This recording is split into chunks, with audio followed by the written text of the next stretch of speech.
Simon, yes, this is from the CG. The Prime Minister media will not come, right? Okay. But his representative will be coming here. Yeah. So we have to reconfirm whether he's going to give that statement, Prime Minister statement on stage or not. So just having this conversation with Sobrata, so he's coordinating. Okay. If we get the recording, good. Okay. But if we don't, the representative will read the statement on behalf of the Prime Minister on the stage. Okay. But it's not yet confirmed. Confirmation please get because we are going to announce. Okay. After we announce, we can't actually do anything. Right? Whatever announcements True. saying, you have to go with them.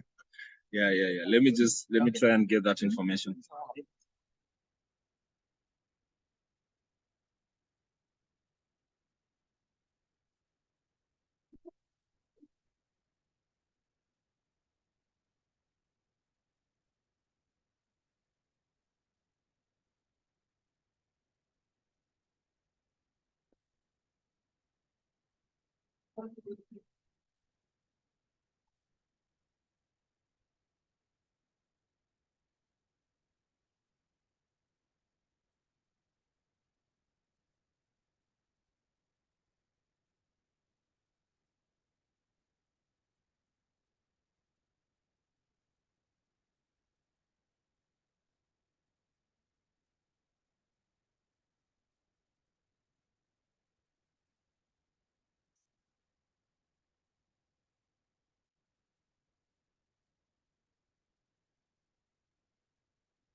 Sorry. sorry. I didn't remember. So I believe this is you here. No, you have to approve the registration in Zoom. I have to remove that setting. I don't know that. So, Registration. I think it's here. Then Good morning. And this also. Where's this approve button? Okay, there you go.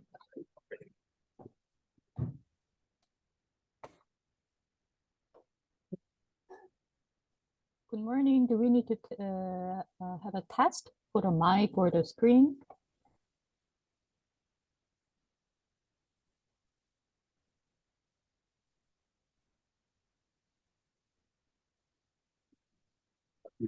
Yeah.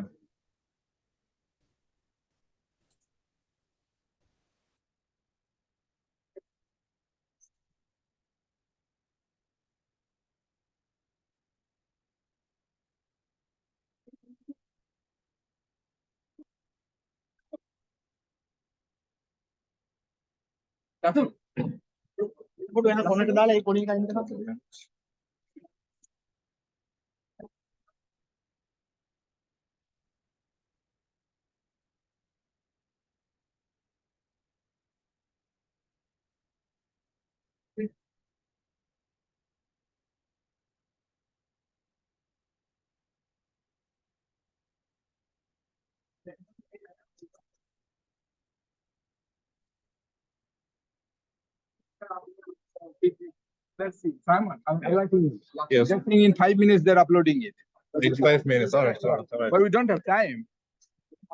They're uploading in 5 minutes, so let's see the Fiji Prime Minister office. So let's see if they can do. But we have second plan. So there's nothing to audience, right?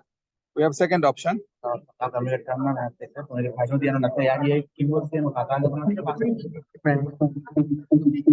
I'm uploading now.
Hello.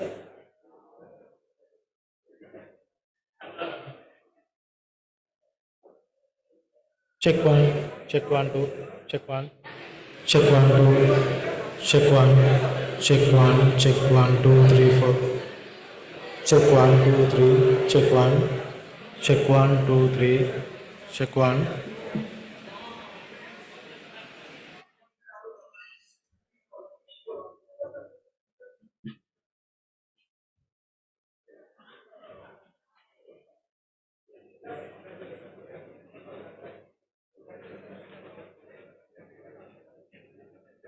Check one, two, three, four. Check one, two, three. Check one, two, three. Check one, two, three. Check one, two, three, four, five. Check one, two, three, four, five. Check one, two, three, four, five.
Ladies and gentlemen, I would like to request all of you to take your seats as soon as possible, as we would see the arrival of our chief guest, along with the other special invitees and dignitaries, for the inauguration of Ministerial segment of the 5th Forum of Ministers and Environment Authorities of Asia Pacific.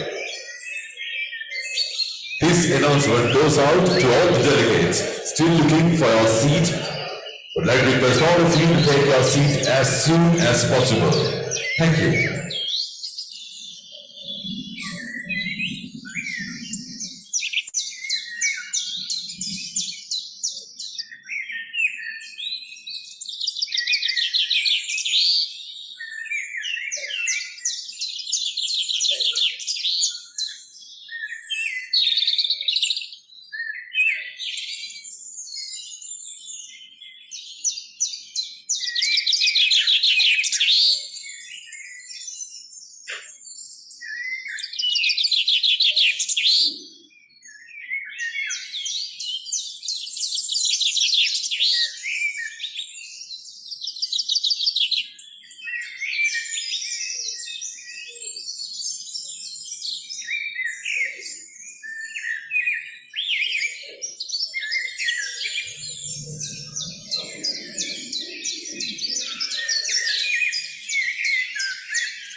Ladies and gentlemen, we are just moments away from the inauguration of the ministerial segment of the 5th Forum of Ministers and Environment Authorities of Asia Pacific. Would like to request all of you to take your seats as soon as possible. We would see the arrival of our chief guest along with the other special invitees and dignitaries in few moments' time. Ladies and gentlemen, please be seated as soon as possible. Thank you.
විශේෂ නිවේදනය ශාලාව තුළ තවමත් සිටගෙන සිටින පාර්ශවයන් වෙත හැකි විගස තමන්ට අයිති අසුන් වෙත ගමන් කර එම අසුන් වෙත පැමිණෙන අපි ඔබගෙන් කරුණාවෙන් ඉල්ලා සිටිනවා.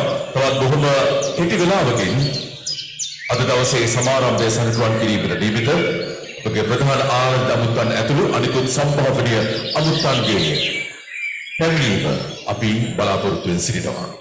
මේ ආරාධනය ශාලාව තුළ තවමත් තමන්ට හිමි අසුන සොයාගෙන නොමැතිව හිටගෙන සිටින සියලුම පාර්ශවයන් තමන්ට හිමි අසුන් වෙත හැකි විගස ගමන් කරන්න.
Excellency the President of Democratic Socialist Republic of Sri Lanka, Mr. Ranil Wickremesinghe, along with the other special invitees and dignitaries, for the inauguration of Ministerial Segment of the 5th Forum of Ministers and Environment Authorities of Asia Pacific.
Ladies and gentlemen, please remain upstanding for the national anthem of Sri Lanka.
Thank you very much, everyone. Please be seated.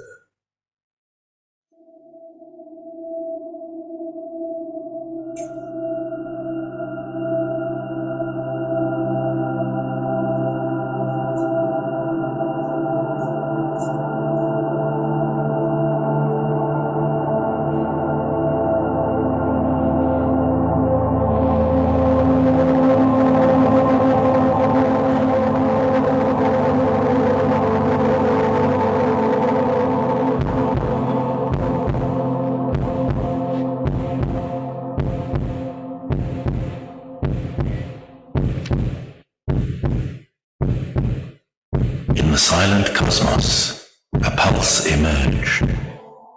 The birth of our blue planet. With every heartbeat, nature weaved tales of beauty, serenity, and balance. Mankind, born of this rhythm, added its own notes to the grand symphony. Yet as we danced to our own tunes, we overlooked the faltering beats of our home. But within our essence lies the power of synchronization, to realign, to renew, to resonate. For the planet's pulse is our own, a reminder that every heartbeat matters, every action echoes. In this celestial dance, united in purpose, let us vow to tread with care. For the song of the earth is the legacy we leave for generations yet unborn. With hearts intertwined and spirits alight, we are the beacon of hope. In our hands lies the promise of tomorrow. Every choice, every gesture becomes the legacy we leave for generations to come. Let's address key Asia-Pacific environmental concerns, focusing on effective, inclusive, and sustainable multilateral actions to tackle climate change, biodiversity loss, and pollution. Fifth Forum of Ministers and Environment Authorities of Asia-Pacific, Colombo, Sri Lanka.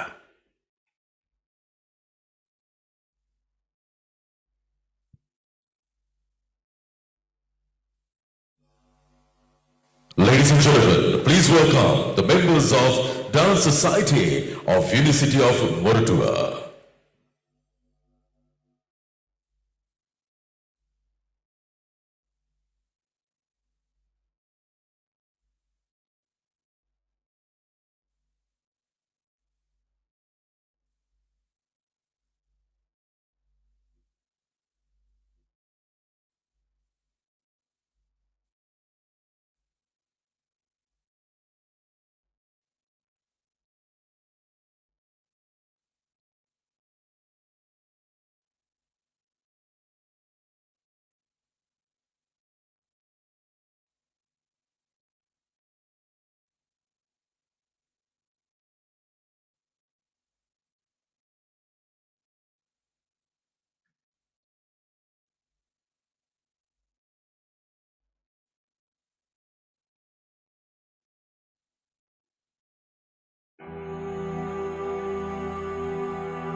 Good morning, Your Excellencies, ladies and gentlemen, the members of the Dance Society of University of Borotua with a very special performance to welcome all of you for the inauguration of the ministerial segment of the 5th Forum of Ministers and Environment Authorities of Asia Pacific.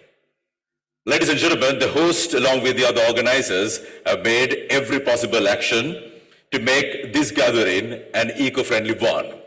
For an example, the lanyards that you all are wearing are woven with recycled cotton yarns for additional comfort, colored using a centuries-old traditional method and using Sri Lankan herbs, mainly with Ceylon cinnamon. The buttons are made with coconut shells and your name is printed on it on a recycled paper. Ladies and gentlemen, to welcome all of you for the ministerial segment and to this amazing celebration, it gives me great pleasure to call upon, please welcome His Excellency, the Minister of Environment of Sri Lanka. Ladies and gentlemen, Mr. Nazir Ahmed, to welcome all of you.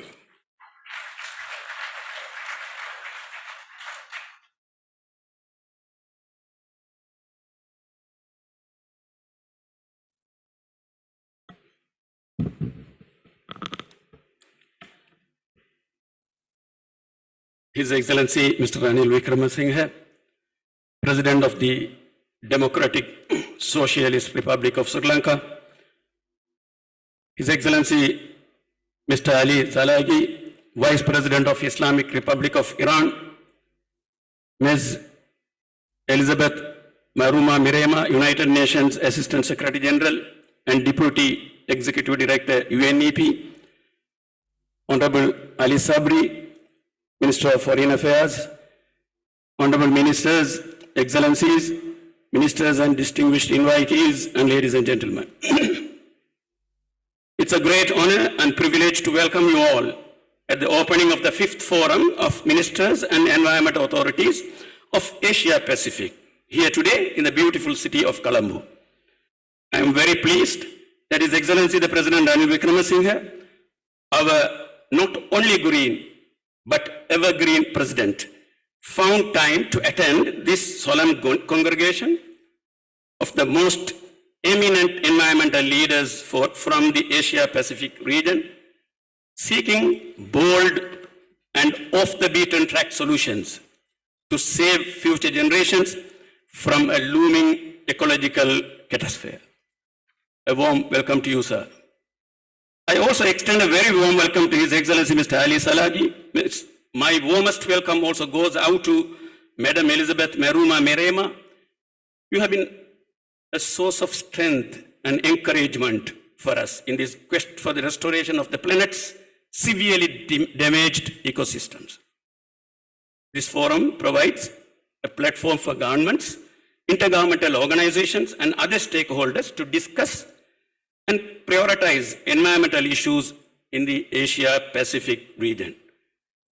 It aims to contribute to the outcome of the 6th session of the UN Environment Assembly taking place in February 2024 in Nairobi. The forum also become all the most important with the upcoming COP28 Global Climate Change Summit, which is just 8 weeks ago. As we approach UNIA 6 and COP28, this confluence of influential stakeholders must spearhead transformative actions, leaving no nations behind. Distinguished fellow Earth citizens, you all know why we have gathered here. This is now or never. Climate will not change unless we change. Desperate time calls for desperate measures. I will give you a real life example of the urgency and efficacy of desperate measures. This is the story of American International Group Incorporation, better known as AIG. AIG would have been extinct like the dinosaurs during the financial crisis of 2008. But it was deemed too big to fail, as it serves 87% of the Fortune Global 500 and 83% of the Forbes 2000. It was feared the failure of AIG would endanger the financial integrity of the major firms that were its trading partners, Goldman Sachs, Morgan Stanley, Bank of America, and Merrill Lynch, as well as dozens of European banks. The Federal Reserve Bank bailed the company out for $180 billion in exchange of 80% company's equity. AIG repaid $205 billion to the United States government and regained ownership control of the company. There are other celebrated cases for sensational and successful bailout, which I am sure we all know about. Here is my point. I hope you all will agree. The Global South, especially the small island developing states, collectively and individually, does not wish to be the Lehman Brothers of this planet. We do not have a planet B. We must all hang together, or most assuredly, we shall all hang separately. Similar to the bailout of AIG and its trading partners, Mother Nature can only be bailed out by emergency financial measures on such a sensational scale with a whole of earth approach. If I may take a wider perspective, the Global South is home to 80% of the global population and occupies 85% of the Earth's surface. How long shall we allow the car to complain while the ox suffers? It is precisely in this context of rampant rigidity, inequities, and the powerful undercurrents to protect the status quo in the global financial system, more acutely so in climate finance as an outgrowth of a legacy system that predates the climate crisis. His Excellency the President Ranil Wickremesinghe recognized the urgency of fostering alternate mechanism to influence the decision-making of wealthy and industrialized countries to make more tangible, quicker, far-reaching relief measures to address the triple planetary crisis of climate emergency, loss of biodiversity, and pollution. Let me tell you how broken the global financial system is. Wealthy group of 7 G7 countries owe low and middle income countries $13.3 trillion in unpaid aid and funding for climate action as revealed by a new analysis and from Oxfam released on 17 May 2023, just a couple of days before the G7 summit in Hiroshima, Japan. Despite being a climate vulnerable developing country, having the lowest per capita carbon emission rates for a lower middle income country, our government has permanently shelved all coal-based power generation projects in the pipeline that the economy so desperately needed, that could have added thousands of megawatts of low-cost electricity to the grid. This is why His Excellency President Ranil Wickremesinghe has called upon the leaders of all like-minded, climate vulnerable and developing countries to close ranks and fight for climate justice as a unified coalition like an OPEC of climate justice, which His Excellency has named the Climate Justice Forum. With the increasing severity of multidimensional poverty in the developing world caused by human-induced climate crisis, the plate of the desired Climate Justice Forum is already full, such as negotiating debt cancellation and debt for nature swap, negotiating rapid access to climate finance in the form of grants coupled with debt cancellation after a catastrophic natural disaster that is attributable to climate change, negotiating grants for ecological restorations projects that do not generate revenues but contribute to achieving the goals of Paris Agreement and UNSDGs. In that context, I wish to suggest that this 5th Forum of Asia Pacific, ministers and environmental authorities consider 2 catalytic initiatives for the Global South, not just for the Asia Pacific, especially for the climate vulnerable countries. 1, Climate Justice Forum for climate vulnerable and developing states in the Global South. 2, Biosphere Reserve Bank, a new 100% climate finance and green transition focused MDB for the Global South as the institutional arm of the Climate Justice Forum. Climate Justice Forum as the collective voice of climate vulnerable nations shall seek to redress inequitable distribution of environmental burdens to vulnerable groups and economically disadvantaged population and states, from landless farmers to all types of poor and marginalized communities. They all must have access to this finance. The mission of the proposed Biosphere Reserve Bank for the Global South will be to protect and restore the biosphere for future generations by mainstreaming and integrating climate finance with conventional finance on an urgent and hyper-accelerated basis, and promoting both macro and micro-scale climate-friendly investments.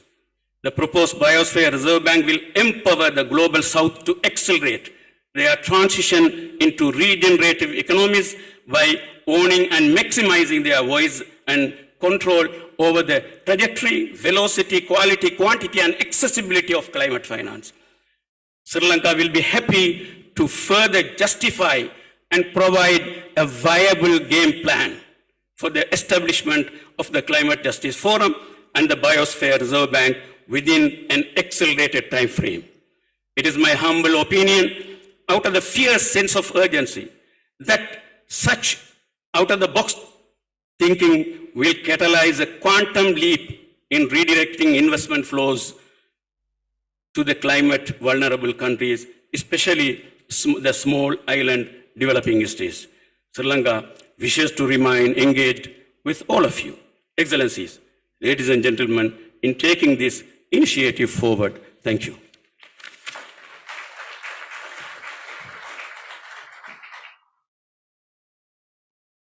Thank you very much, Minister Mr. Nazir Ahmed, the Minister of Environment in Sri Lanka.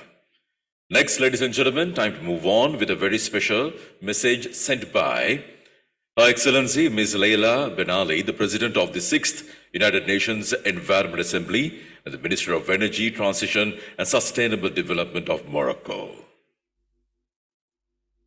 Honorable President of the Republic of Sri Lanka, Your Excellency Mr. Ranil Wickremesinghe, Honorable Ministers, Excellencies, distinguished delegates, ladies and gentlemen.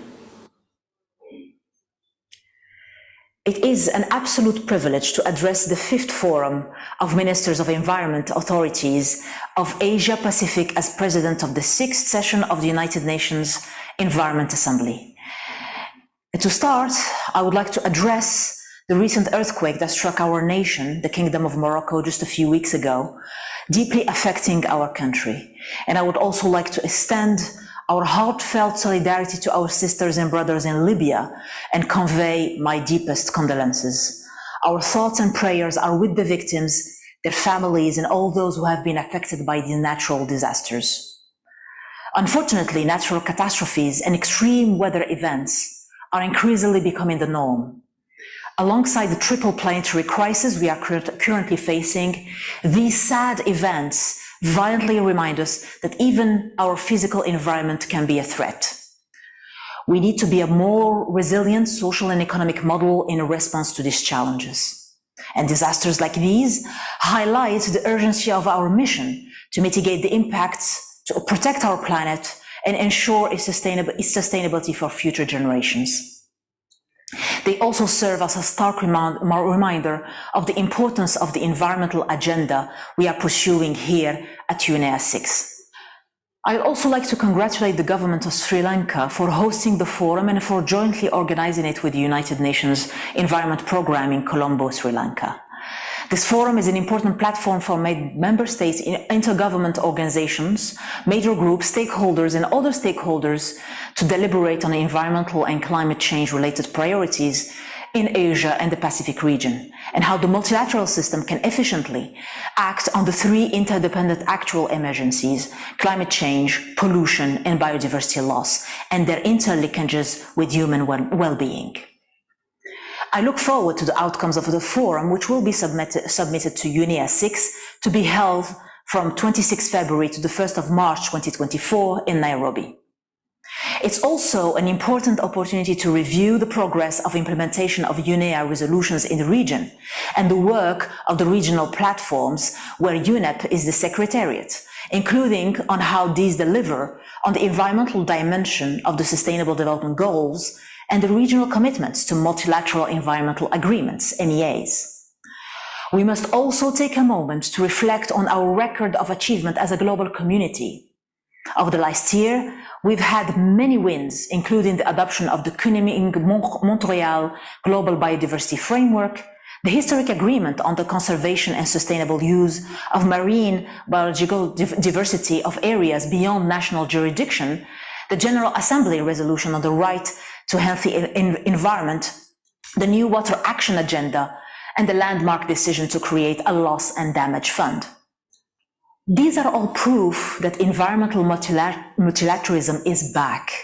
Regional voices have played a key role in these ongoing initiatives. We are facing new challenges. The globalized world tries to emerge from a series of multifaceted shocks, and UNEA action would need to be supported with aligned resources, including finance. As we move forward with preparation of UNEA 6 under the theme Effective, Inclusive and Sustainable Multilateral Actions to Tackle Climate Change, Biodiversity Loss and Pollution, let's forge ahead with inspiring and decisive solutions to address these global environmental challenges. Let's ensure that these efforts are guided by inclusiveness and solidarity, and no one is excluded. Let's ensure that these actions are transformative, science-based, intra- and intergenerational, so that everybody has a voice, from civil society to academia and philanthropies, indigenous people, private public sector actors, women and girls, children and youth. As we are also looking forward to the adoption of a pact for the future at the Summit of the Future in September 2024, let's also ensure that UNEA 6 delivers a strong outcome that can inform the aspirations behind this important summit to further enhance our joint environmental commitments and re-energize multilateralism for a brighter future. It is my hope and our collective task to deliver an ambitious ministerial declaration for UNEA 6. And I'm very pleased with the progress made so far. We're off to a strong first draft, and I really want to thank you for the inputs and comments provided in writing and in person so far. The draft ministerial declaration will be revised based on your comments and suggestions, and I aim to circulate a revised first draft. And I aim to circulate a revised first version in mid-October for your consideration. Let me also acknowledge and thank the chair of the CPRs, His Excellency Mr. Firas Khouri, Ambassador of the Kingdom of Jordan to Kenya and permanent representative to UNEP, who is attending the forum in person, and express my gratitude to the members of the bureaus of the Environment Assembly and of the committee, recognizing the very good progress that they achieved at the joint retreat of the two bureaus that we held on the 6th and 7th of July in Tangiers, Morocco. The Bureau members agreed on several important issues aimed at guiding our preparation for UNEA 6 in the coming month. And I will cite just a few. They approved the draft provisional agenda and the draft annotated provisional agenda of UNEA 6. And they agreed that they will consider the new supplementary item entitled Cooperation with Multilateral Environment Agreement, MEAs, on the 28th of February 2024. The bureaus agreed with the structure for UNEA 6, including holding 3 leadership dialogues and 1 multi-stakeholder dialogue. They agreed that UNEA 6 will be held fully in person. Informal consultations on draft resolutions and decisions will be held in hybrid format. So, Excellencies, we are only 4 months away from UNEA 6. The global community will be watching us. The global community will be expecting from us. The expectations are very high for substantial and concrete outcomes, which will contribute to the effective implementation and full integration of the environmental dimension of the 2030 Agenda for Sustainable Development. That agenda acknowledges that a healthy environment is not only a fundamental human right, but also an essential requirement and vital catalyst for sustainable development. To deliver on the SDGs, in this critical decade of action, let's consider the following key areas of transformative and urgent actions. We must urgently ensure that the interface between science, policy, and decision-making is stronger than ever. With strong governance, supported by science-based economic policies, we can lay the foundation of change needed to salvage the SDGs. Developing countries need increased access to low-interest finance to build capacity, overhaul accounting systems and policy frameworks in pursuit of the SDGs. These changes require a combination of work through global partnerships, North-South, South-South, and triangular cooperation. We must strengthen the links between conservation, sustainable use of biodiversity, and public health. We must promote circularity and secure livelihoods with sustainable and resilient infrastructure in our cities. We must ensure for UNEA 6 outcomes are bold, time-bound, and ambitious to deliver on the current environmental challenges, and demonstrate that the constructive engagement in negotiations and multilateral diplomacy can deliver more than ever. I would like to note that the incoming president of the 7th session of the Environment Assembly will be from your region.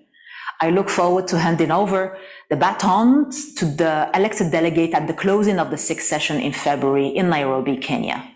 Thank you all for your time and support, and I wish you a very productive meeting, and I'm looking forward to welcoming you and seeing you again in February 2024 in Nairobi. Thank you.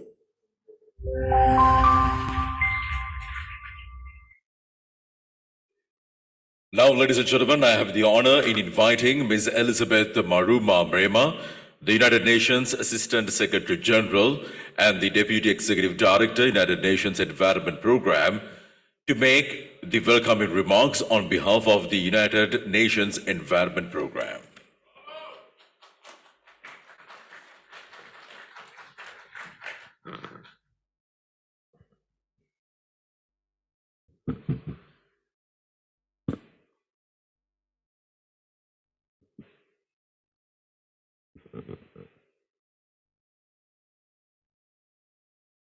Your Excellency, Mr. Ranil Wickremesinghe, President of Sri Lanka, and thank you very much for inviting us all and having us and providing us this splendid venue for these deliberations. Your Excellency, Mr. Nasser Ahmed, Minister of Environment, Sri Lanka, Minister of Foreign Affairs of Sri Lanka.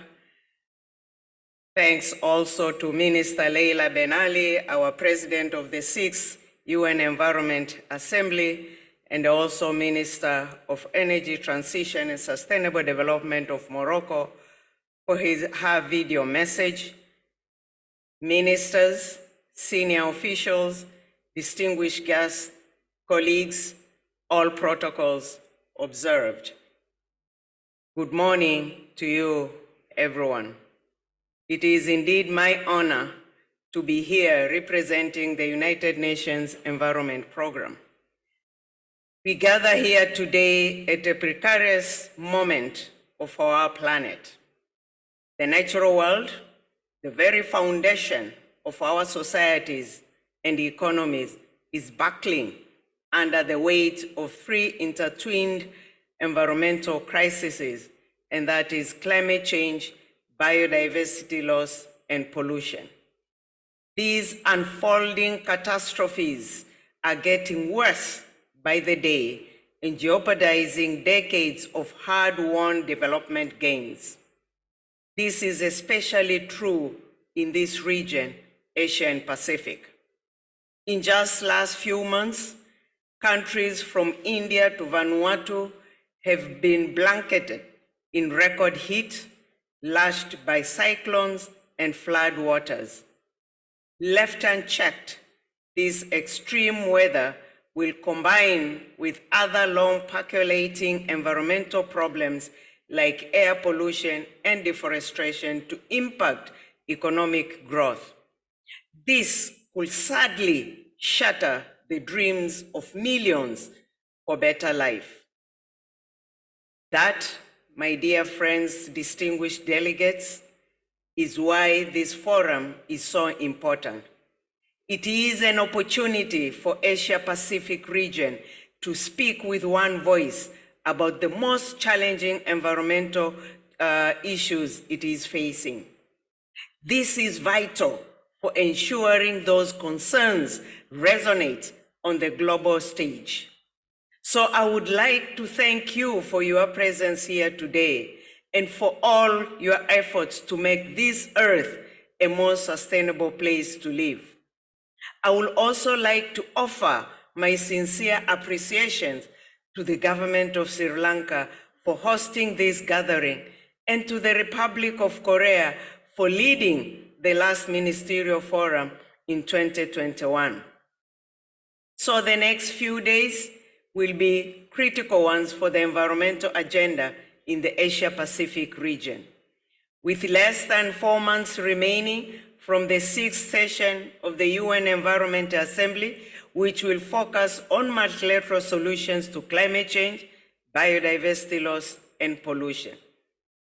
This theme builds on a call from the UN Secretary General to reinvigorate the multilateral system, which is critical to overcoming the social, economic, and environmental crises threatening life on the planet. Global cooperation is also vital in making good on the promises made at the recent Sustainable Development Goals Summit in New York. There, governments, the United Nations, and other development agencies vowed to accelerate progress on the SDG, which we are all told are off track. Between now to the UN Environment Assembly 6th, we still have several milestone events that will feed into that assembly. And these include the intergovernmental negotiation process going on for the plastic pollution, the meeting of the parties to the Montreal Protocol, the Ministerial Forum on Environment for the Latin and the Caribbean, the Climate COP28, the Mercury Conference of the Parties, and the Convention on Migratory Species Conference of the Parties, all happening between this month to February next year. All of this, including this forum and the UN Environment Assembly itself, are an opportunity to showcase the power of multilateralism to deliver timely, inclusive, science-based solutions to this planet's gravest environmental threats. Because, distinguished delegates, one country or one regional bloc, no matter how big or how rich, can tackle these challenges alone on their own. They are simply far too big and far too complex to deal with them in silos. We need every single one of the UN Environment Program 193 member states pulling in the same direction. And if we are all going to, in the words of the UN Secretary General, need to make peace with nature. So, in the coming days, we have a lot of work ahead of us. We will review how the Asia-Pacific region is implementing a host of past UN Environment Assembly resolutions. We will discuss the draft resolutions for the upcoming 6th session of the UN Environment Assembly, and we will also further contribute to the development of the Ministerial Outcome Document for UN Environment Assembly 6, just as the President of the Assembly alluded to. But as we do this, I will only ask you to keep one thing in mind. The world needs to hear your voice. Your voice is as important as any other voice in the globe. This region is facing unique challenges and has unique perspectives. You have much to offer to the global environmental agenda. And in fact, many countries from this region, including where we are in Sri Lanka, Indonesia, Iran, Japan, Mongolia, and Samoa, have already sponsored past resolutions to UN Environment Assembly. It is therefore my hope that this region will continue to play a leading role at UN Environment Assembly, which has become a central body for identifying environmental challenges, but also identifying innovative solutions and opportunities in coordinating global responses to those issues. Considering this dry run for UN Environment Assembly 7, whose president will come from this region, Asia and Pacific. So before I close, I would like to reiterate that UN Environment Program is your partner on the path to environmental sustainability. For 50 years plus, we have been the world's leading authority on environment, spearheading efforts to save the ozone layer, to protect endangered species, to counter climate change, to safeguard land, sea, and air from pollution. For many decades, we have worked closely with countries in Asia and Pacific and with regional blocs like the ASEAN to put environment at the heart of policymaking. I would encourage you to support that work by contributing to the UN Environment Program 2 key financing mechanisms, namely the Environment Fund, which is our core source of funding, and our new thematic funds, which target specifically dealing with climate action, nature actions, and pollution actions. Funding from you, our member states, is crucial to ensuring that the UN Environment Program can continue to address issues of most concerns to your countries, to your region, and to your governments. For those members that are already strong supporters of the UN Environment Program, you have our deepest and sincere thanks. And with that, I would like to once again thank you all for your engagement, participation, and wish you a productive series of talks that will follow. Thank you very much.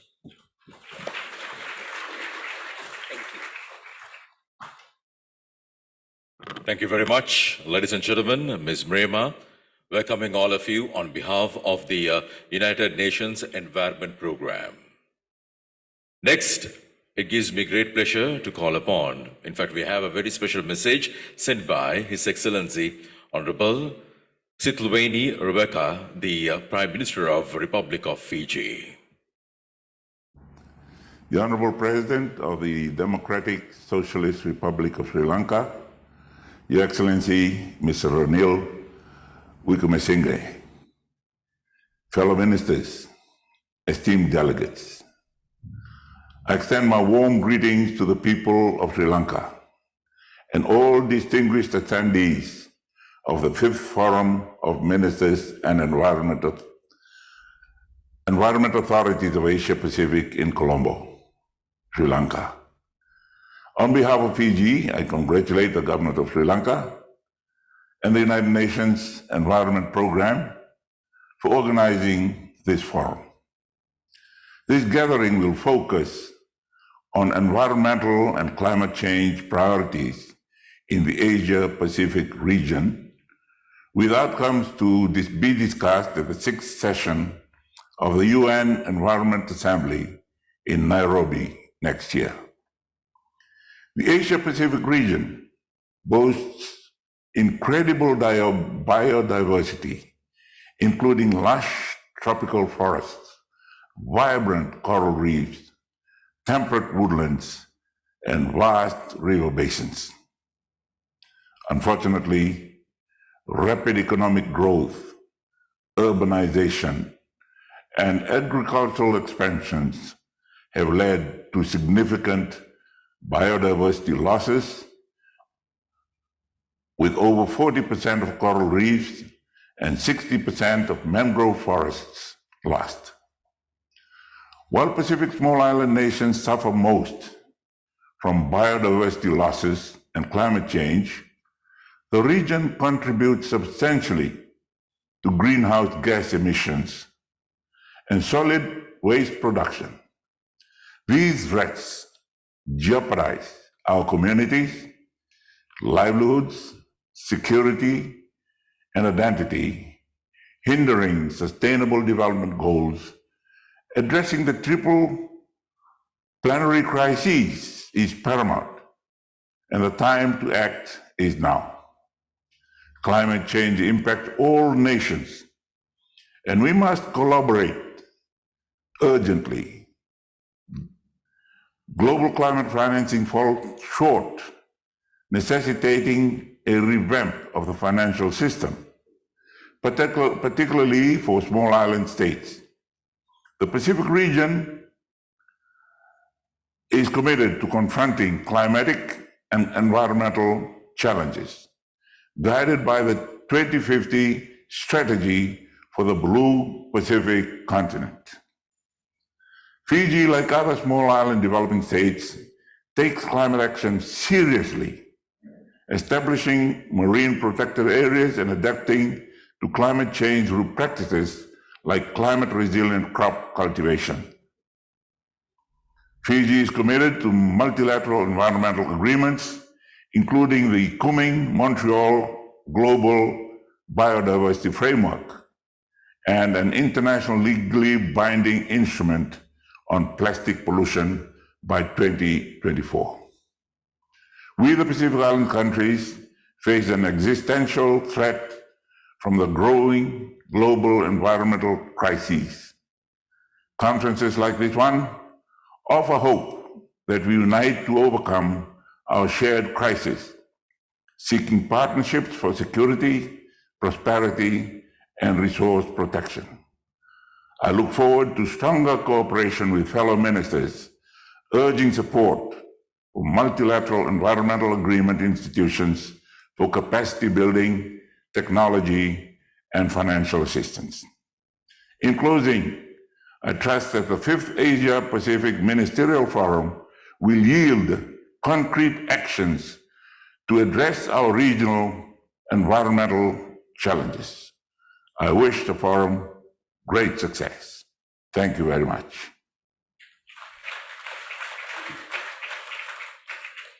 Thank you very much, Your Excellency, for that insightful address. Next, ladies and gentlemen, please welcome His Excellency Mr. Ali Salagarai, the Vice President of Islamic Republic of Iran, to make the keynote address.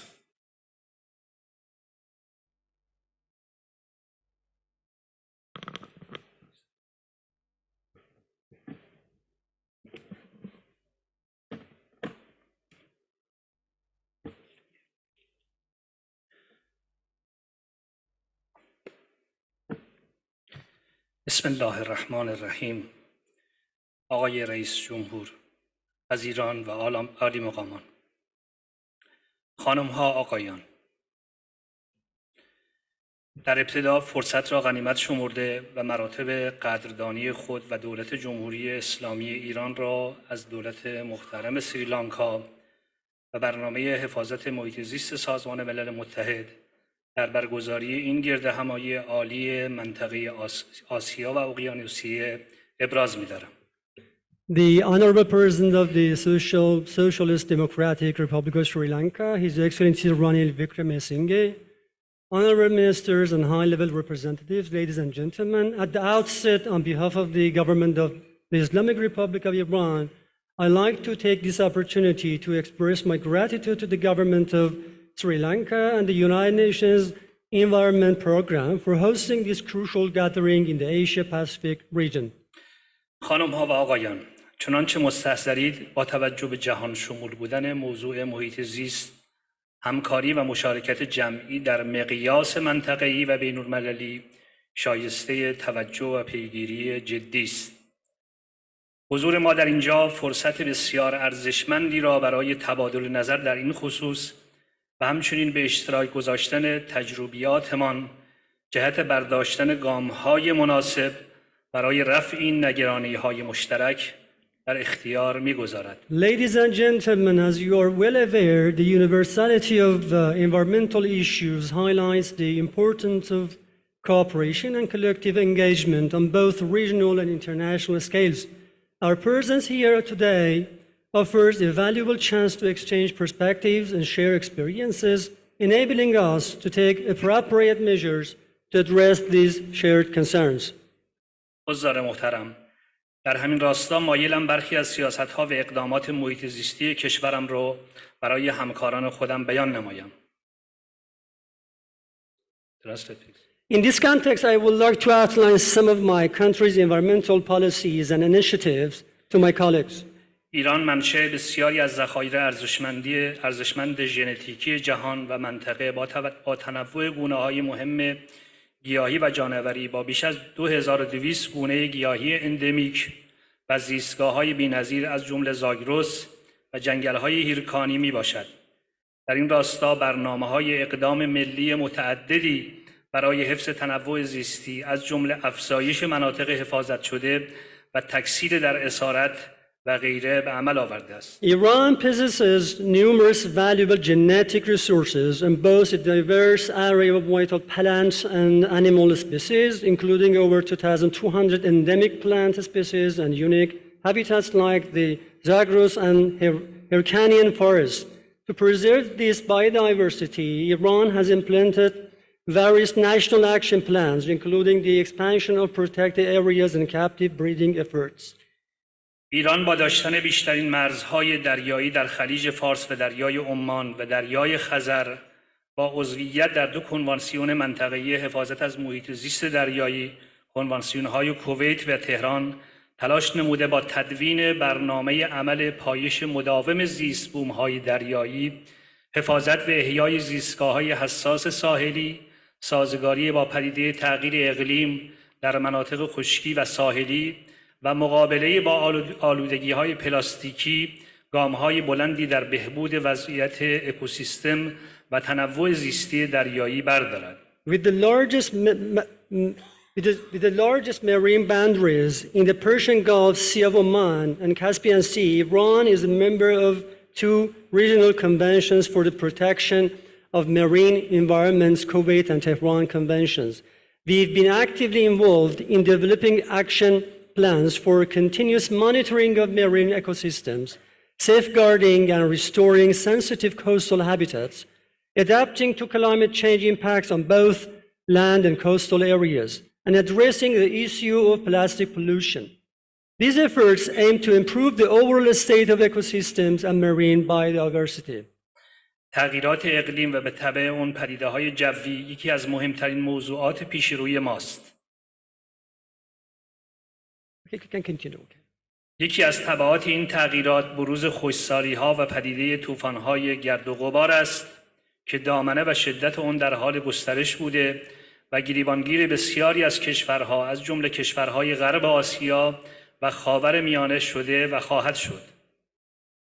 Climate change and its resulting extreme events such as droughts and dust storms represent significant challenges. The phenomenon of dust storms, which is expanding in scope and intensity and affecting many countries, particularly those in West Asia and the Middle East, prompted Iran to host an international conference on addressing dust storms. در این راستا کنفرانس بین‌المللی مقابله با طوفان‌های گرد و غبار در راستای اجرای قطعنامه شماره 171 مجمع عمومی سازمان ملل متحد در 9 و 10 سپتامبر در تهران توسط جمهوری اسلامی ایران با همکاری سازمان ملل متحد و با حضور مقامات حدود 50 هیئت دولتی و 20 آژانس بین‌المللی برگزار شد. This conference held in Tehran with the cooperation of the United Nations and the participation of representatives from around 50 government bodies and 20 international agencies culminated in the approval of a final statement promoting regional and international collaboration to address these emerging challenges. بیانیه نهایی کنفرانس بین‌المللی مقابله با طوفان‌های گرد و غبار با رویکرد هم‌افزایی منطقه‌ای و بین‌المللی با هدف مقابله با این پدیده نوظهور مورد تصویب قرار گرفت که می‌تواند یک گام مهم و مبنای همکاری مشترک دولت‌ها و سازمان‌های بین‌المللی برای اقدامات عملیاتی در آینده نزدیک باشد. It is fitting for the Asia-Pacific region to expand its cooperation beyond regional borders, involving not only countries within the region, but also those under the United Nations Economic and Social Commission for Western Asia and Northern and East African nations. The United Nations Environment Program plays a pivotal role in fostering this collaboration, and we recommend that the said program organize joint meetings involving experts from both regions to facilitate constructive interaction. در این راستا همچنین شایسته است منطقه آسیا و پاسیفیک همکاری در زمینه مقابله با این چالش جدی را محدود به کشورهای منطقه نکرده و با مناطق پیرامونی به ویژه کشورهای تحت پوشش کمیسیون اقتصادی و اجتماعی ملل متحد برای غرب آسیا و همچنین کشورهای حوزه شمال و شرق آفریقا نیز تعامل و همکاری مؤثر و سازنده‌ای را در پیش گیرد. قطعاً نقش برنامه محیط زیست ملل متحد یونپ در برقراری این تعامل و همکاری بسیار مهم است و پیشنهاد می‌کنیم اون برنامه نشست‌های مشترکی را برای این منظور با مشارکت کارشناسان دو منطقه برنامه‌ریزی و اجرا نماید. در راستای مردمی سازی امور محیط زیستی سازمان محیط زیست جمهوری اسلامی ایران سازمان‌های اجتماع محور با عنوان خانه‌های محیط زیست را راه‌اندازی نموده است. خانه محیط زیست مکانی است برای پیگیری تحقق شعار محیط زیست مردم پایه، هوشمند و فناورانه که می‌تواند موجبات حضور آگاهانه، داوطلبانه و مؤثر مردم در عرصه محیط زیست را فراهم نموده و به ایجاد زمینه مدیریت محلی در حفاظت و بهزیستی محیط زیست کمک نماید. To raise popular awareness of environmental issues, the Environmental Organization of the Islamic Republic of Iran has launched community-oriented initiatives known as environmental houses. These institutions aim to realize the slogan, "People's environment is the foundation, is smart and technological." They serve as platforms for the conscious, voluntary, and effective involvement of the public in environmental matters. fostering local management of environmental protection and enhancement.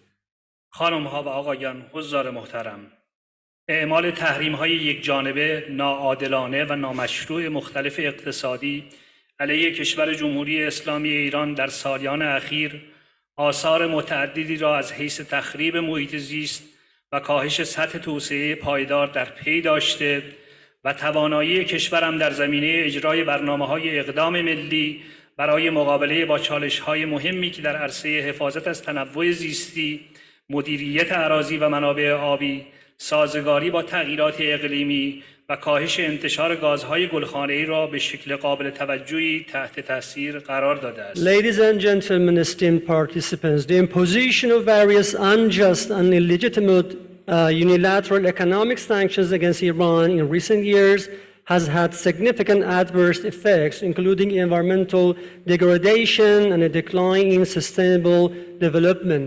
These sanctions have severely hampered our ability to implement national action plans addressing critical challenges related to biodiversity conservation, land and water resource management, climate change adaptation, and greenhouse gas emission reduction.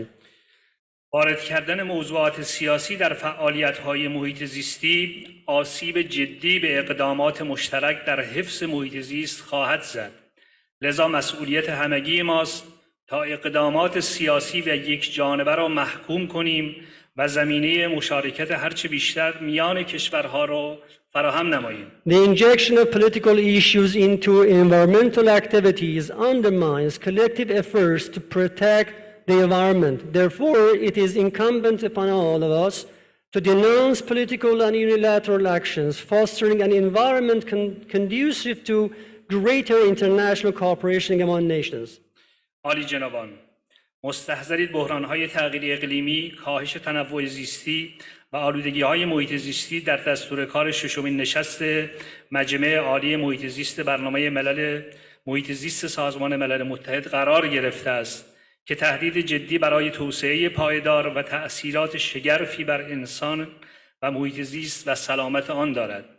Let us remember that the crisis of climate change, biodiversity loss, and environmental pollution have been highlighted at the meeting of the UNES-6. These issues pose a significant threat to sustainable development and have profound impacts on human health and the environment.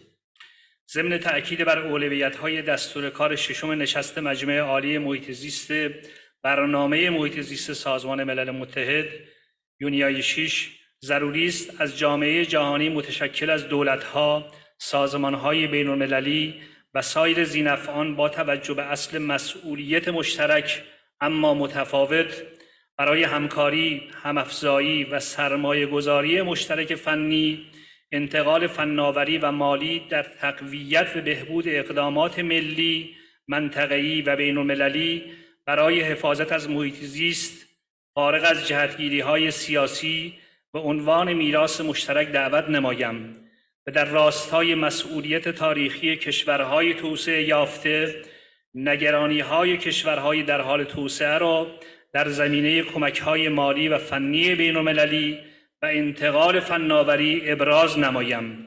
In highlighting the key focuses of the 6th United Nations Environment Program meeting, I believe it is essential to underscore the principle of the shared but varied responsibility within the global community, encompassing governments, international organizations, and various stakeholders.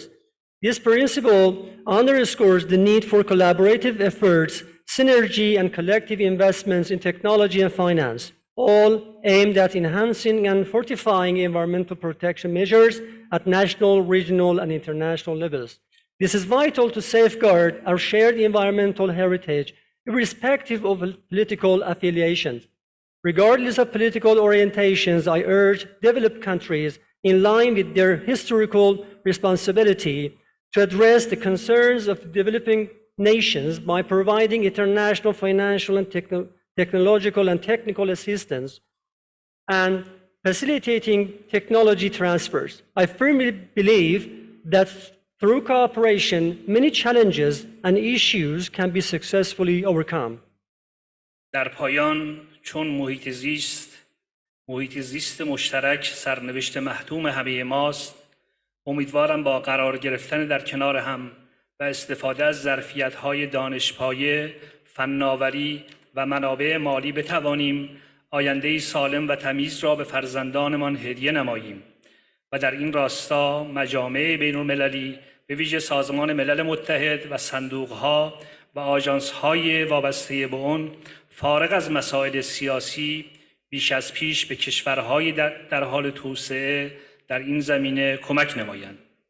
To sum up, since our shared environment is inescapable destiny of us all, I hope that by standing united and leveraging our knowledge, technology, and financial resources, we can offer a healthy and clean future to our children. In this endeavor, international forums, particularly the United Nations and its affiliated funds and agencies, should extend greater support to developing countries in this field, free from political considerations. موفقیت و بهروزی را برای جامعه جهانی محیط زیست آرزومندم. از توجه حضار محترم سپاسگزارم. I wish success and well-being for the global environmental community. Thank you for your attention.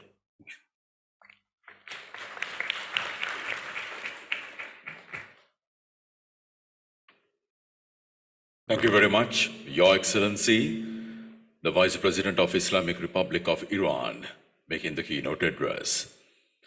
And now it's time to invite a very special statement from the representative of Major Group for Children and Youth, Ariva Mary Clark, who attended the Asia-Pacific Youth Environment Forum held prior to the high-level segment from the 1st to the 2nd of October this year.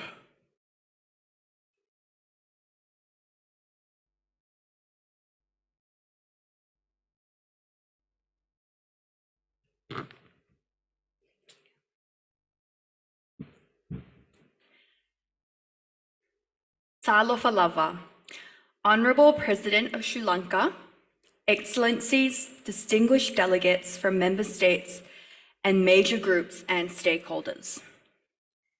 No child born today gets to breathe clean air, drink water that is pure, eat food that is not contaminated. In the 21st century, it is disheartening that this statement remains a reality. I am Aniva Clark. I'm 17 years old and I'm from Samoa in the Pacific Islands. Speaking on behalf of the Children and Youth Major Group, the official and mandated youth constituency to UNEP. First and foremost, our profound gratitude goes to the government of Sri Lanka, the UNEP Regional Office for Asia and the Pacific, the UN Country Team Sri Lanka, and all other contributors. Your combined efforts provided a vibrant platform at the Asia-Pacific Youth Environment Forum in Colombo for meaningful dialogue, capacity building, and shared insight. Asia-Pacific children and youth play a dual role. Inheriting the world's most populated and diverse region while actively addressing major environmental issues such as Southeast Asia's deforestation, South Asia's air pollution, and the rising sea levels threatening the Pacific Islands. We urge member states to prioritize climate resilience, especially for coastal nations at risk from rising sea levels. Additionally, it's crucial to develop a comprehensive, legally binding solution to tackle plastic pollution, considering its full life cycle, human rights, and holding polluters accountable. Let us recognize the importance of inclusive and accessible processes. We emphasize inclusive processes for regional bodies and conferences to be accessible for all, including marginalized communities, people with disabilities, and religious and ethnic minorities, highlighting the significance of intergenerational equity, stressing the need for mutual respect and collaboration to uphold this principle.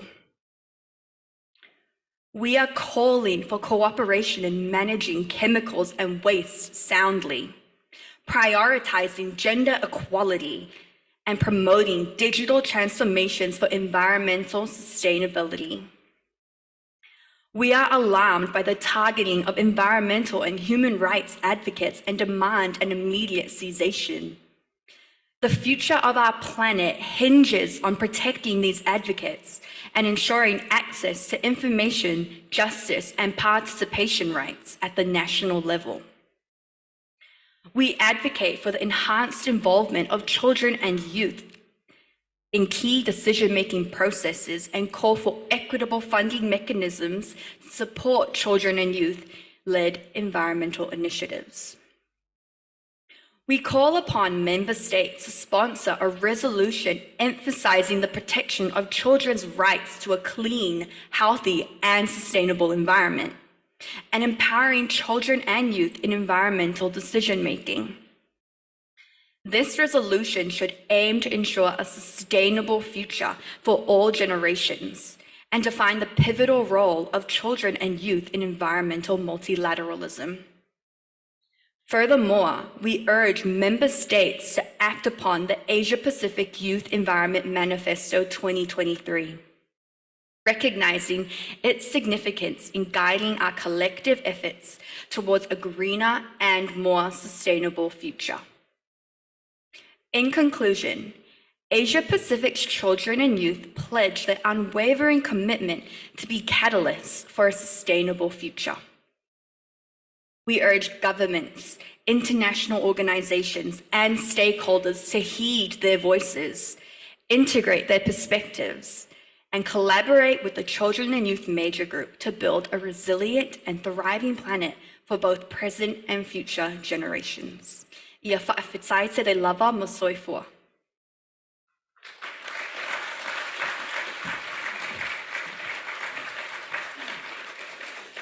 Thank you very much, ladies and gentlemen. The representative of the Major Group for Children and Youth, Ms. Aniva Clark, making the statement. With that note, ladies and gentlemen, it gives us great pleasure to call upon our chief guest gracing this occasion. Please welcome His Excellency, the President of Democratic Socialist Republic of Sri Lanka, Mr. Ranil Wickremesinghe, to address all of you.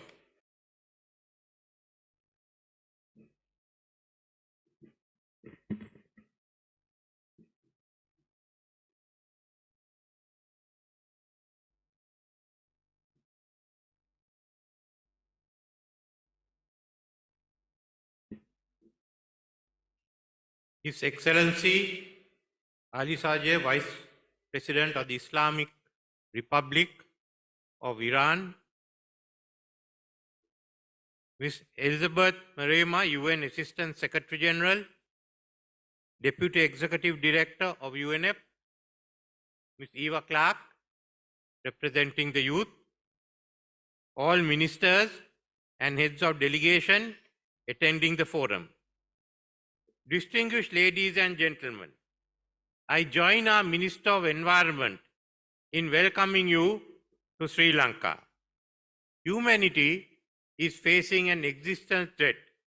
The interlinked and cascading effects of climate change, biodiversity loss, and pollution, the triple planetary crisis, are demanding a heavy toll on individuals, communities, and threatening life on our planet. We are putting extreme pressure on the planet. The triple planetary crisis is already exceeding the planetary boundaries. The world has already lost 8% of known animal species, and 22% are at risk of extinction due to the destruction of their natural habitats and the introduction of invasive species. We are now losing biodiversity up to 10,000 times faster than it was disappearing 100 years ago.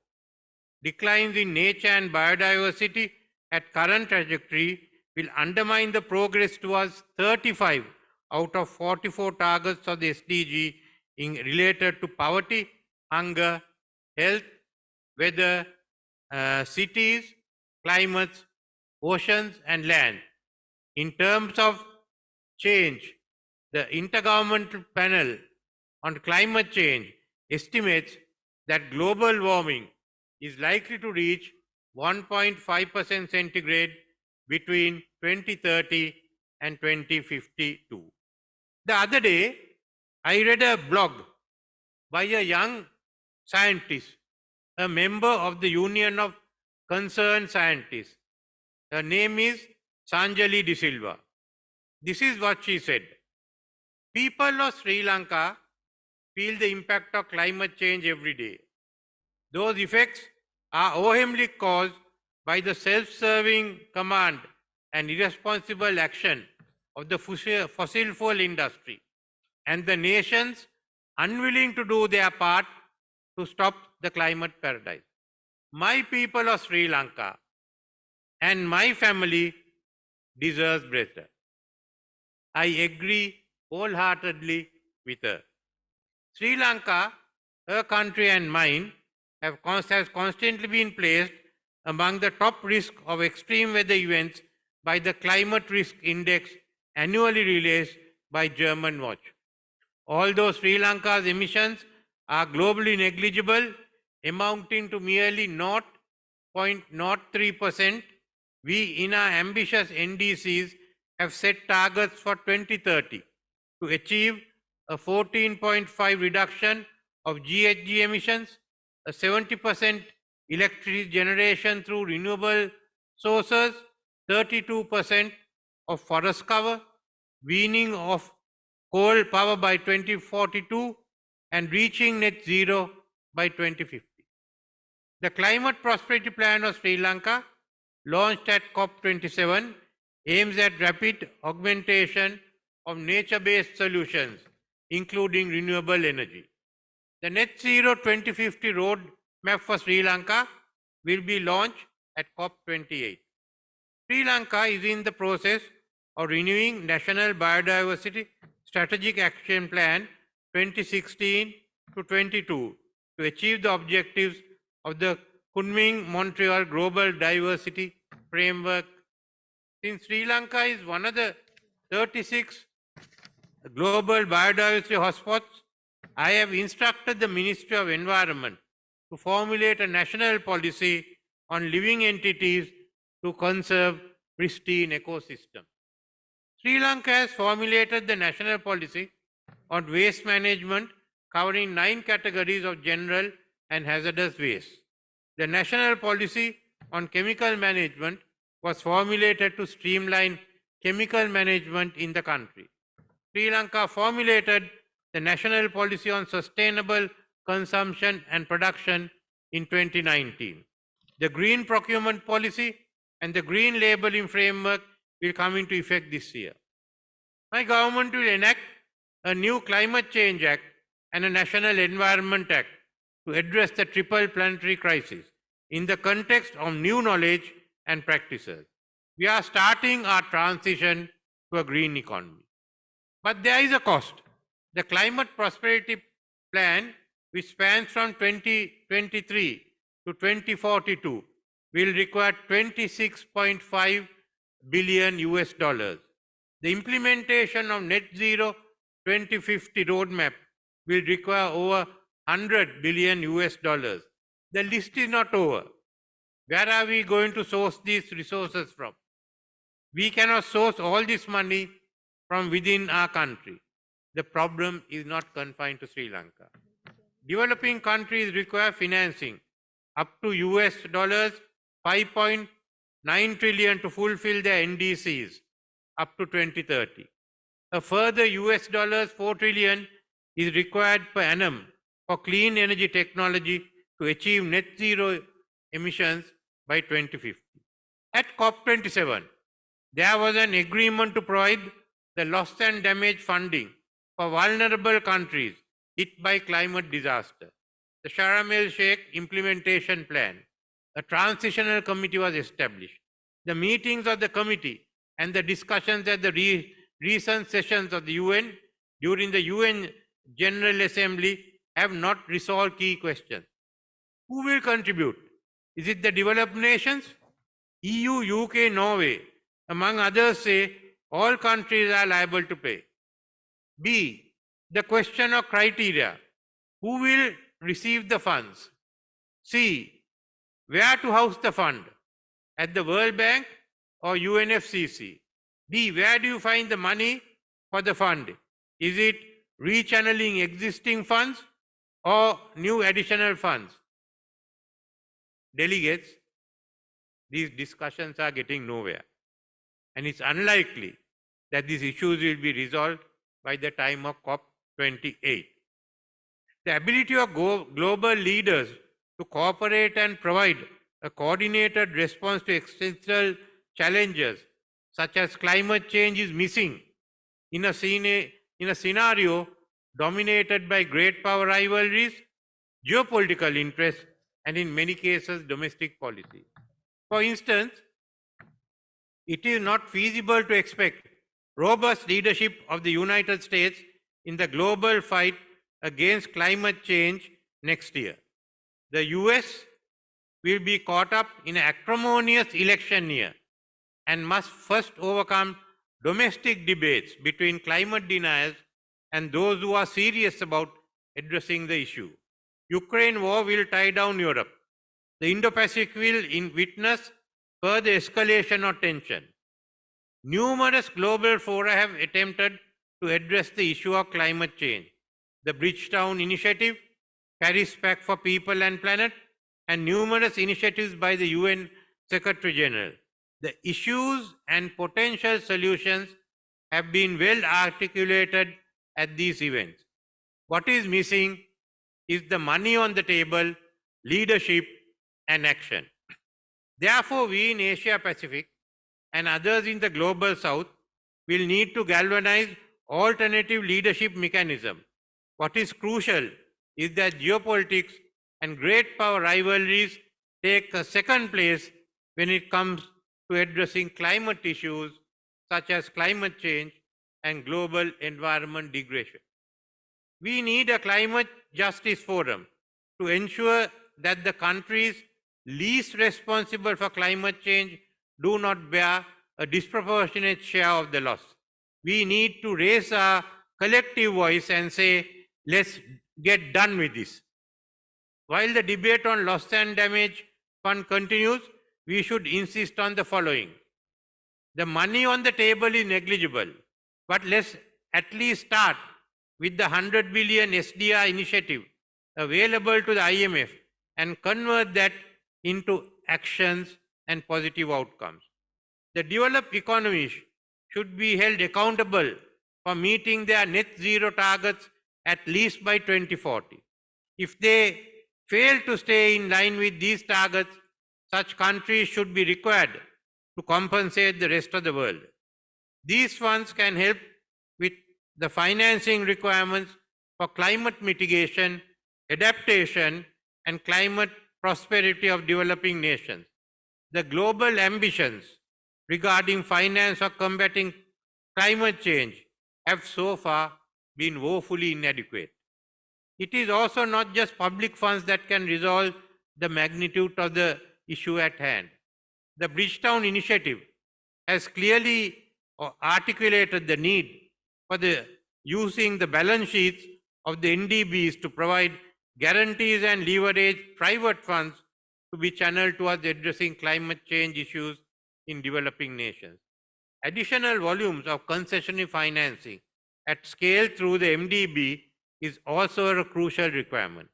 Climate-related investments provide long-term returns which cannot be financed by fragmented, short-term, high-cost private financing. The prevailing situation where global monetary tightening is pushing up market-linked lending rates of MDBs and the IMF is also an opportune moment to consider options of capping such rates or other means to avoid further fiscal burdens on borrowing nations. All three initiatives above would have been on the agenda in a serious manner long time ago, had there been a greater voice of developing nations and the global south in the decision-making authorities of these global financial institutions. We must also press ahead with Kenya's call for debt relief for the low-income countries. Parallel to these settings, we must finalize the loss and damage fund. In my view, all developed countries must contribute to the fund. We must also call for voluntary contributions by the developing countries, especially those exceeding the 2050 target. The Vanuatu resolution has taken the issue of climate change before the International Court of Justice. This is the start of a process of recognizing climate justice as a human right. It is the core of the right to life. All other rights flow from the right to life. Countries unwilling to do their part to stop the climate crisis are guilty of committing genocide. Thank you.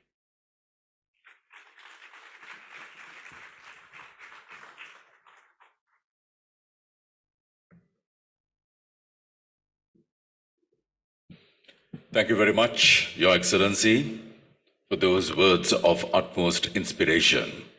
So with that, ladies and gentlemen, we are ready to wrap up the formalities. We'd like to express our extreme gratitude. His Excellency, the President of Democratic Socialist Republic of Sri Lanka, Mr. Ranil Wickremesinghe. His Excellency, Mr. Ali Salagara, the Vice President of Islamic Republic of Iran. Prime Minister of Fiji, who sent us a very special message. His Excellency, Mr. Nazir Ahmed, the Minister of Environment, Sri Lanka.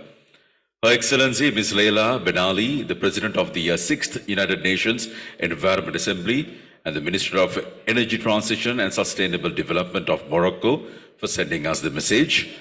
Ms. Elizabeth Maruma Mrema, the United Nations Assistant Secretary General and the Deputy Executive Director of the United Nations Environment Programme. As we conclude the formalities, ladies and gentlemen, we are ready for a very special official group photograph. Now the stage is getting set for the group photograph. As you can see, this is the guide for the group photograph. Would like to request all the heads of the delegates to assemble as per the guide given on the main video wall to find your respective seating of the players in the main official photograph.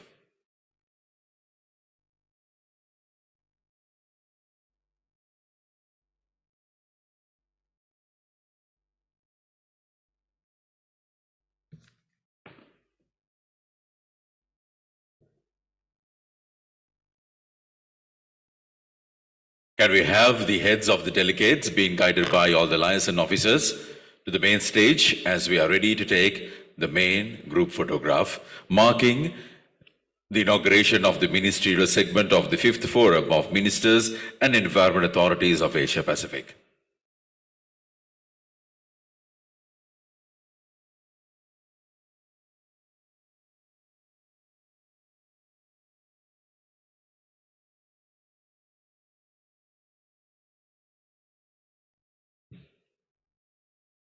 Can we have the heads of delegates walking up to the stage, please?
Right, thank you very much. So with that, ladies and gentlemen, we wrap up the formalities here at this inauguration of the ministerial segment of the 5th Forum of Ministers and Environment Authorities of Asia Pacific. Would like to keep all of you reminded that there will be 2 side events taking place during the lunch break. That is from 12:30 p.m. to 2 p.m.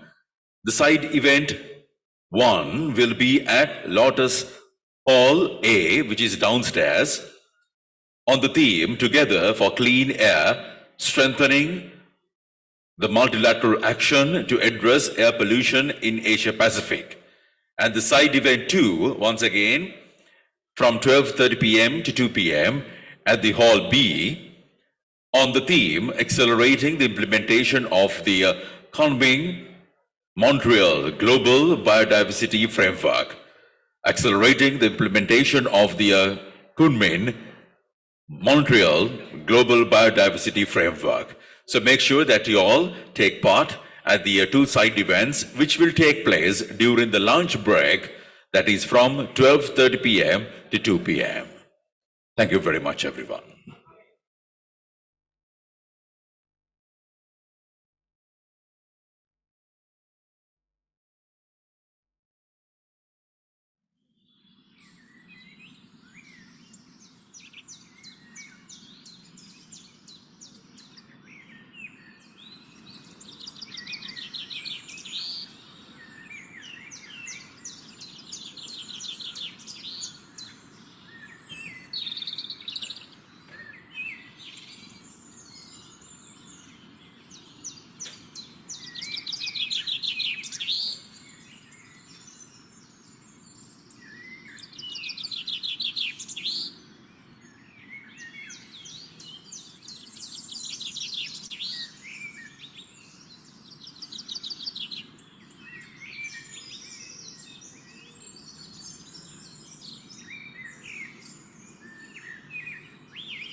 Sally daripada UK tapi dia base di Subindra. WHO country office, environmental Malaysian ambassador. Atu Madi that's right. Oh, come.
Just distance.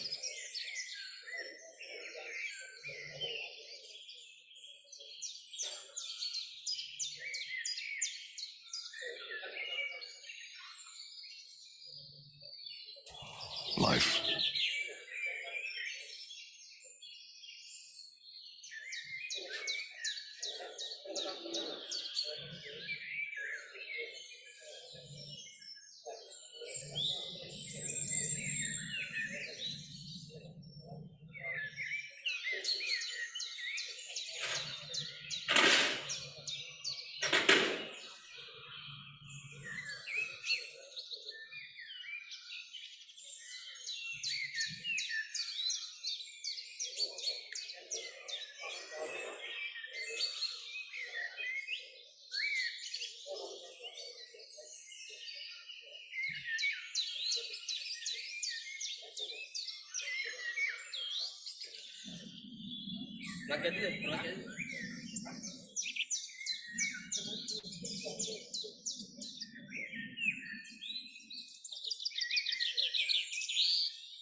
Lighted.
check.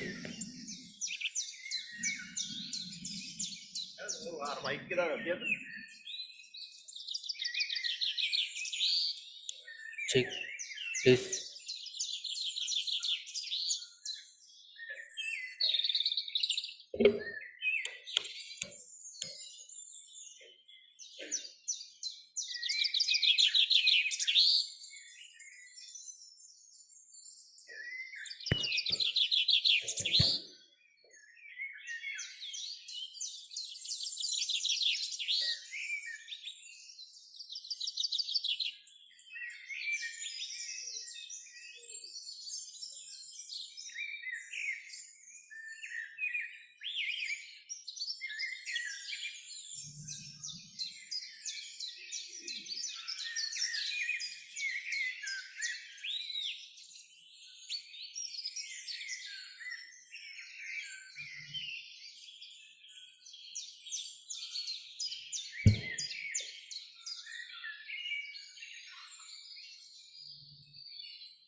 Test.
Excellencies, distinguished delegates, ladies and gentlemen, may I kindly request you all to please take your seats for the next session.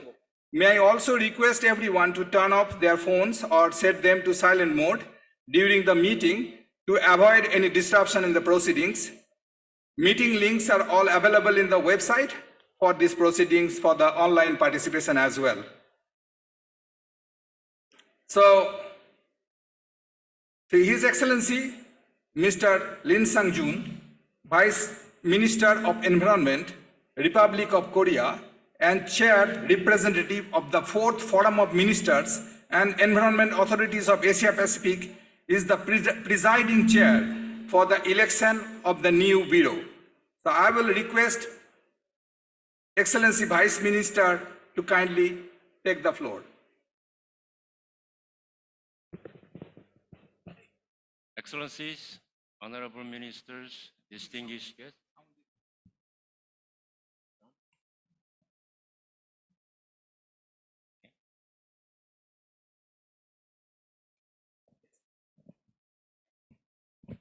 Excellencies, how is it? Fine? Okay, I'll start again. Excellencies, honorable ministers, distinguished guests, ladies and gentlemen. This is my great honor to chair the ministerial segment of 5th Forum of Ministers and Environmental Authorities in Asia and Pacific, here in beautiful city of Colombo.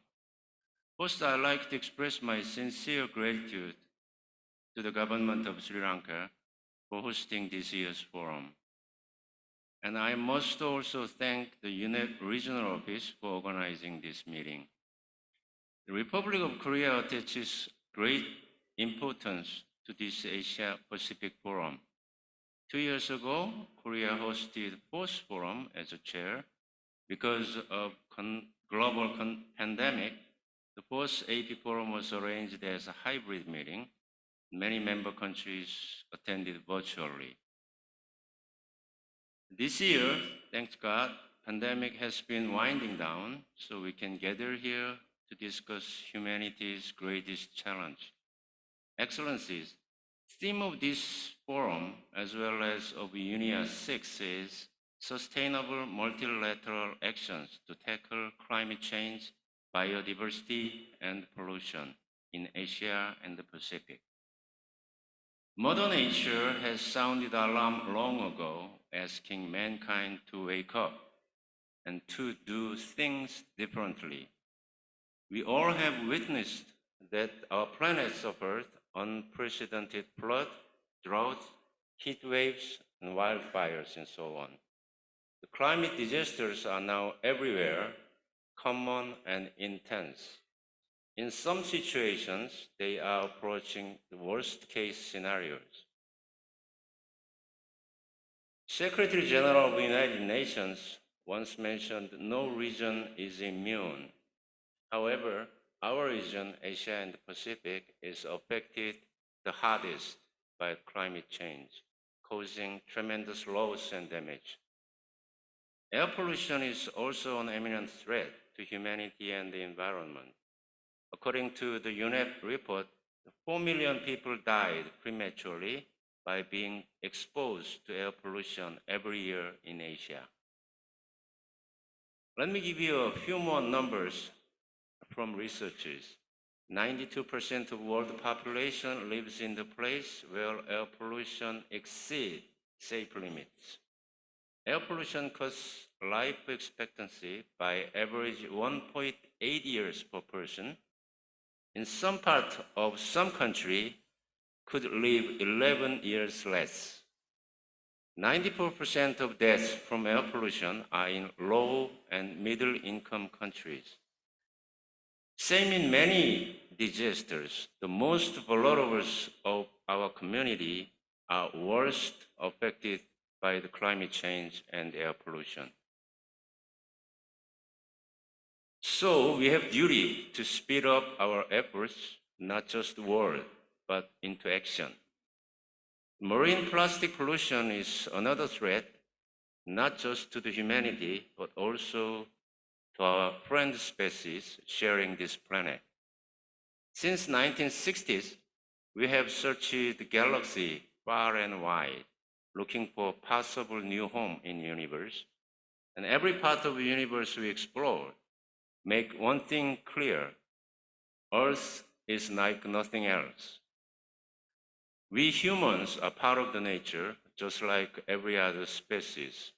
But humanity is 75% responsible for altering ecosystem. 1 million species are heading toward extinction as direct result of human activities. Average wildlife population dropped by 70% since 1970s. We have already lost half of the world coral and are losing forest areas the size of 27 football fields every minute. Ladies and gentlemen, nature is one of the biggest allies against climate change, as biodiversity builds resilience to impact. I strongly agree that the biodiversity is nature's insurance for mankind. Although challenges are great, we have plenty of opportunities. We have passion, dedication, and solidarity. This forum should be a good platform to identify the needs, define the priorities, and find the solution together. No country is just a passenger or free rider of our journey. ASEAN Pacific countries represent a variety of economic scales and development stages. So, industrialized countries are coming first to develop and adopt measures. Such experience, technologies, and know-how need to be fully shared with developing countries so that the latecomers avoid the same mistake from the beginning. No country should be left behind. Excellencies, it was an honor for the Republic of Korea to serve as the chair of the 4th Forum. Korea will remain firmly committed to working with ASEAN Pacific friends.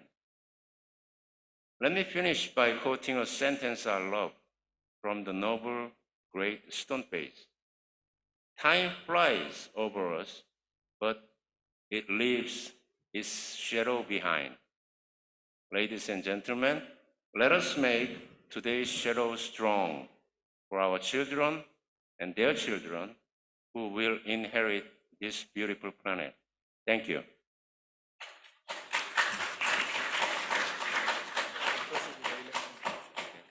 Now, allow me to continue the proceeding, election of officers.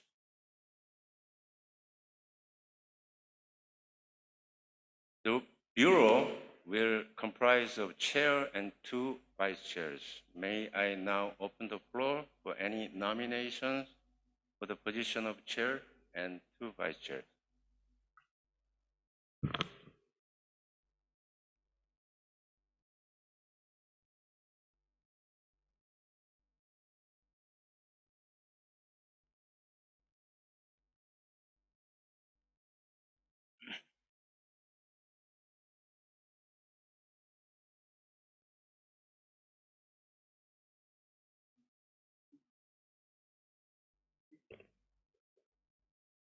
Okay, I recognize the delegates from Fiji.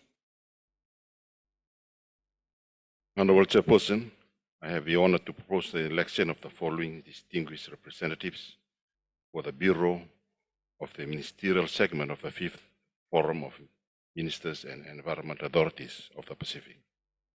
Chair, His Excellency, Mr. Nazir Ahmad, Minister of Environment of Sri Lanka. Vice Chair, His Excellency, Mr. Stephen Victor, Minister of Agriculture, Fisheries, and the Environment of Palau. Vice Chair, His Excellency, Mr. Birendra Prasad Mahato, Ministry of Forest and Environment of Nepal. I'm sure that the distinguished delegates which I have proposed will discharge their duties efficiently for the successful deliberations of the ministerial segment. Thank you. Distinguished delegates from Fiji has nominated Excellency Nasir Ahmed as chair and Excellency Mr. Stephen Victor from Palau and His Excellency Mr. Virendra Prasad Mahato from Nepal. Thank you. Okay.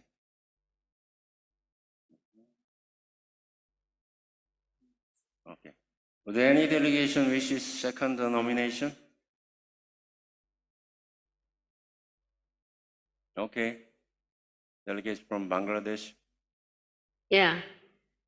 Honorable Chairperson, I shall second the proposal of Fiji for the following. Chair, His Excellency Mr. Nasir Ahmed, Minister of Environment of Sri Lanka. Vice Chair, His Excellency Mr. Stephen Victor, Minister of Agriculture, Fisheries and Environment of Palau.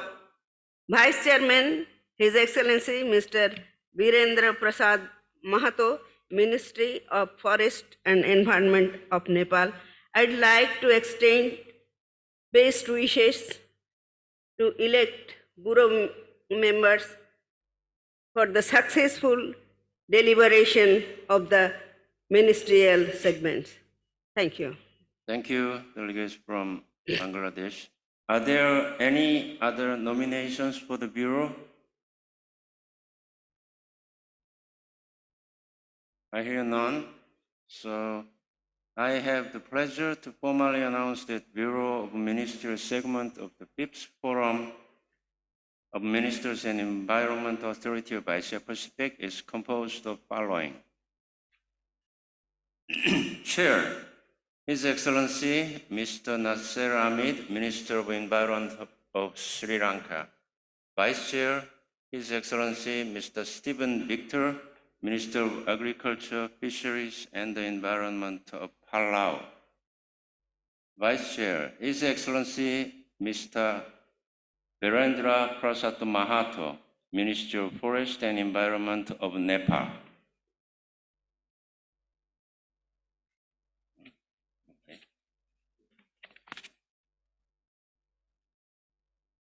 It is my privilege to congratulate the elected members of Bureau for the ministerial segment of Forum. I wish them all the best in their important work ahead. So may I now invite His Excellency Nasir Ahmed come to the rostrum, take your place. Oh. And 2 vice chairs, you can all come to the rostrum.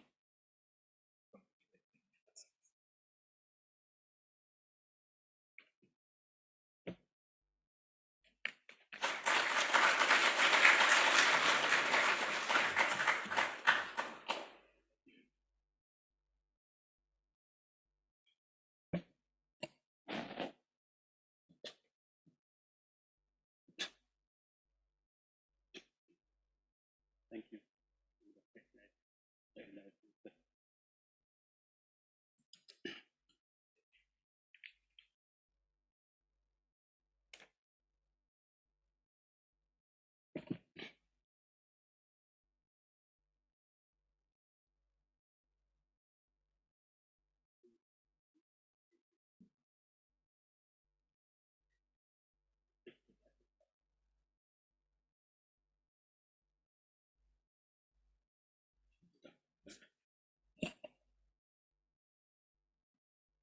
Thank you for electing me as chair of the Bureau.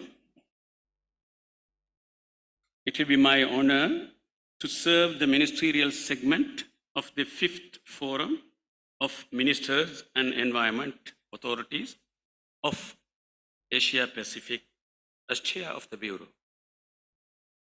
Please join me in congratulating the vice chairs of the Bureau for their election. His Excellency Mr. Stephen Victor, Minister from Palau. His Excellency Mr. Virendra Prasad Mahato, Minister from Nepal.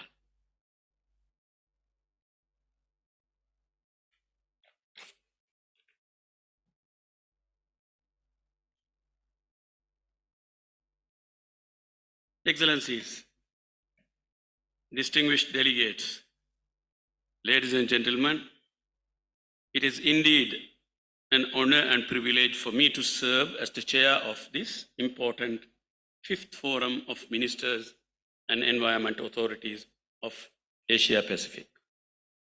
For myself, and on behalf of the other members of the Bureau, I wish to express our appreciation to the distinguished representatives for the confidence you have placed in us. We have a challenging agenda ahead of us. As the chair of this forum, I shall do my best to ensure that this meeting achieves its objective and produces meaningful outcomes for our future work together. In this connection, I would like to rely on the spirit of cooperation and involvement of all distinguished delegates and the able support of the members of the Bureau. I also wish to thank the Secretariat for its support to organize this forum, and I am sure we can count on its continued good work. Before moving to adoption of the agenda, I would like to mention that the forum is being organized in person as well as virtually for online participation. I would welcome your active participation and that of your delegation, both in person and virtually. I understand that Secretariat has already shared information on participation, both in person and online. Excellencies, distinguished delegates, ladies and gentlemen, let us now take up agenda item, adoption of the agenda as presented to you in document UNEP/AP ENV Forum (5/L1). Before I present the agenda of endorsement, I would like to recall that the geographical coverage of the United Nations Environment Programme Regional Office for Asia and the Pacific includes 41 member states. 49. Afghanistan, Australia, Bangladesh, Bhutan, Brunei, Darussalam, Cambodia, China, Cook Islands, Democratic People's Republic of Korea, Fiji, India, Indonesia, Iran, Islamic Republic of Japan, Kiribati, Lao People's Democratic Republic, Malaysia, Maldives, Marshall Islands, Micronesia, Federated State of Mongolia, Myanmar, Nauru, Nepal, New Zealand, New Pakistan, Palau, Papua New Guinea, Philippines, Republic of Korea, Samoa, Singapore, Solomon Islands, Sri Lanka, Thailand, Timor-Leste, Tonga, Tuvalu, Vanuatu, and Vietnam. I now open the floor for any comments. Unless I see the delegates have any comments, it is so decided. Are there any comments on this document, please? On the agenda?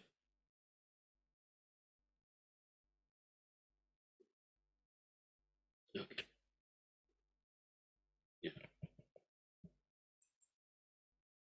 So I assume that there is no comment from the floor? Okay. So, okay. That looks heavy.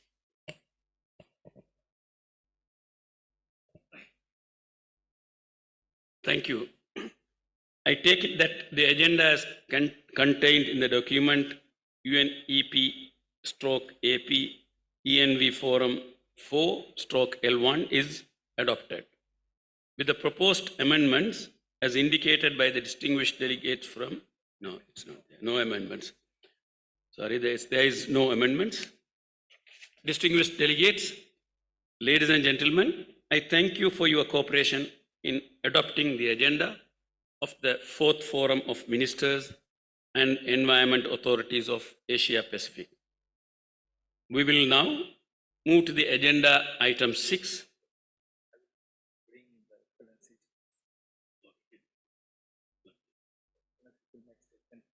Oh, right, okay. So, thank you.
Excellencies, distinguished delegates, ladies and gentlemen, agenda item 6, Ministerial Dialogue on Sustainable Multilateral Actions to Tackle Climate Change, Biodiversity Loss and Pollution in Asia Pacific.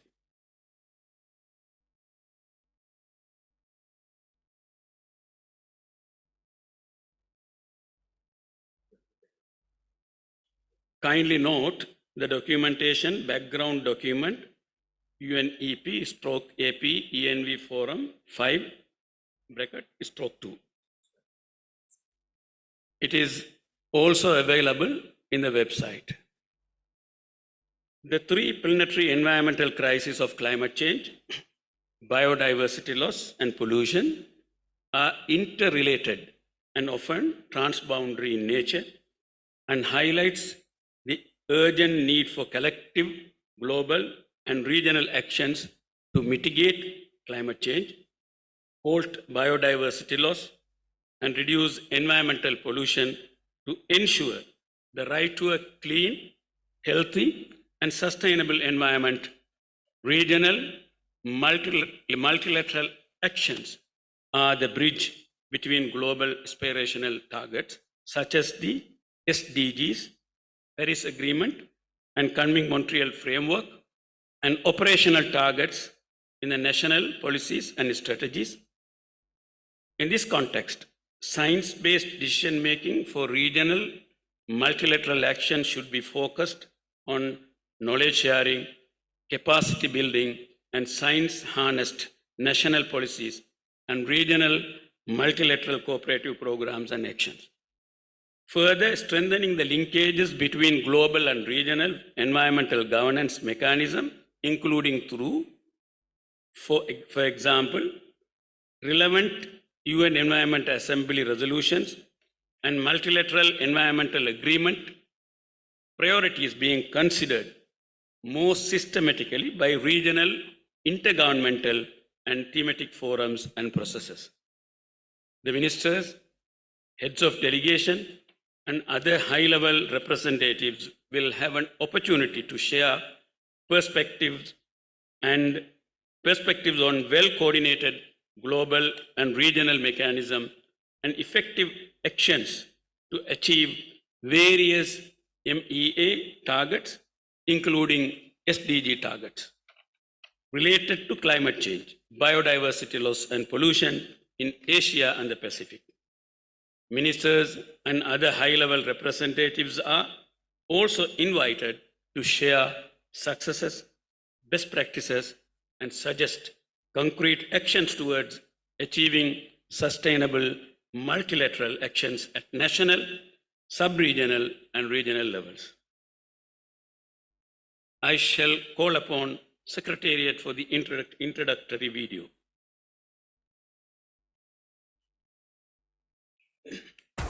Life, so rare. We only know of its existence in one place in the universe. Our blue planet, our shared home. Every corner filled with an incredible diversity of species. However, our actions are devastating the natural world that sustains us.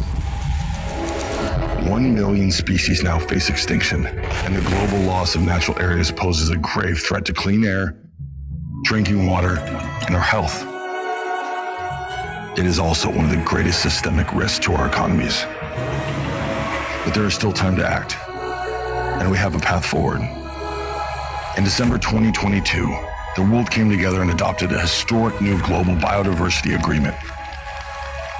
In it, countries committed to ambitious actions to reverse biodiversity loss by the end of the decade, including to conserve at least 30% of land, inland waters, and ocean, to halt species loss, and to tackle unsustainable production and consumption. To invest in our rivers, ocean, savannas, and forests, working together with indigenous peoples and local communities. Recent landmark agreements to manage biodiversity in the high seas, regulate fishery subsidies, and tackle plastic pollution can also help accelerate progress. But without action, plans are just that, plans. To halt and reverse biodiversity loss and secure a nature-positive world by 2030, it is going to take urgent and concerted action by all of our governments.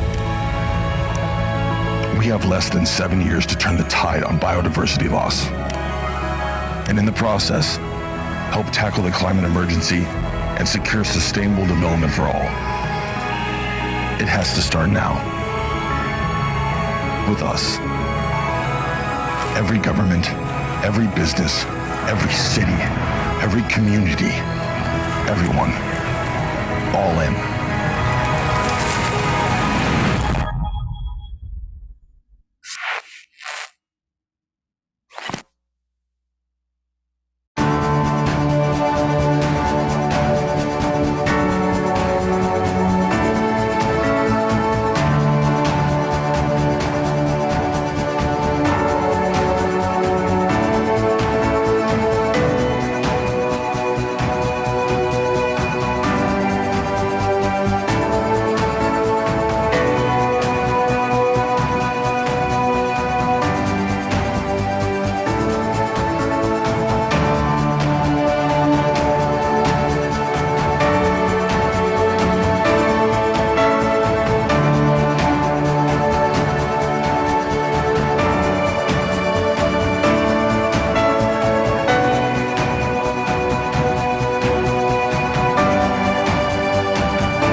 I would like to thank the Secretariat for the introductory video.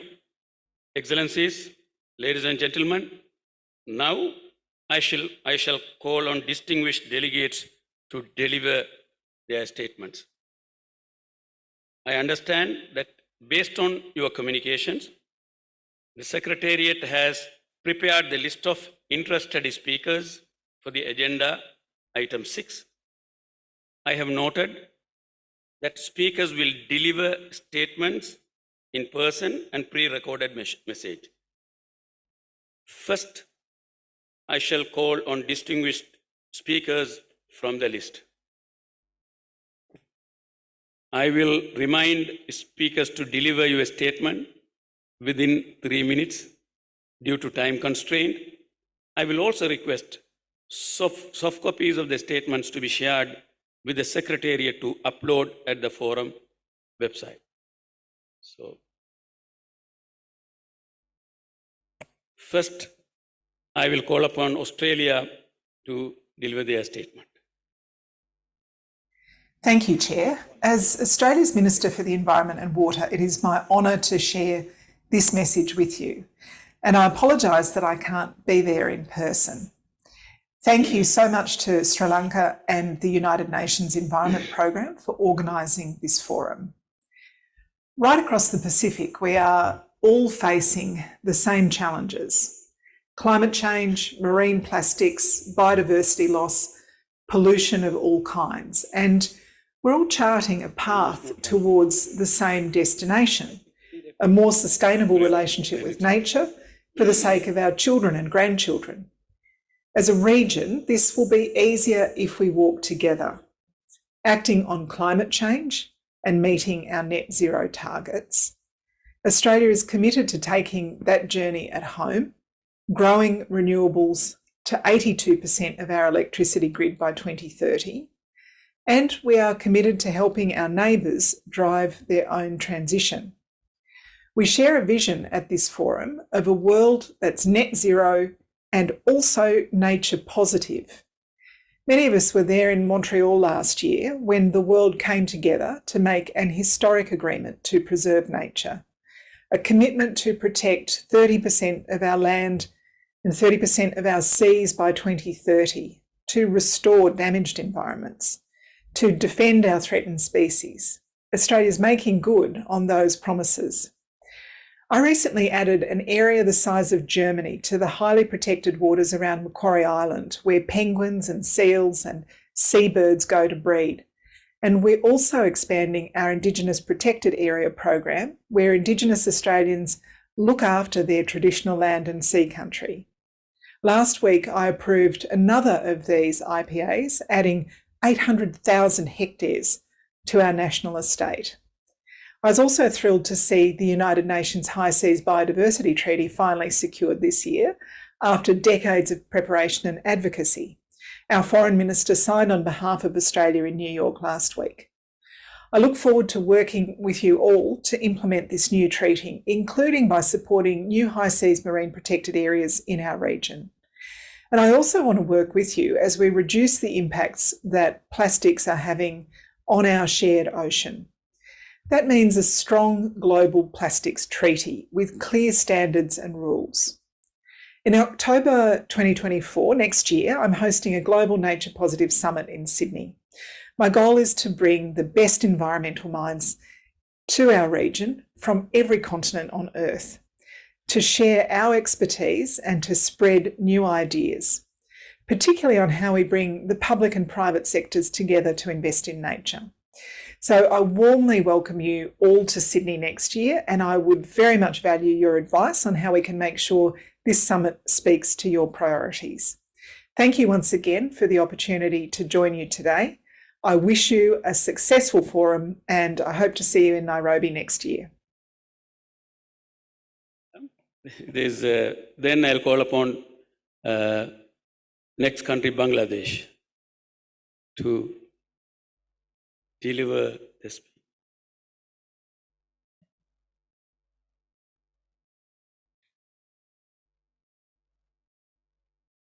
Assalamu alaikum. His Excellency, Mr. Chair, Excellencies, ladies and gentlemen, good morning. On behalf of Government of Bangladesh, I appreciate the Government of Sri Lanka for hosting the meeting and the warm hospitality. We also express our sincere thanks and gratitude to UNEP for arranging this meeting. Bangladesh is one of the pioneer countries that enacted Bangladesh Biological Diversity Act in 2017 to address the conservation and sustainable use of the biodiversity. Besides wildlife conservation and Security Act 2012 was promulgated to scale up the conservation of wildlife, protected areas, and marine biodiversity. Bangladesh, being a biodiverse country, emphasized the effective implementation of the ambitious Kunming-Montreal Global Biodiversity Framework through resource mobilization, technology transfer, and capacity building. Excellencies, Bangladesh is recognized as the 7th most climate vulnerable country in the world. However, under the visionary leadership of our Honorable Prime Minister Sheikh Hasina, Bangladesh emerged as a global frontrunner in addressing the risks posed by climate change. Our efforts have achieved international recognition and appreciation. We have demonstrated our dedication by submitting our ambitious updates national determined contribution in 2021 contribute to global emission reduction targets. In our relentless pursuit of climate resilience, we formulated and submitted the National Adaptation Plan 2023 to 2050 in 2022. For implementing the NAP, Bangladesh will require $230 billion as additional and new finance from 2023 to 2050, which is about $8.5 billion annually. This is a huge financial requirement for which adequate funding support is not coming from the international community. Also, Bangladesh takes great pride in presiding the Modi Climate Prosperity Plan 2022 to 2041. This transformative plan embodies the vision to achieve climate resilience and prosperity through innovative and sustainable approaches. Excellencies, sound management of chemicals and waste is crucial for the protection of human health and the environment. However, the poor management of chemicals and waste products led to increased pollution of land, water, and air. Excellencies, as a developing country, Bangladesh does not have sufficient technical capacity or financial resource to combat climate change, halt biodiversity loss, and reduce environment pollution. Unfortunately, impact of these three planetary environmental crises on vulnerable populations are disproportionate. We urge upon the international community and particularly the developed world to live up to their commitment to assist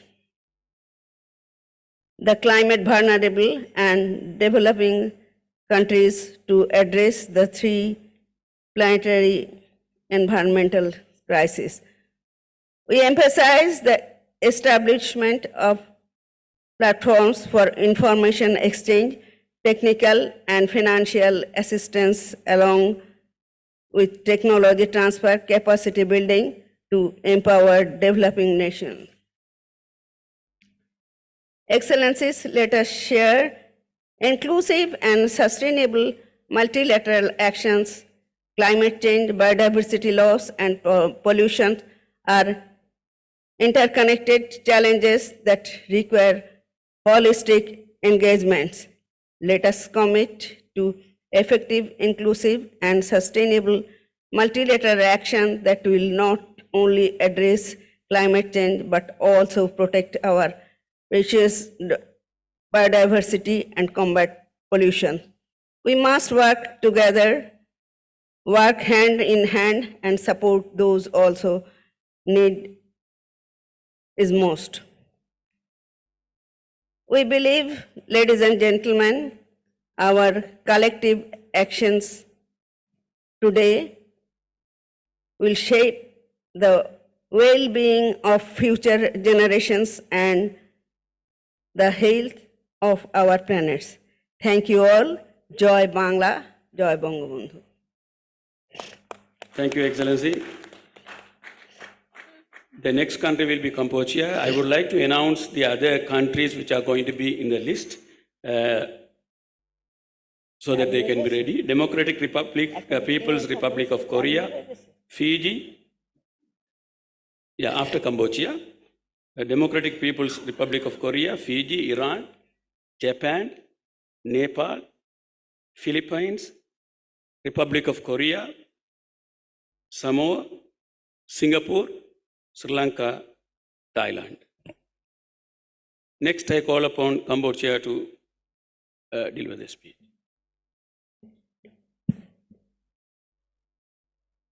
Thank you very much, Excellency Chairs, Honorable Ministers, distinguished delegates, ladies and gentlemen. On behalf of the Ministers of Environment of the Royal Government of Cambodia, I would like to express my sincere thanks to the Ministries of Environment of the Democratic Socialist Republic of Sri Lanka and the United Nations Environment Programme for hosting this 5th Forum of Ministers and Environment Authority of Asia Pacific. Our gathering today is reassuring of our commitment to strengthen our action for the environment. As Asia Pacific countries play a critical role in shaping the kind of environment that would be handed over to the future generation, Cambodia highly recognizes the values of our individual and collective efforts and cooperation. In this regard, allow me to share some of Cambodia's experience dealing with this triple environmental crisis. At the national levels, the Royal Government of Cambodia has recently launched a new overarching strategy called Pentagonal Strategy. The overall mission is to safeguard and nurture peace and to accelerate development of becoming the high-income country by 2050. One of the key elements in these strategies is resilient, sustainable, inclusive development. It substantially aligns with the three principles of the Sri Lanka United Nations Convention, UNFCCC, CBD, and UNCCD, and the 2030 Agenda for Sustainable Development. The other key elements, such as the carbon neutrality by 2050 policies, our region adapted environmental codes, and our existing ministerial mechanism have formed a comprehensive policy, legal, and institutional framework incorporates model cross-sectors elements such as green economy, sustainable cities, as well as science and technology in supporting of the climate actions, biodiversity conservation, and pollution control. With these frameworks, among many others achievements, Cambodia given a priority toward first effects access to climate finance. Second, increasing our protected area conservation through turning potential area into community-based ecotourism destination. And the third, combating plastics waste. Excellency, ladies and gentlemen, for this forum is a very important platform for the state in Asia and Pacific to prepare for the next section of the UN or UNIAS in 2024, for collective regional perspective and action for the UNIAS. I believe that access to finance and technologies is among essential components if we want to win this fight against climate change, biodiversity loss, and pollution. Cambodia reiterates the effective, inclusive, and sustainable development multilateral action is the key to tackle climate change, biodiversity loss, and pollution. In this forum, Cambodia strongly expected that ministerial declaration outcome will be affirmed in balanced manner toward environmentally sustainability.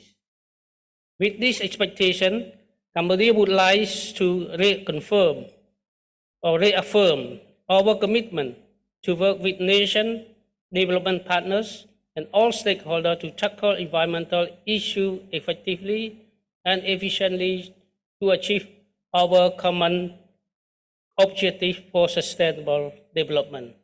I thank you, Excellency Chair. Thank you, Excellency.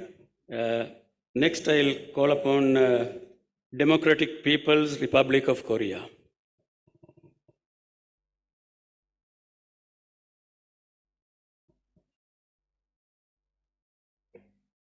I don't hear anything. So I'll move on to India, please.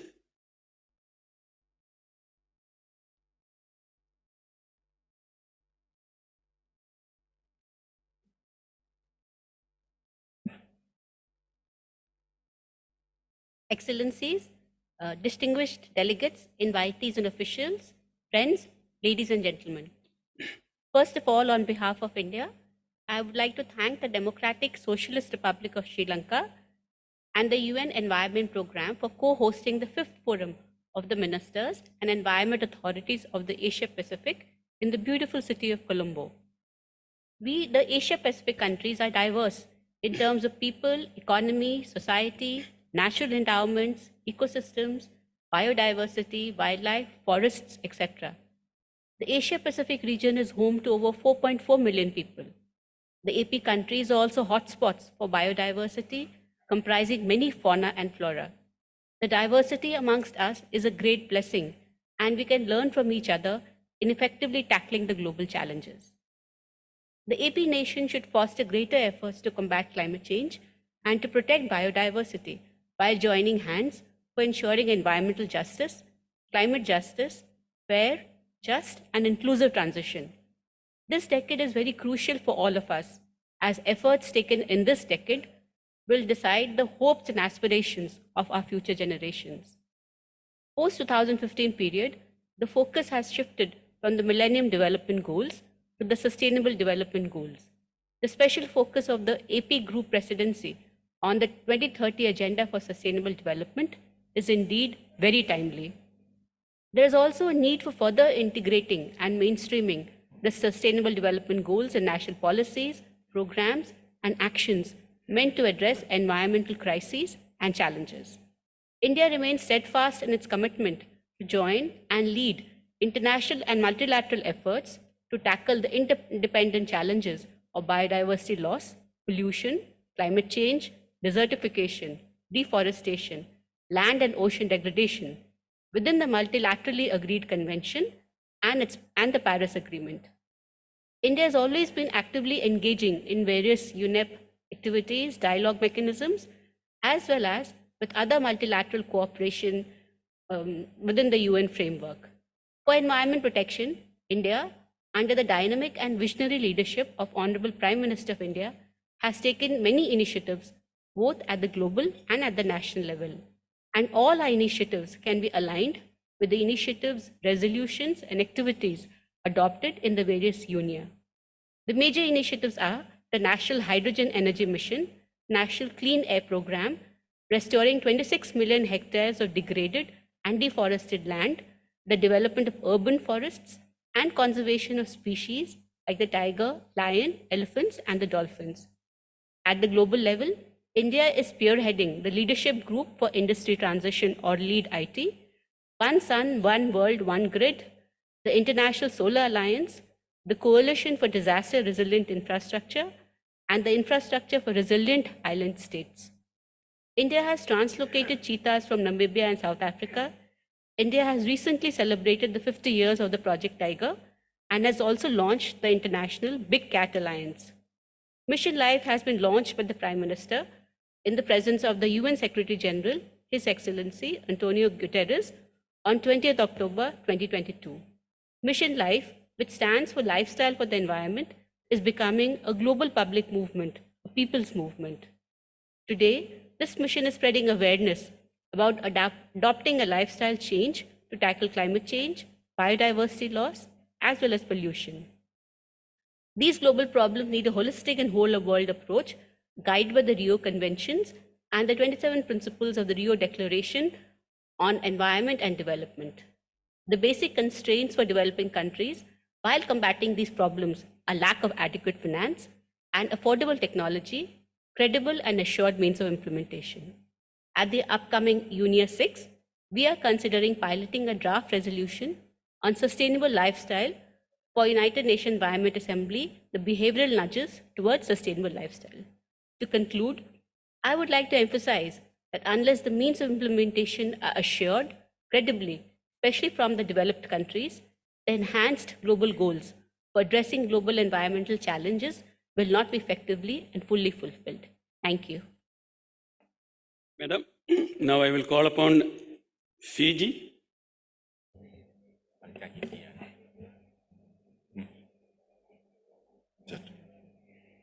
Honorable Chair, distinguished ministers, first of all, I would like to thank the government and the people of the Democratic Republic of Sri Lanka for the warm hospitality accorded to my delegation since our arrival.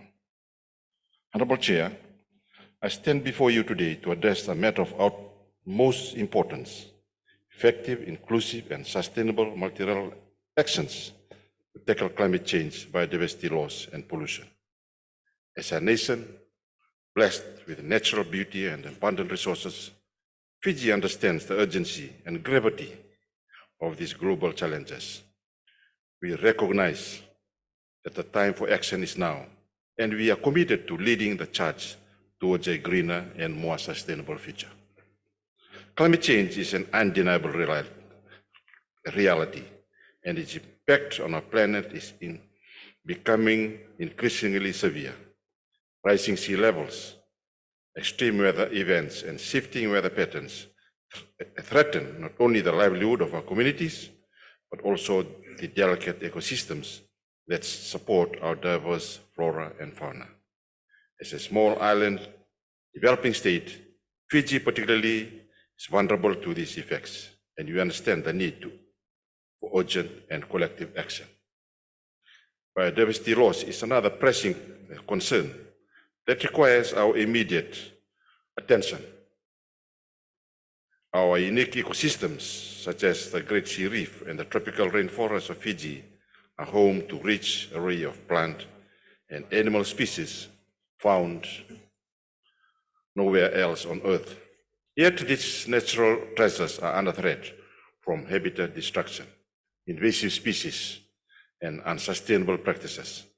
We must work together to preserve and restore our biodiversity, ensuring that future generations can also experience the wonder and beauty of our natural heritage. Furthermore, pollution both on land and in our ocean poses a significant challenge to our environment and human health. The improper disposal of waste, industrial pollution, and the use of harmful chemicals have detrimental effects on our ecosystems, wildlife, and the health of our people. We must adopt sustainable waste management practices, promote cleaner production methods, and invest in innovative solutions to reduce pollution and protect our environment. To effectively address these interconnected challenges, we must embrace multilateralism. No single country can tackle climate change, biodiversity, loss, and pollution alone. We need collaborative efforts, knowledge sharing, and technical assistance from the international community to build a sustainable future for Fiji and the world. Ladies and gentlemen, the challenge of climate change, biodiversity loss, and pollution are formidable, but they are not insurmountable. Fiji is committed to taking bold and decisive action, and we invite the international community to join us on this journey. Together, we can create a future where our environment is protected, our ecosystem thrive, and our people enjoy a sustainable and prosperous life. Let us stand united in our pursuit of effective, inclusive, and sustainable multilateral action. Let us be the generation that rises to the occasion, forging a path towards a greener, cleaner, and more resilient Asia and the Pacific, and ultimately a sustainable world for all. Thank you. Thank you, Honorable. Next, I'll call upon Iran, Islamic Republic of.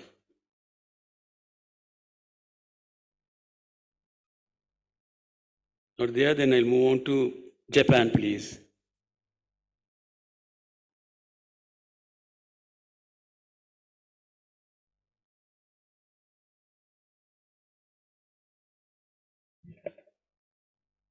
Not there? Yes, now move on to Nepal.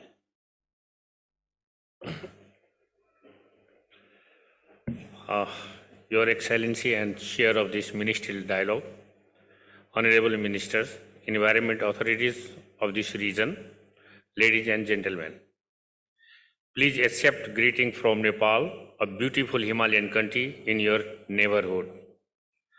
Our country, Nepal, is known as the birthplace of Lord Buddha and the land of the tallest mountain on the earth, Mount Everest, which lies in the Hindu Kush Himalayan range of mountains, known as the Himalayas.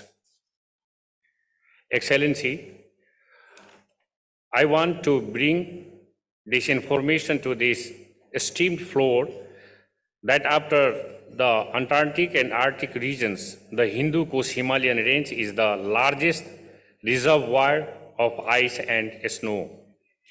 It serves as the source of water to maintain life, livelihood, economy, and food. Not for the community living in the mountain range only, it serves equally to the people living in plain land.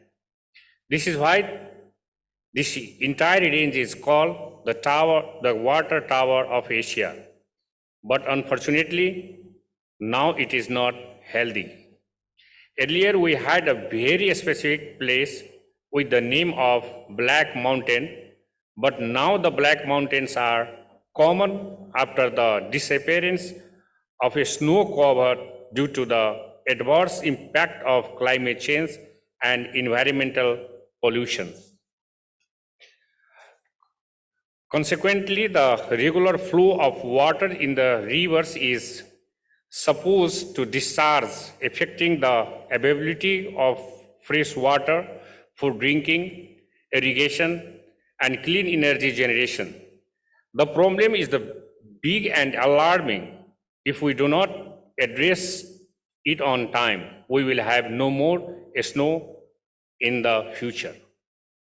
Urgent action to address it, drivers is necessary.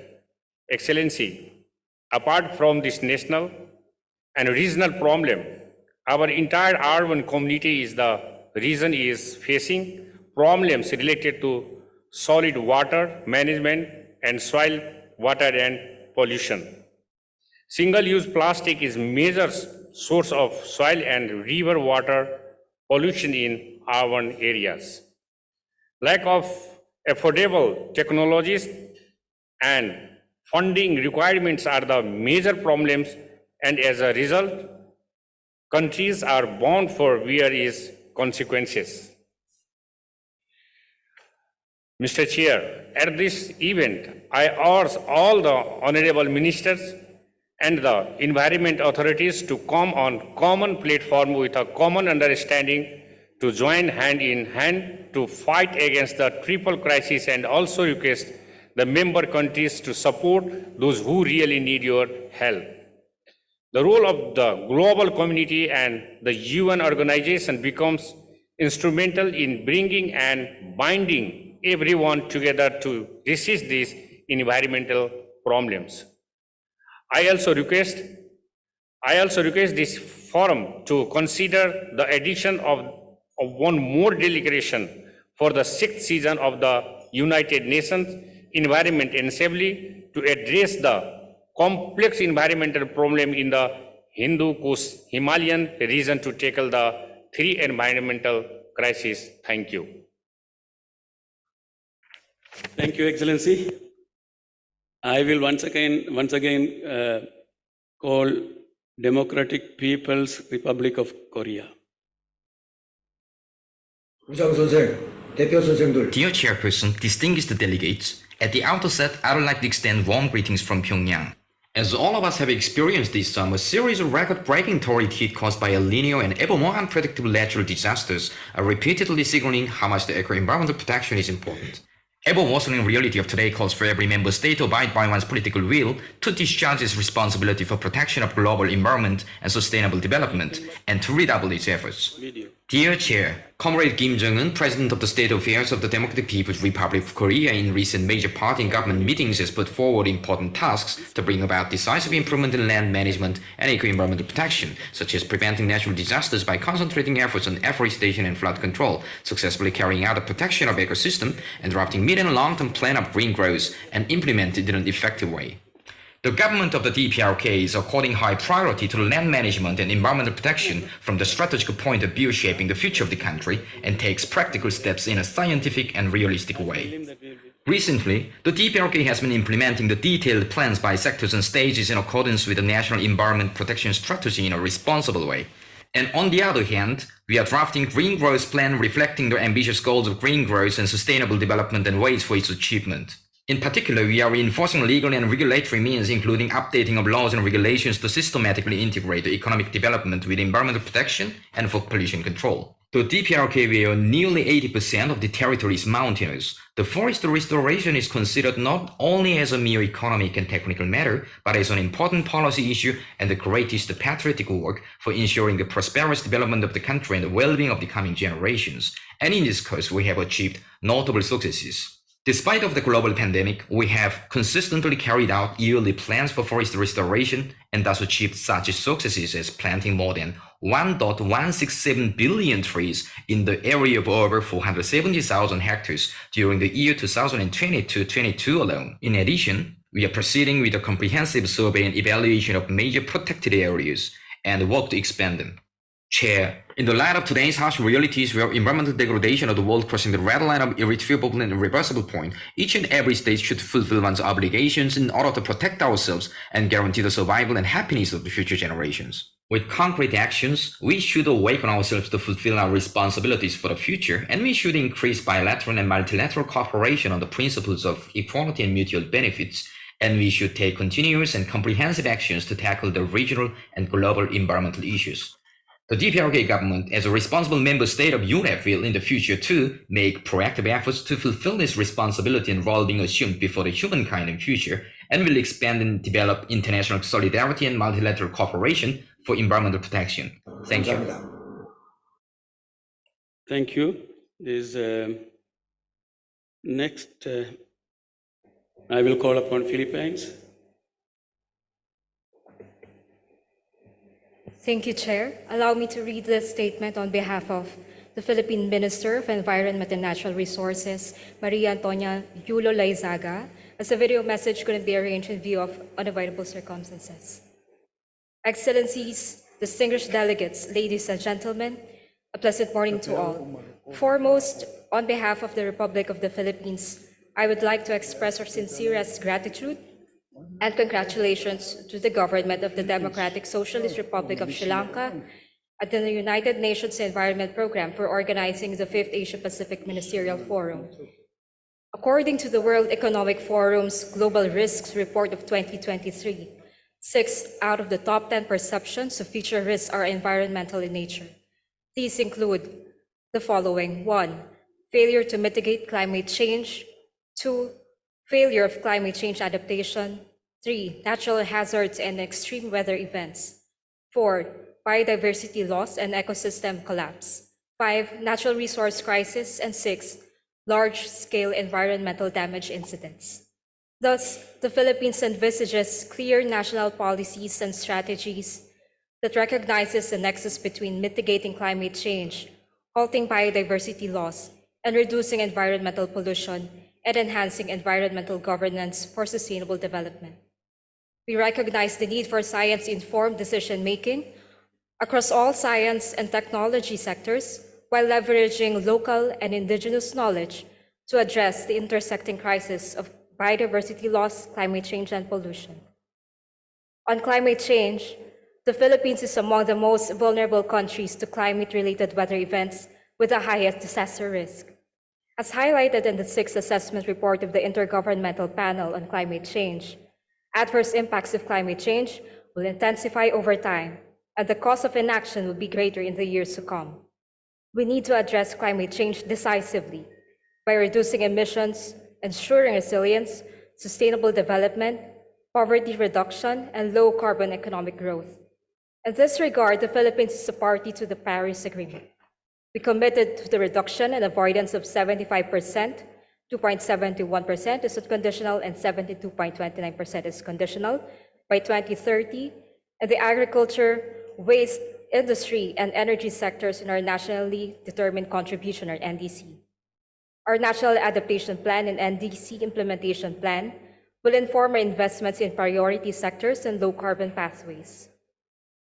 To accelerate climate action and strengthen disaster resilience, we have a systems and risk-based approach in managing our environment and natural resources, or ENR programs, through strengthening the National ENR Geospatial Database as a decision support tool, accounting for the country's natural resources, and implementing integrated ecosystem-based strategies in the ENR sector in development planning. On biodiversity loss, the Philippines is one of the most megadiverse countries and host to the Center of Marine Biodiversity. We recognize our role in contributing to the protection of areas to address both biodiversity loss and climate change through our environmental policies and programs that embody biodiversity and environmental sustainability. To align with the Global Biodiversity Framework, we are implementing the new Philippine Biodiversity and Strategic Action Plan, PBSAP, that is based on the interventions of climate action, biodiversity protection, and human development. At the United Nations General Assembly last month, the Philippines signed the High Seas Treaty, or the BBNJ Agreement. As a maritime nation blessed with rich biological diversity, we recognize the critical role our seas play. Hence, it is imperative that we only not steward what is ours, but we extend effort and share responsibility with the rest of the world in protecting and conserving the biodiversity beyond national jurisdiction, the common heritage of mankind. We likewise actively take part in safeguarding and ensuring the integrity of our marine and coastal ecosystems by establishing marine stations and biogeographic regions to serve as sentinels in our archipelago, to actively foster strategic partnerships and collaboration with stakeholders in the Philippines and beyond our borders. These will adopt ecosystem-based approaches to identify, map, secure, observe, monitor, and evaluate the state of our coastal and marine resources. This is essential to achieve the ocean we need for the future we want. On environmental pollution, we have addressed waste pollution and are advancing the circular economy through implementation of policies and programs, the most recent of which is the passage and implementation of Republic Act No. 11898, also known as the Extended Producers Responsibility Act. It will catalyze collaboration between all sectors in reducing plastic waste generation in the country that affect our air quality and terrestrial, coastal, and marine ecosystems.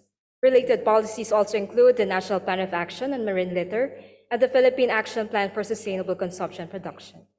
These policies offer promising opportunities for the country to reduce waste and facilitate shifts towards circular economy and sustainable lifestyles.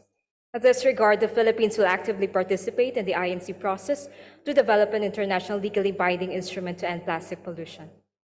Excellencies, ladies and gentlemen, the Philippines stands ready and assures its continued support in pursuing transformative actions to the environment and climate change to ensure that no single individual, no community, and no ecosystem will be left behind. We pledge to develop and implement science-informed policies and practices that foster convergence between climate action, biodiversity conservation, and pollution reduction, and participate actively in the INC process. We also seek partnerships with like-minded nations and organizations to amplify our impact. Every nation participating in this ministerial forum is vital in promoting equitable development and safeguarding the planet against this triple planetary environmental crisis. Thank you. Thank you. I will move on to Republic of Korea. After this statement, I think we will stop the session and continue after lunch, as there are members to go for side events meetings. Thank you, Chair. In the face of dire challenge of our crisis, I believe the international community made meaningful progress so far. From the Paris Agreement in 2015 to the Kunming-Montreal Global Biodiversity Framework last year, we also launched the Intergovernmental Negotiating Committee, INC, to end plastic pollution by 2024. Yes, we have done a lot, but not quite enough. Since the adoption of the Paris Agreement, countries set up their own NDC to strengthen climate action. However, the recent Global Stocktake report showed that our efforts fell far short of 1.5-degree goal. To make it further, we need financial resources. Climate financial support should be channeled to the most needed place in the most effective way available. To this end, Korea has pledged to contribute an additional $300 million to the Green Climate Fund this year. I hope it will be a little more help for the countries. As I mentioned earlier, to fight against the plastic pollution, Intergovernmental Negotiating Committee has been found. We wish to see the completion of legally binding plastic agreement at the 5th meeting of INC held in Korea during the late 2024, next year. Following the INC 5, Korea will also host the World Environmental Day 2025. We expect it will be a wonderful opportunity for countries to come together to celebrate the completion of a plastic treaty and reaffirm our commitment to ending plastic pollution. Like my boss, Korean President Yoon Suk-yeol has pledged at G20 summit 1 month ago, Korea is committed to playing as a green ladder to assist our friend countries so we can go together. Thank you very much. Yeah. Thank you everybody, and we will resume this session exactly at 2 o'clock, please.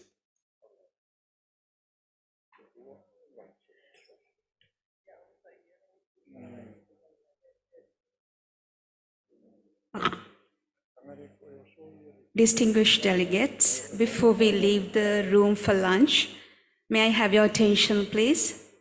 The hosts, the government of Sri Lanka, intends to surprise you with a souvenir to take home. You will receive a bag made with recycled cotton yarn, colored with herbal, specially Ceylon cinnamon. A pack of Ceylon tea, a little wooden map of Sri Lanka, and a hat are there in the bag.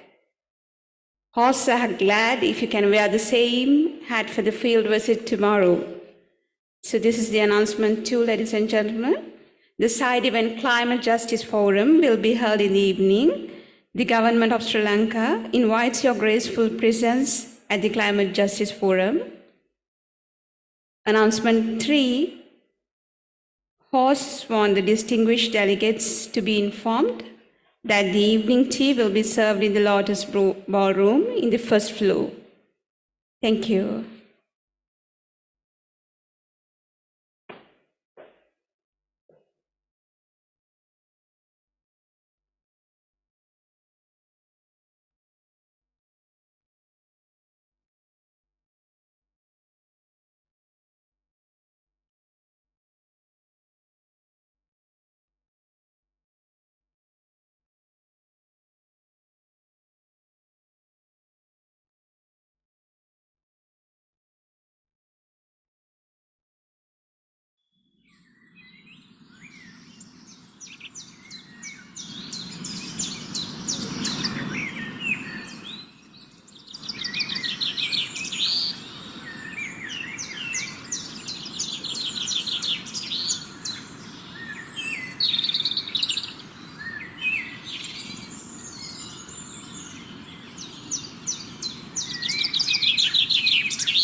Yeah, good. Ministers indicating that, yeah, just start.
Good afternoon, everybody.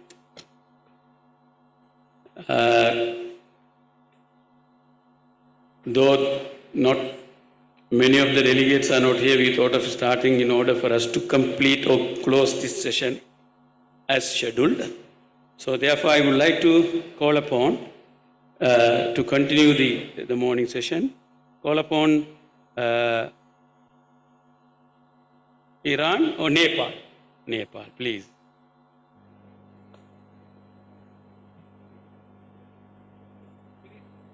Finished, yeah. And Philippines, finished. And Samoa? Yep.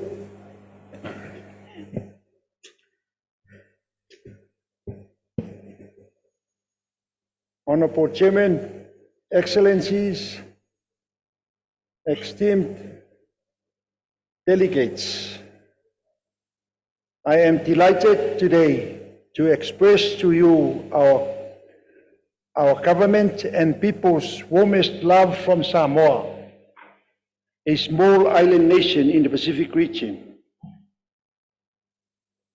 Samoa expresses its gratitude and sincere appreciation to the government of Democratic Socialist Republic of Sri Lanka, United Nations Environment Programme and Secretariats staff, and all who have provided assistance in organizing the 5th Forum of Ministers and Environment Authority of Asia Pacific. We thank the government and people of Sri Lanka for your warm hospitality that we have received and for hosting this meeting. Samoa reaffirms its commitment and support for effective, inclusive and sustainable multilateral actions to tackle climate change, biodiversity loss and pollution, now labeled as the triple planetary crisis. And if we do have some kind of global cooperation, knowledge sharing and mobilization, financial resources by our development partners, a setback is imminent.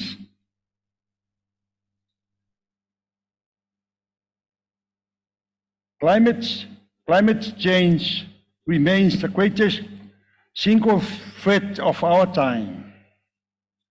Effective multilateral actions require everyone to do their parts across all contexts, from international to regional, national, and through to our local communities. Excellencies, each member countries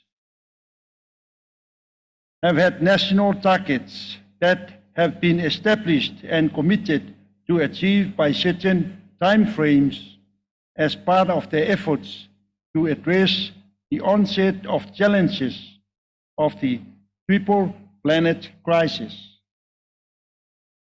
Samoa similarly is committed to following through its national targets to reduce overall GHG emissions by 26% in 2030 compared to 2007 levels. More so, Samoa is committed in developing its national adaptation plan, which provides a roadmap for all its activities. Samoa is committed to protect 30% of its water in ecologically representative and well-connected system of marine protected areas through the implementation of Samoa government is committed to ocean strategy and marine spatial planning with the support of our partners. Our government is committed to protect over 30% of its terrestrial biodiversity, which includes the establishment of international bird areas, key biodiversity areas, watershed, catchment areas, reiterated natural and recreation reserves, national parks, and community-based conservation areas. As reiterated by our Prime Minister in the recent UN General Assembly in New York, the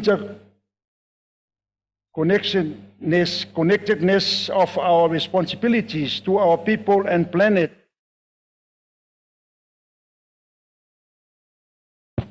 in collective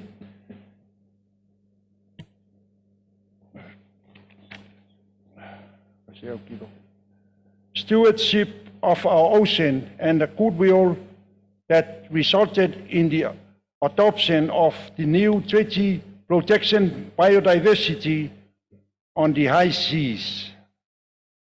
We must sustainably manage our ocean resources.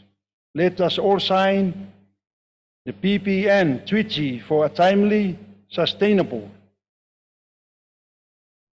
Samoa with generous support of our partners.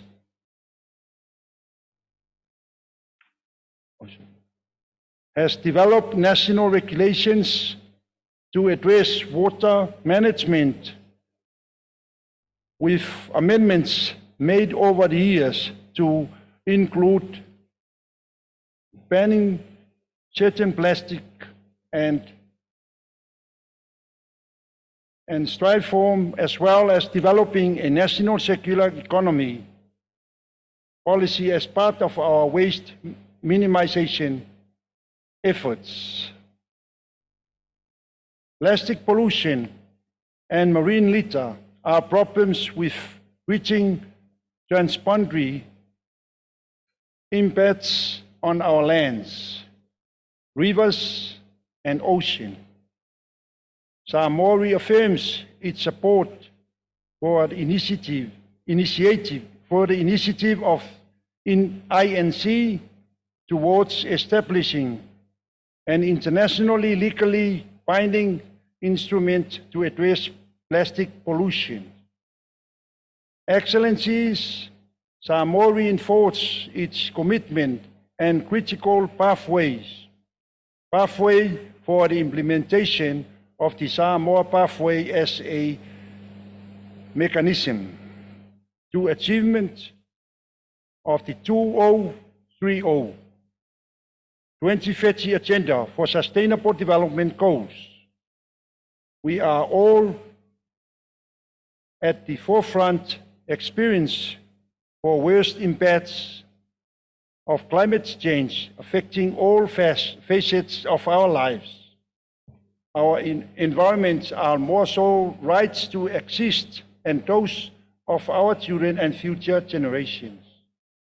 As we have heard, the voice of our children, represented by Ms. Aniva Clark, we owe it to them to hear them out and act on it. As a member of our Asia-Pacific family, Samoa believes that genuine and inclusive collaborations will enable us all as a region to make decisions that we are just and fair for our states.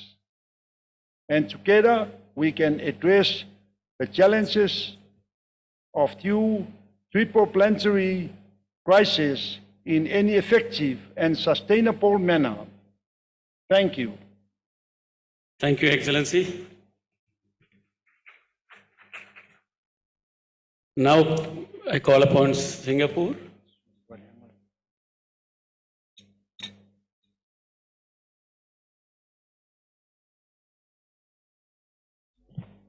Yes, move on to, yeah, please. Go ahead, please. Singapore? Please.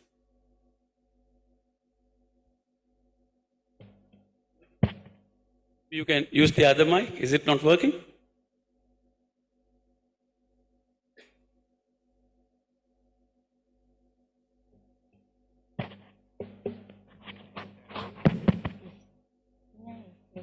Okay.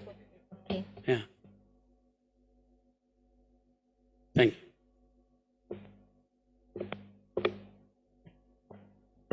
Hello, can I be heard? Okay, good. Thank you, Chair, for the floor.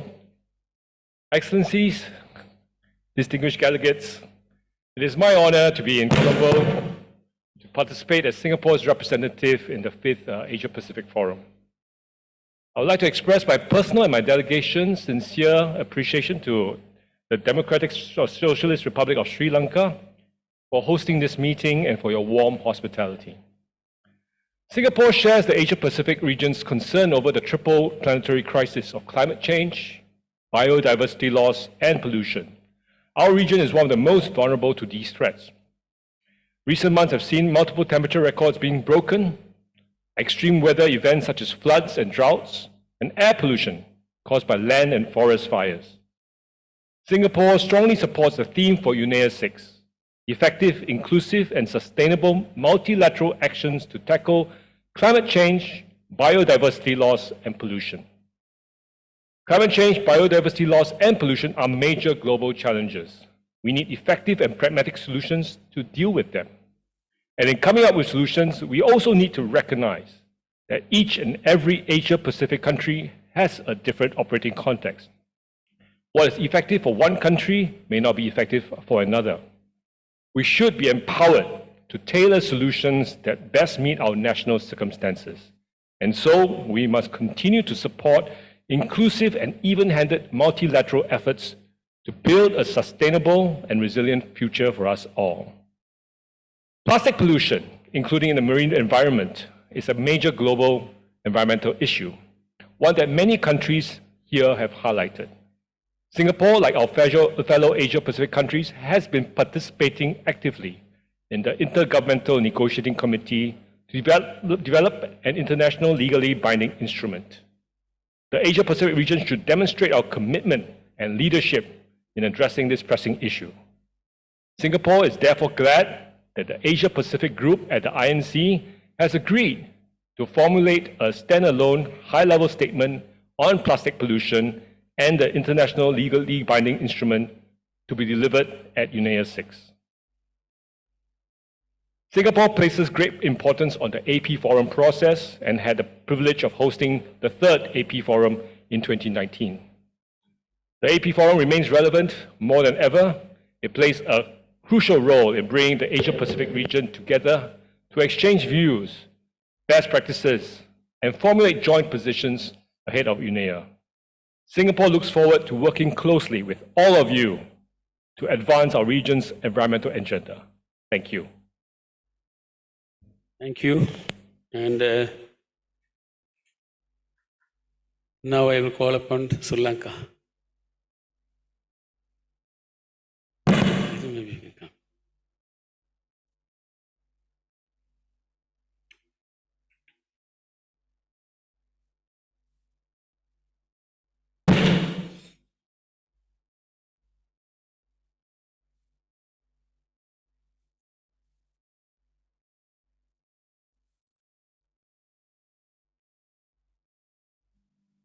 Sri Lanka is a small island which battled economic crisis just after the COVID pandemic.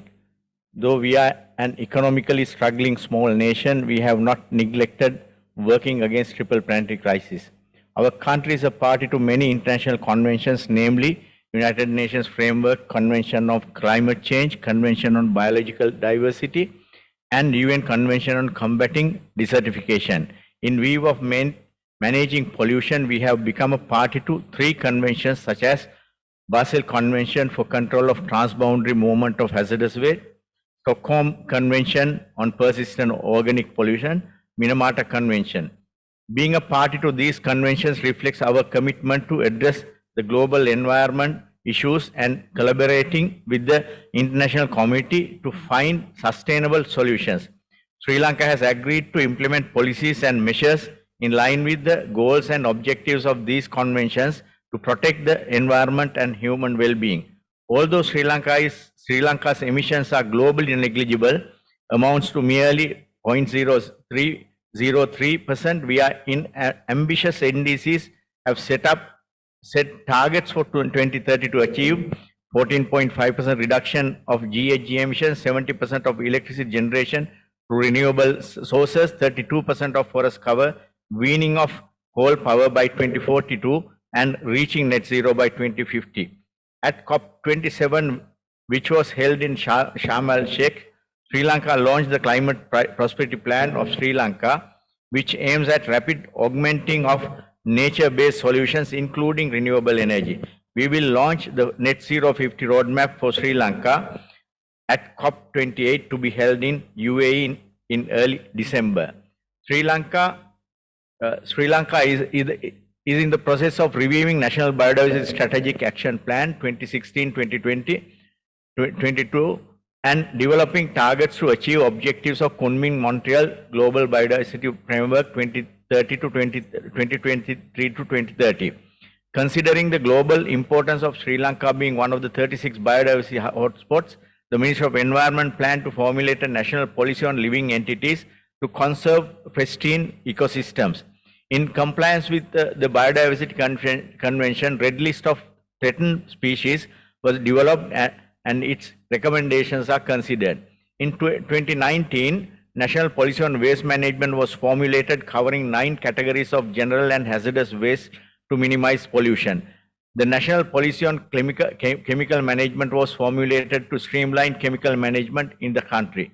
The National Action Plan on Plastic Waste Management 2021-2030 will promote plastic waste management activities in the country. In combating plastic pollution, we embrace 3R principle.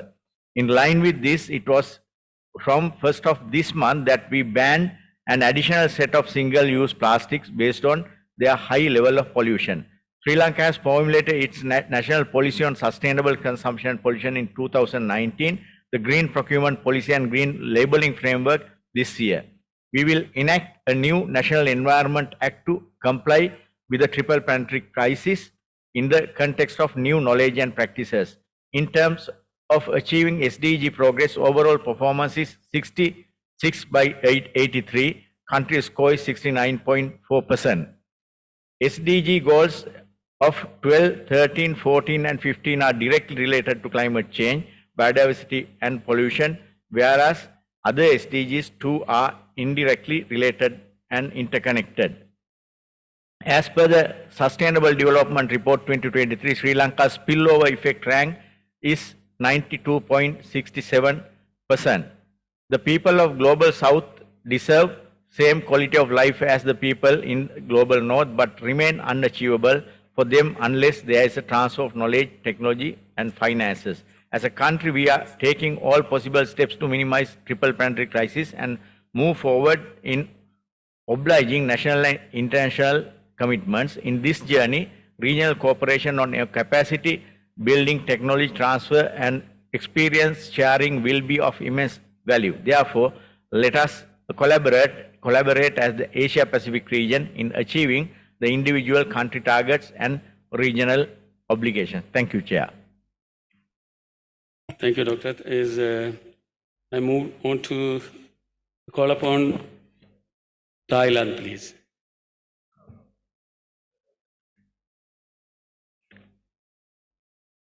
สิ่งแวดล้อมแห่งสหประชาชาติสมัยที่ 6 คุณอาฮาเมดรัฐมนตรีว่าการกระทรวงสิ่งแวดล้อมแห่งสาธารณรัฐสังคมนิยมประชาธิปไตยศรีลังกาคุณมะลิมารองผู้อำนวยการบริหารโครงการสิ่งแวดล้อมแห่งสหประชาชาติท่านสุภาพสตรีและสุภาพบุรุษทุกท่านครับสวัสดีครับในนามของรัฐบาลไทยผมขอแสดงความขอบคุณต่อกระทรวงสิ่งแวดล้อมแห่งสาธารณรัฐสังคมนิยมประชาธิปไตยศรีลังกาและยูเนปที่ได้จัดการประชุมครั้งนี้เพื่อให้เราได้หารือร่วมกันถึงท่าทีที่จะเสนอในการประชุมยูเนีย 6 ในปีหน้าถึงเวลาแล้วที่คำมั่นสัญญาของพวกเราจะต้องนำไปปฏิบัติอย่างเร่งด่วนผ่านการดำเนินงานในระดับภูมิภาคที่เข้มแข็งและเป็นรูปธรรมยิ่งขึ้นผมรู้สึกยินดีอย่างยิ่งที่ภูมิภาคของเรามีความคืบหน้าในการดำเนินการตามข้อมติยูเนียสำหรับประเทศไทยเราได้ยกระดับการดำเนินการเพื่อบริหารจัดการปกป้องทรัพยากรธรรมชาติทั้งในด้านนโยบายและการพัฒนากฎหมายเพื่อบรรลุเป้าหมายของประเทศและพันธกรณีระหว่างประเทศประเทศไทยมีความมุ่งมั่นที่จะพยายามอย่างเต็มที่เพื่อบรรลุเป้าหมายการพัฒนาที่ยั่งยืนของสหประชาชาติหรือ SDG ในทุกมิติที่เกี่ยวข้องกับทรัพยากรธรรมชาติและสิ่งแวดล้อมผมขอยืนยันความมุ่งมั่นของประเทศไทยและพร้อมร่วมงานอย่างใกล้ชิดกับยูเนปและประเทศต่างๆเพื่อก้าวไปสู่การพัฒนาที่ยั่งยืนที่สร้างความสมดุลระหว่างเป้าหมายเศรษฐกิจสังคมและสิ่งแวดล้อม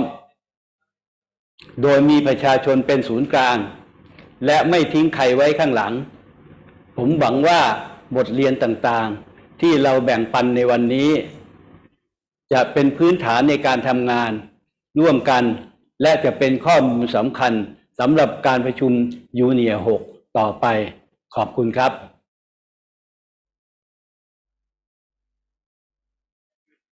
Thank you, Excellency. And we have come to the last speaker of this session. I would like to call upon the Laopedia.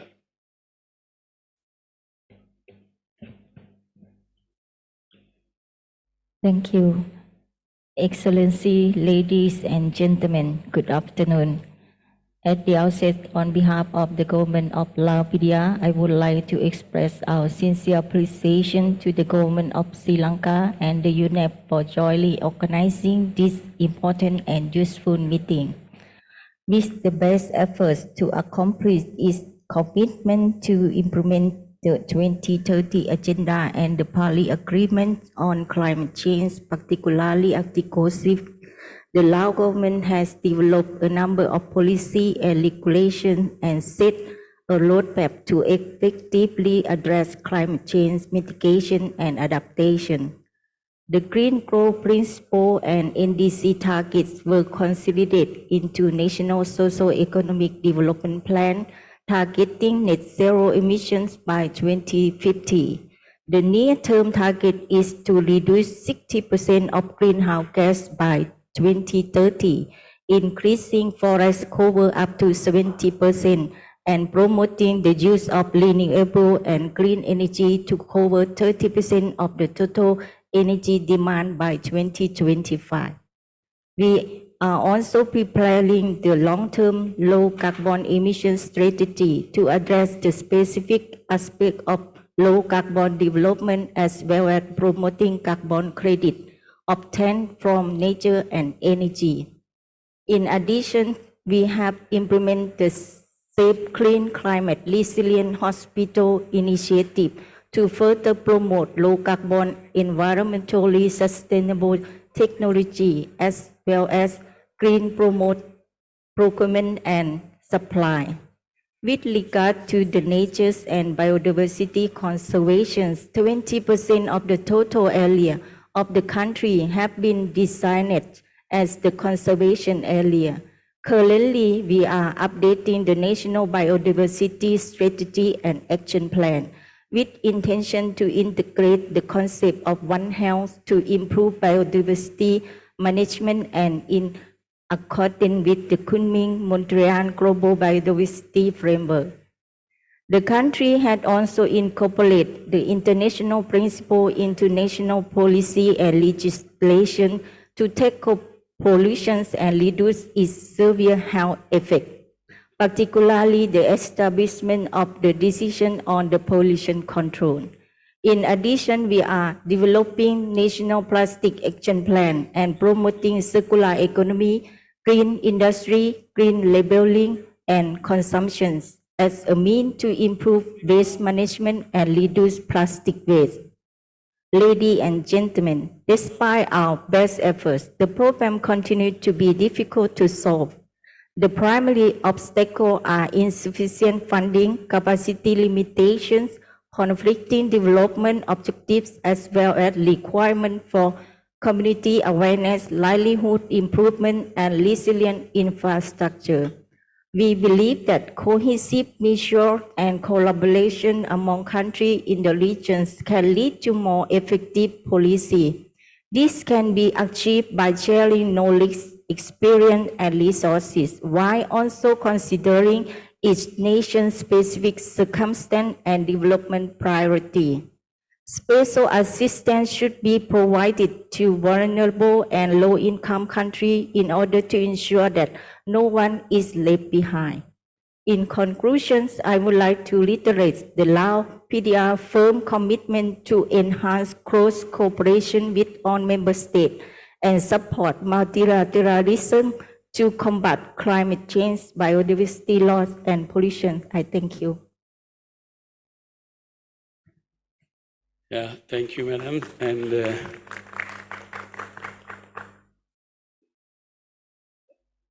just before closing, I would like to call upon Japan to deal with their statement. Thank you, Mr. Chair, Your Excellency. Good afternoon, distinguished participants. First of all, I would like to thank the government of Sri Lanka and the UNEP Secretariat for co-hosting this important conference to our region. The world is currently facing a triple crisis: climate change, biodiversity loss, and pollution, as many participants mentioned. To overcome these three urgent crises, we need to aim for integrated solutions rather than responding to them individually. For example, when we promote measures to combat climate change, we must also encourage measures that are effective against biodiversity loss and pollution. This is also in the spirit of the SDGs, which call for maximizing synergies among the goals to achieve each one simultaneously. The SDG summit was held last month, but unfortunately, it concluded that the world is not on track to achieve the SDGs. Countries need more encouragement to increase synergies to achieve the SDGs by 2030. There needs to be an increased shared understanding of these critical synergies, and to this end, UNDESA and UNFCCC Secretariat have co-organized 4 global conferences on climate and SDG synergies since 2019. The third conference was held in July last year in Tokyo and hosted by the Ministry of the Environment, Japan. How do we realize these synergies? Both the Global Sustainable Development Report and the Synergy Conference Expert Group Report released before the SDGs summit give us an idea of what is needed. The first step is to gather concrete examples of good practices generating synergies. One prime example of this is nature-based solutions. Japan has examples of sustainable forest conservation, long-life wood and material use, and biomass power generation. The reports also point out the need for a methodology to apply synergies to policies. There are several tools that show linkage among the SDGs, but further research is needed so that they can be used for specific policies. The expert group report makes another critical point. It emphasizes that the developing countries can have a more significant impact on promoting the SDGs by taking climate action than developed countries. For example, it is reported that there are many developmental co-benefits from adapting to climate change by utilizing forests and other ecosystems. Promoting synergies can also increase efficiency and reduce the investment gap. Based on the above information, Japan would like to propose a resolution on strengthening synergetic approaches at UNEA 6 to identify specific policy measures based on scientific knowledge to realize synergies. The draft resolution declares that in addition to the SDGs, we should promote 1.5-degree target of the Paris Agreement, 2050 vision, and 2030 mission for a nature-positive economy, and measures to address environmental pollution through a synergetic approach in each member state. We also encourage the incorporation of synergy-related targets and co-benefits into existing NDCs, VNRs, and NBSAPs as concrete actions. We would also request that UNEP Executive Director support preparing an assessment report summarizing the findings to promote better synergistic actions.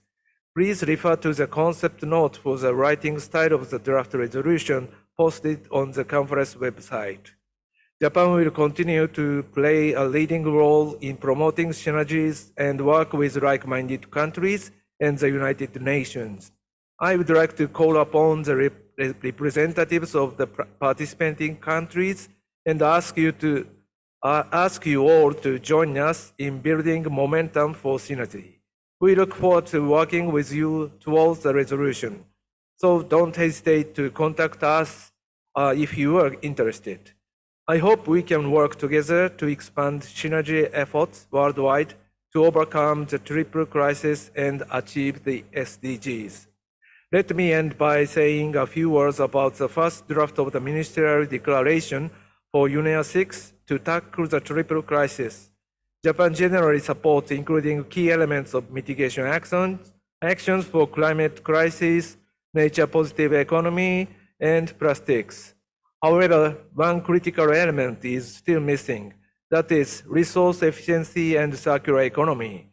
Resource efficiency and circular economy has the potential to reduce 45% of our greenhouse gas emissions, and it also contributes to achieving nature-positive economies. This is because 90% of biodiversity loss and water stress impact come from extracting and processing natural resources. We would like countries here to support the inclusion of resource efficiency and circular economy in the declaration. In the description of circular economy, cooperation with the private sector also needs to be included. Secondly, we should add the key IPCC findings, which state that emissions must peak out by 2025. IPCC AR6 stated that global greenhouse gas emission must peak between 2020 and at the latest before 2025 to limit global warming to 1.5 degrees. Thank you. Thank you, Excellency. Finally, I would like to express my gratitude to all distinguished speakers and delegations for their active participation and very fruitful deliberations. Now, we move on to agenda item 7. So, already. So,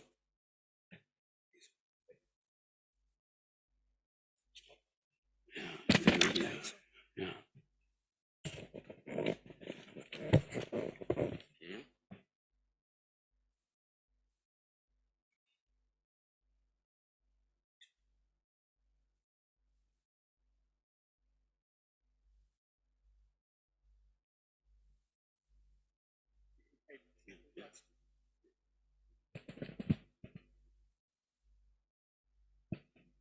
On the agenda item 7, of course, the panel discussion, I would like to invite Her Excellency Mrs. Elizabeth Maruma Mirema, United Nations Assistant Secretary General and Deputy Executive Director, United Nations Environment Program.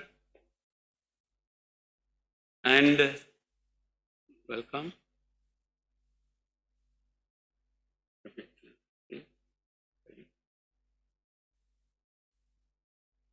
And His Excellency Mr. Stephen Victor, Minister of Agriculture, Fisheries and the Environment, Palau.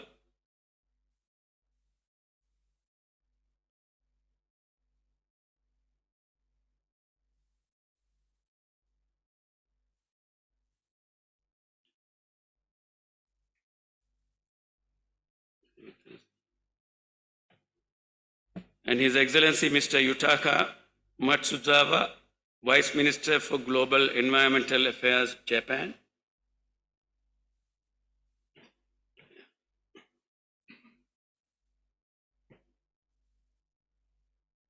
Then Ms. Isabella Koziel, Deputy Director General, International Center for Integration Mountain Development, Nepal.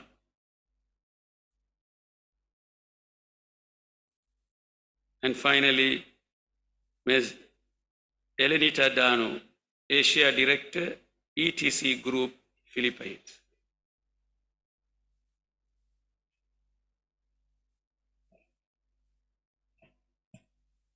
Thank you. No. Thank you all the panelists. The overall goal of strengthening the engagement of multilateral environmental agreements, MEAs, in UNIA 6 is to promote coherence between the resolutions of the Assembly and the decisions of the governing bodies of the MEAs.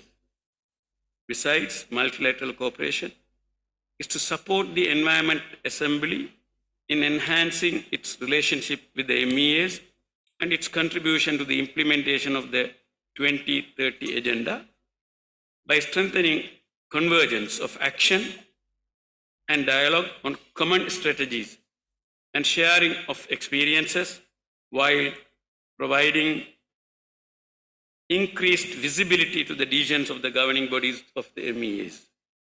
Ministers, heads of delegation, MEA secretariats, other stakeholders, and representatives will have an opportunity to share their Asia-Pacific regional perspectives on effectiveness of the multilateral environmental cooperations, including finance, technology, and capacity building, and at national, sub-regional, and regional levels to achieve internationally agreed goals, including SDGs on climate change, biodiversity loss, and pollution. I shall now invite Excellency Mrs. Elizabeth Maruma Mirama, United Nations Assistant Secretary General and Deputy Executive Director, United Nations Environment Program, to introduce the topics multilateral environmental cooperation to tackle climate change, biodiversity loss, and pollution.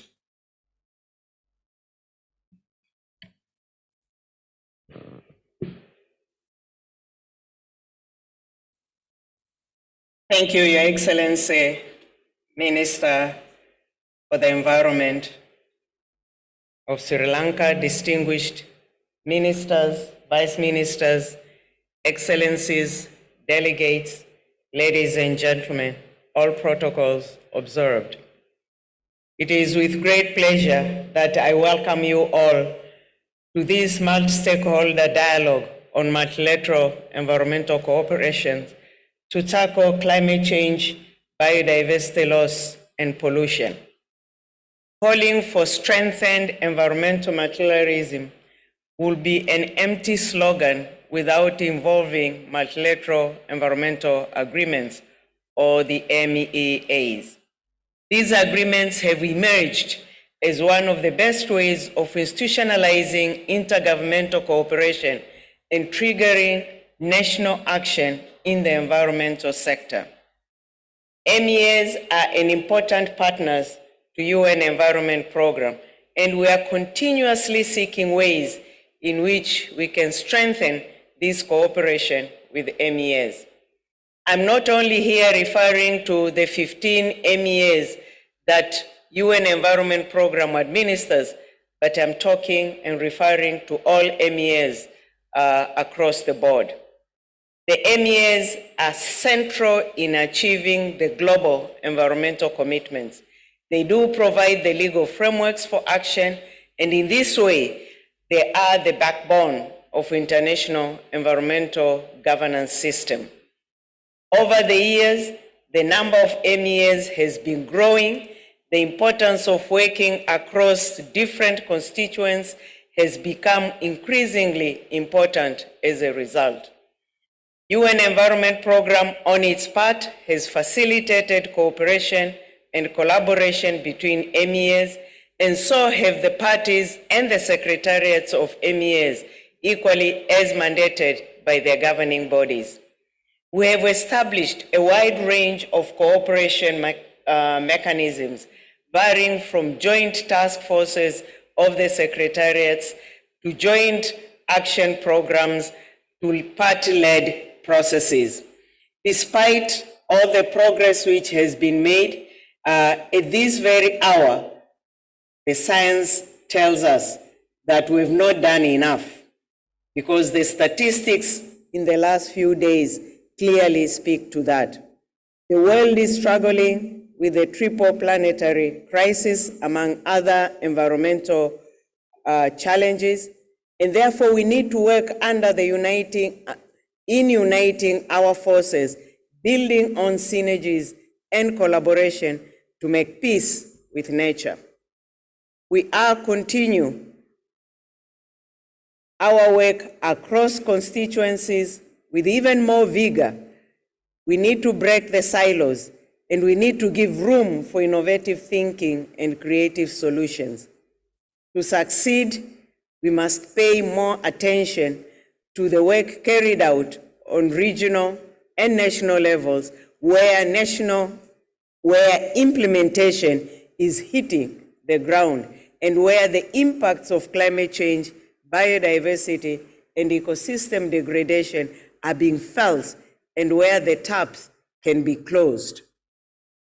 I would like to highlight the upcoming UN Environment Assembly 6, due to take place next year towards the end of February, which will be another milestone in the history of UN Environment Program's cooperation with the MEAs.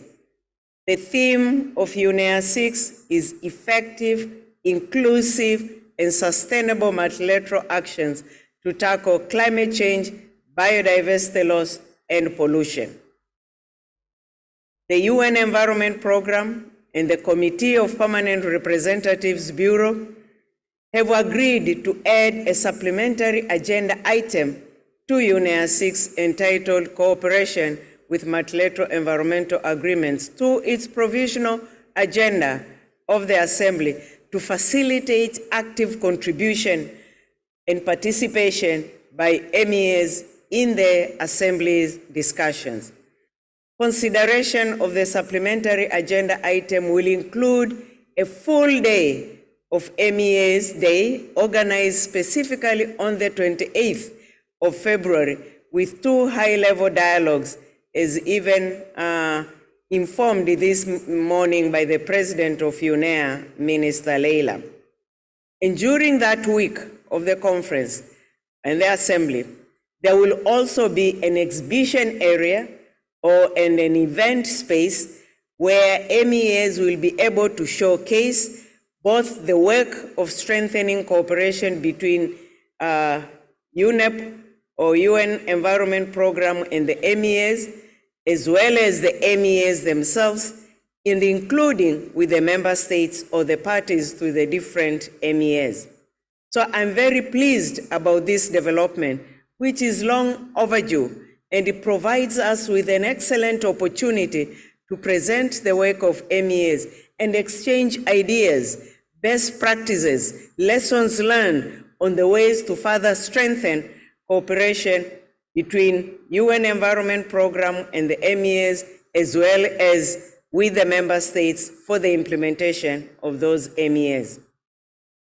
Inspired by the plans of the upcoming UN Environment Assembly, the African Ministerial Conference on Environment, at its 19th session held in July this year, already adopted a resolution that will mandate the African region to call for a resolution during UNEA on cooperation with multilateral environmental agreements. This will provide with an opportunity to strengthen the existing cooperation between UNEP and MEAs and to discuss among the member states how cooperation will even be further strengthened, including between and among the member states for the implementation of the different MEAs. We sincerely hope that other regions will equally call for the same, or at least support Africa in the same direction to ensure that such a resolution or related to that is adopted at UNEA 6. And here we have also heard from the Vice Minister of Japan. They're equally intending to submit a resolution also related to MEA's implementation, cooperation, synergies, and the like. And I believe that this dialogue today will bring forward additional ideas in shaping the preparations for the MEA's Day at UNEA 6 and pave the way forward on concrete ways to define the roadmap for the Asia-Pacific states to strengthen cooperation with multilateral environmental agreements. In the event, member states from this region intend to submit draft resolutions for consideration at UNEA 6, and we know that intention is there. We will all be urging you to submit such proposals within the set timeline and deadline for the submission of draft proposals, which is 18th of December, to enable the Secretariat to prepare the necessary documentation on the subject matter of the resolution, but as well as to accord other member states time to review, consult, and consider those draft resolutions. So our dialogue this afternoon is of particular importance because it responds to the calls for strengthening integrated approaches with a focus to enhancing cooperation and coordination among the multilateral environmental agreements. Last December, we witnessed the historic adoption of the Kunming-Montreal Global Biodiversity Framework by 196 nations during the 15th Conference of the Parties to the Convention on Biological Diversity, which was held in Montreal, Canada. This new Global Biodiversity Framework is an excellent vehicle for the transformational change. It reinforces the implementation, which will require a whole of government, a whole of society approach that enhanced collaboration, cooperation, and synergies with other environmental agreements, which will contribute to further promoting implementation in a more effective and efficient manner. Furthermore, the 15th session of the International Conference on Chemicals Management in Bonn just last week adopted a new voluntary framework, a framework for chemicals management, a framework which also provides a platform for strengthened cooperation among government institutions and boosts also a whole of society involvement. The outcomes of that conference will further the work on nexus areas between the new global biodiversity framework, and now we have a new chemicals and waste global policy framework instrument in order to be able to identify entry points for coherent implementation of the two frameworks. So I'm pleased about this outcome, as this will reinforce the UN Environment Programme's mandate to continue its work in facilitating cooperation and collaboration among the different focal points of the multilateral environmental agreements across biodiversity as well as chemicals and waste clusters. It will also provide fuel for the preparation of the Bern 3 conference, also organized by UNEP, and the next meeting will be in January 2024, again looking at synergies, cooperation, collaboration among the different multilateral environmental agreements at all levels, global, regional, and national, for the implementation of the global biodiversity framework. And here I will add, now, of course, a new instrument has been added on chemicals and waste management. All these developments have clearly shown to a divided world that in the sphere of environment, we can work together to confront the urgent challenges of climate change, biodiversity loss, and pollution. In conclusion, I wish to reiterate that our dialogue here will provide unique insights and experiences that each of the panelists will bring. And I look forward with eagerness to the array of knowledge and insights that will be revealed through this important event this afternoon. Thank you very much.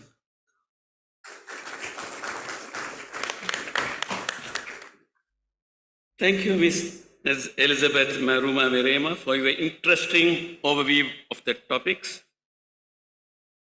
Before I call upon another panelist, I would like to remind everyone that we are limited with the time, and if everyone could express their ideas, opinion, suggestion within 4 minutes, we would really welcome that. Next, I call upon His Excellency Mr. Stephen Victor, Minister of Agriculture, Fisheries and Environment, Palau.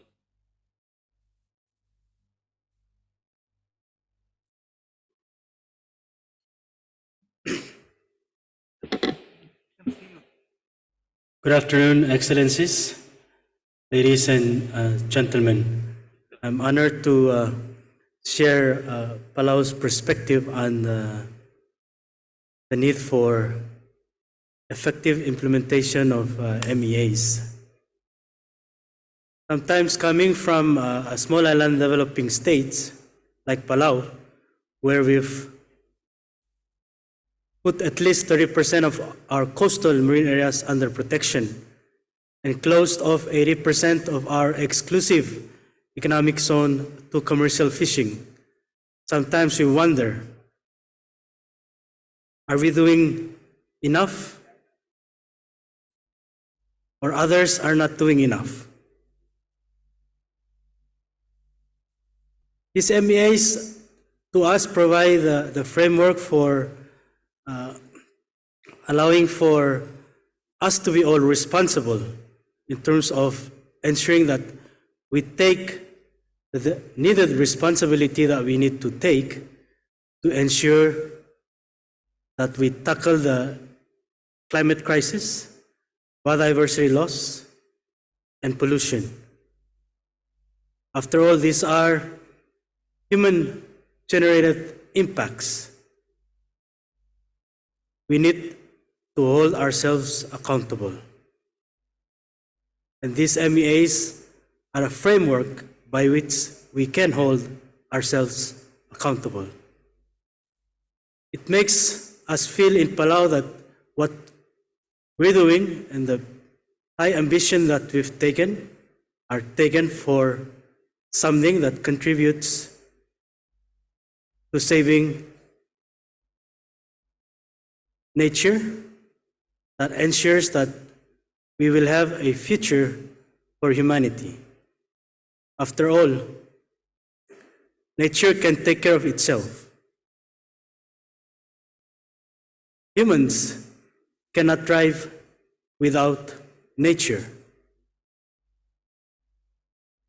We are the only species that have created the problem of climate change, biodiversity loss, and we are the only species that can save the planet for the future of humanity. Now the question is, what are we going to do about it? As responsible leaders, what are we going to do about it? Do we keep talking about it? In Asia Pacific, we contribute over 50% to global emissions. But we're experiencing 55% biodiversity loss.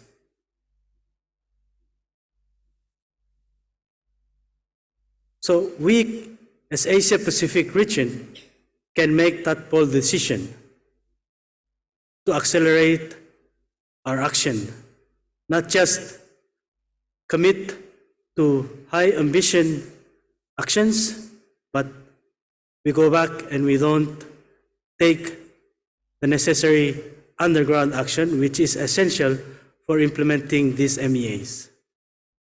The MEAs will not necessarily implement themselves at the international level.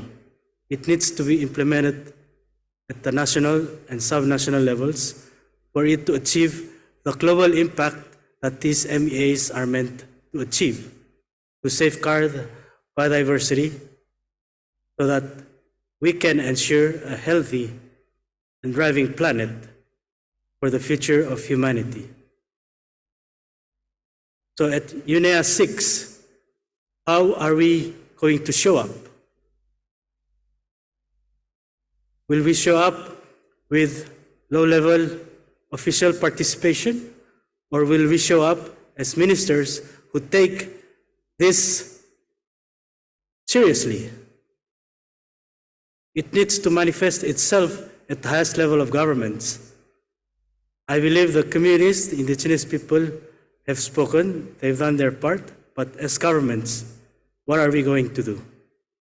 I thank you.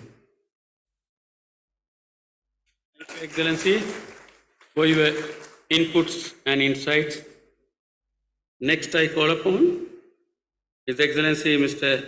Yutaka Matsuzawa, Vice Minister for Global Environment Affairs, Japan.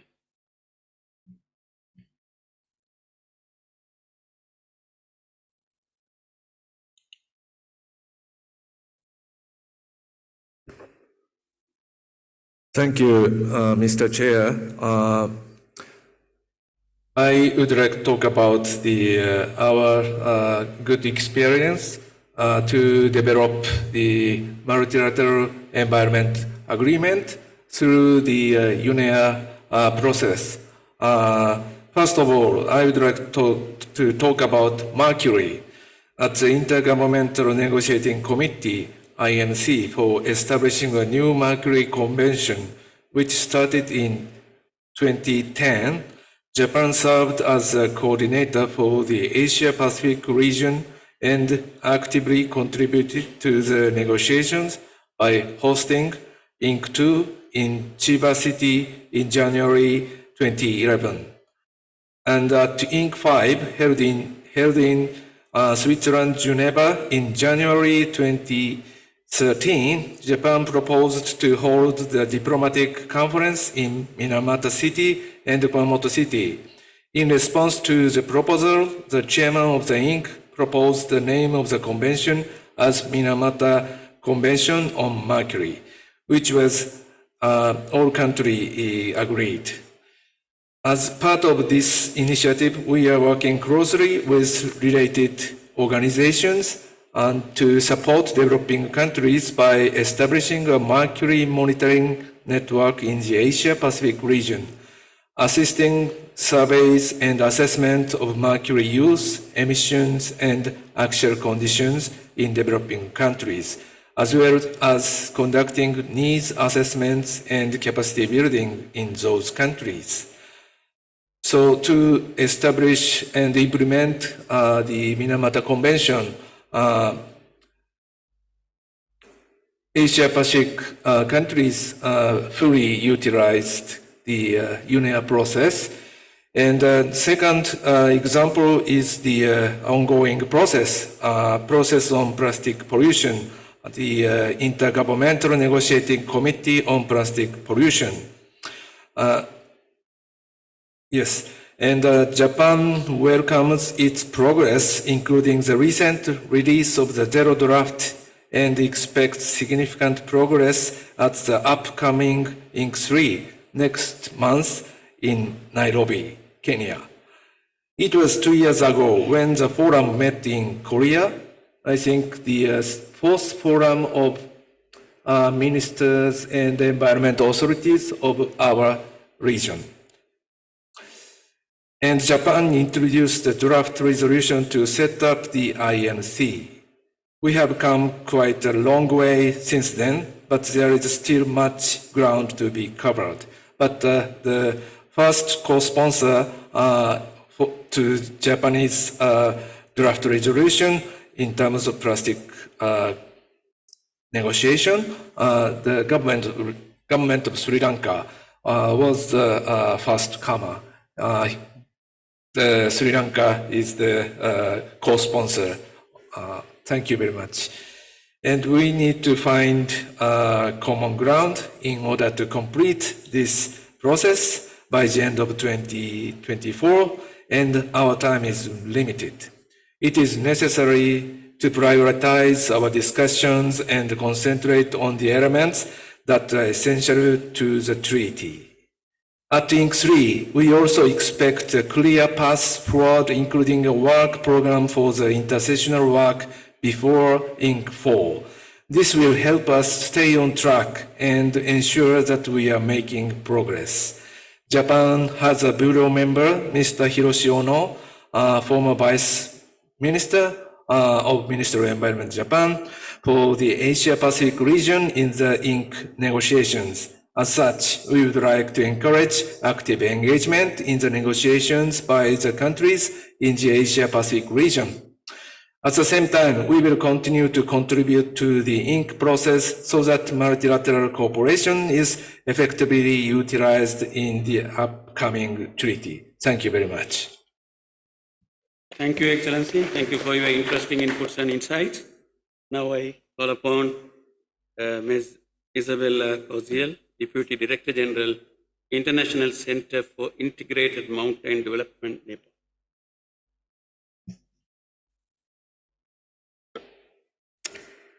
Good afternoon, Honourable Ministers, Excellencies and distinguished delegates. Thank you very much for the opportunity to speak about the importance of regional forums for enhancing delivery of our multilateral commitments. And I'm going to speak of the work that the International Center for Integrated Mountain Development is doing within the Hindu Kush Himalayan region. And just to introduce the HKH, this is a unique and extremely valuable region, extremely valuable for the Asia Pacific. It holds the largest ice mass after the poles. It holds 4 of the world's global biodiversity hotspots, source of 10 of Asia's major rivers. And so it delivers water, for food, for energy, and ecosystem services for up to 2 billion people. 2 billion people, that is a quarter of humanity. But this region is also highly fragile. It is a unique mountain environment, which also is remote and has high poverty levels, making it one of the most vulnerable and risk-prone regions of the world, which is being particularly hard hit by the triple planetary crisis. But this is because temperatures are rising faster in the mountain regions than in other landscapes, and because we've lost 70% of original habitat over the last century, and it's the most polluted region in the world. So this has enormous implications for the region itself, for its downstream countries in Asia Pacific, and of course, in terms of many of Asia Pacific's small island states in the context of the sea level rise that will emanate once those glaciers have melted, and they're melting very fast. And obviously, as we've heard over the last 2 days, progress against meeting the multiple international targets in this region is slow. And this is also because the frequency, the complexity, and the magnitude of these crises is particularly complex in this region. You will have heard about the crisis that has hit Sikkim since yesterday, with many, many likely dead from the recent glacial lake outburst flood. But also, this region is unique, and so what works in other regions may not necessarily work within this one. So, in close collaboration with our Hindu Kush Himalayan regional member countries, that is Afghanistan, Bangladesh, Bhutan, China, India, Nepal, Myanmar, and Pakistan, we kicked off a process in 2020 with the formulation of the HKH Call to Action and the first Ministerial Mountain Summit. And all our 8 ministers at the time proposed that we hold regular science policy dialogues to debate the latest science and appropriate policy responses. We hold biennial mountain ministerial summits, and we establish a high-level task force comprising of government members to investigate the feasibility of establishing a regional institutional mechanism. And 3 years later, we have a final recommendation report which has been submitted to our ministers, proposing the establishment of an HKH Council of Ministers, a rotating presidency, permanent committee, and thematic working groups, with ICIMOD as secretariat. This HKH Council will help take forward and regionalize some of the international commitments. And we will be submitting and preparing for the approval of this report at the next Ministerial Mountain Summit in March 2024. And taking such a mechanism forward is critically important, as no single country can resolve this triple planetary crisis alone, as so many of the issues are regional and transboundary in nature. And only coordinated, collaborative, and coordinated regional efforts will solve these challenges.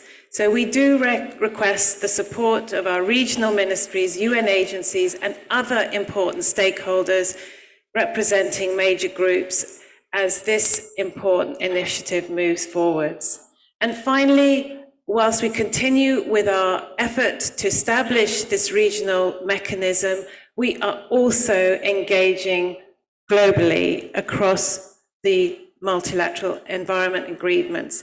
And we are advocating, together with other mountain regions, for the urgent need to limit global warming.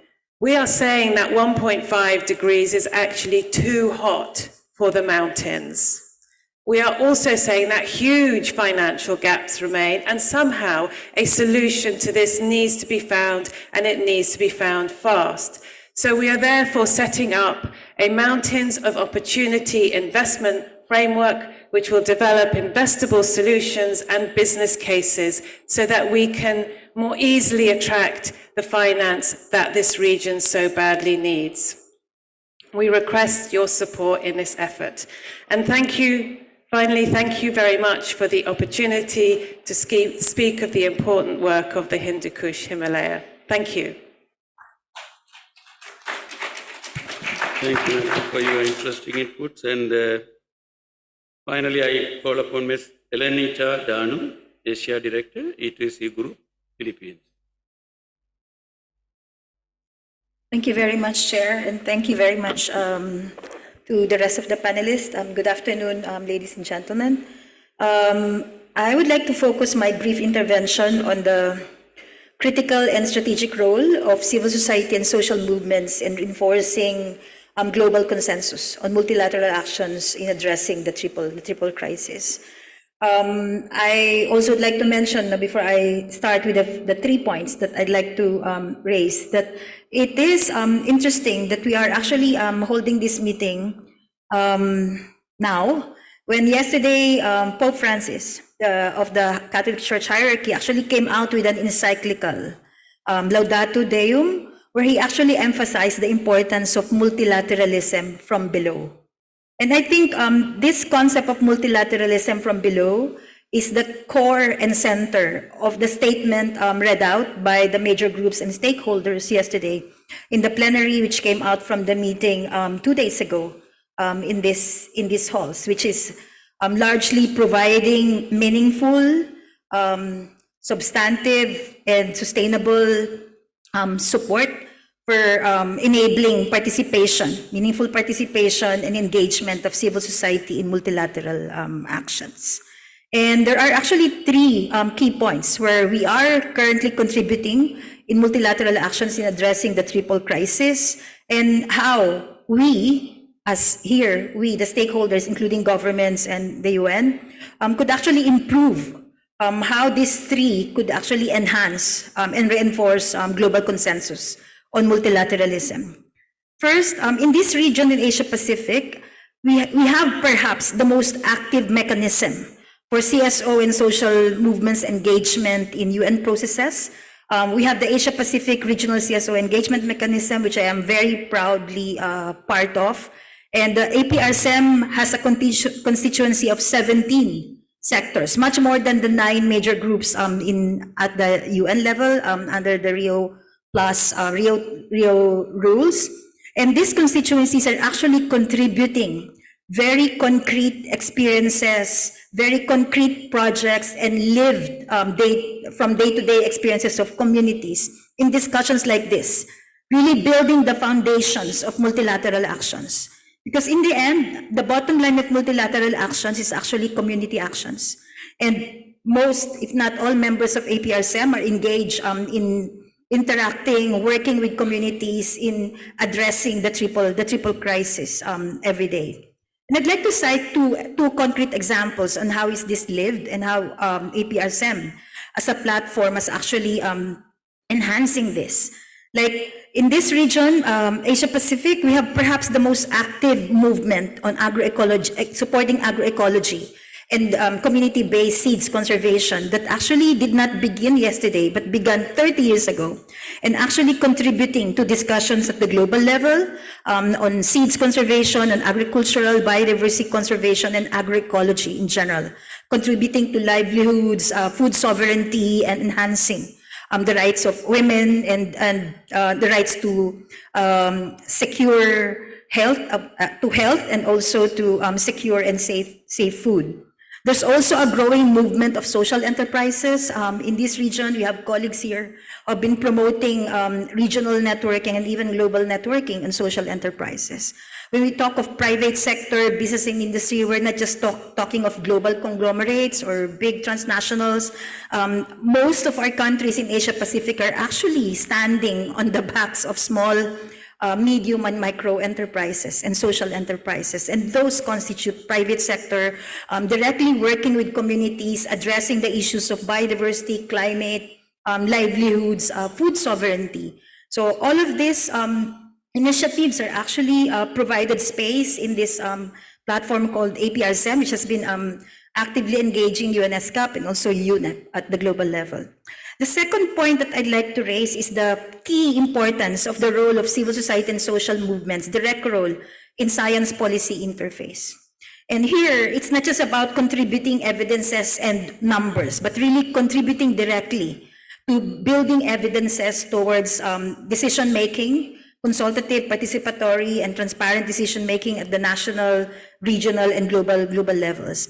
And with science policy interface, I also mean concretely contribution of civil society and foresight and horizon scanning at different levels. I know that UNEP has actually really nailed it down in their paper, in their document last year, that there needs to be a lot of improvement in terms of the way how science policy interface, in particular horizon scanning or foresight, are conducted.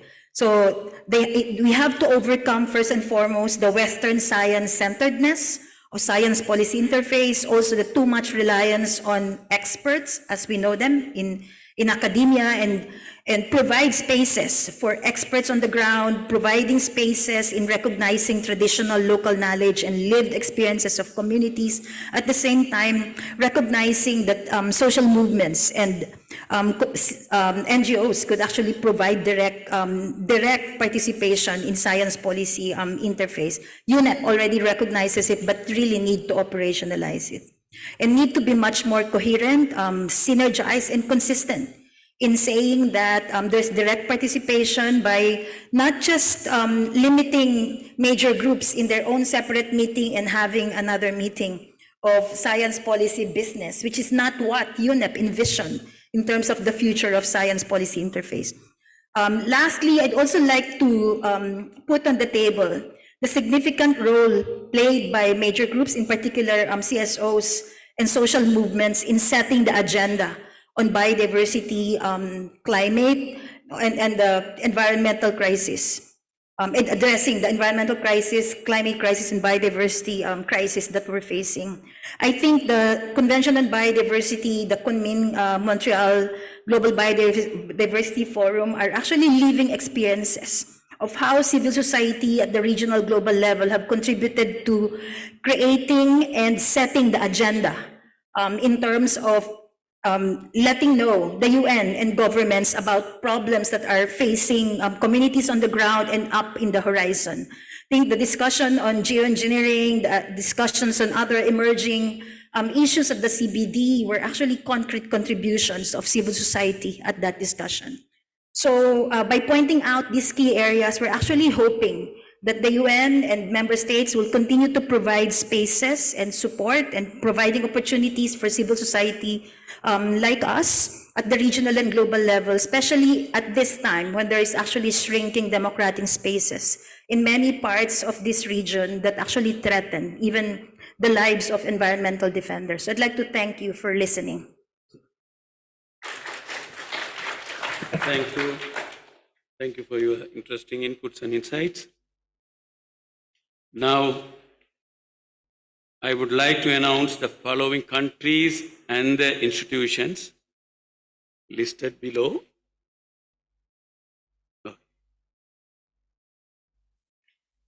And request them to consider the time constraints that we have and finish everything within 3 minutes, if possible.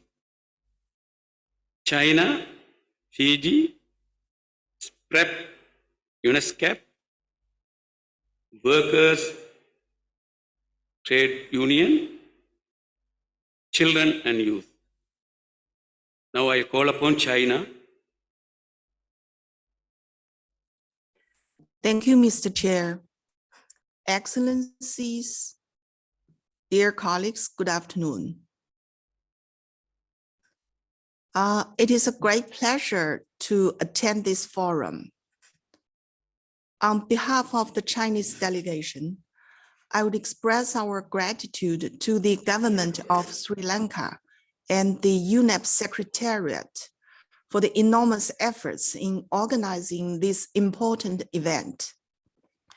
The world now enters into a new phase of dramatic change and instability, facing food shortage, energy insecurity, and severely impacted supply chains. As the Asia Pacific is one of the regions with greatest potential to accelerate sustainable development, we should join hands to take effective, inclusive, and collaborative actions to achieve the Sustainable Development Goals. In the case of China, guided by President Xi Jinping's thought on ecological civilization, we continue to fight against environmental pollution, accelerate the green and low carbon transition, and pursue high quality development, which is underpinned by high quality environment. We accelerate the modernization phase while trying to keep harmonious coexistence between human beings and nature to achieve the Sustainable Development Goals. For example, we have built up the 1+N policy system to honor our commitment of peaking CO2 emissions before 2030 and carbon neutrality before 2060. With the energy consumption of an average increasing rate of 3%, China achieved its annual economic growth of more than 6%. We have built up the world's largest clean power generation network and contributed 25% of the world's newly added green areas since the start of this century. Moreover, we actively participate in global environmental governance and spared no efforts in cooperating with other developing countries in improving capacity, in addressing climate change and pursuing low and low carbon development. So far, China has signed 46 South-South cooperation MOUs on climate change with 39 developing countries and trained about 2,300 officials and technicians from more than 120 developing countries.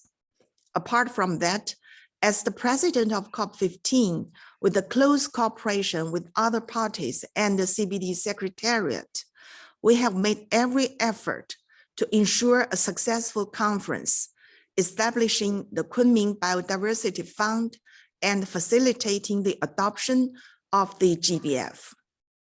Ladies and gentlemen, we live in a community with a shared future, both for prosperity and loss. Facing global challenges such as climate change, we have nothing but one way out, that is solidarity and collaboration.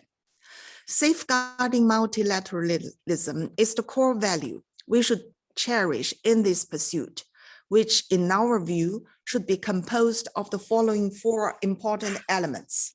First, mutual political trust. Political trust is fundamental in addressing global environmental challenge. True multilateralism cannot be confined or bound by ideology, political system, or development path.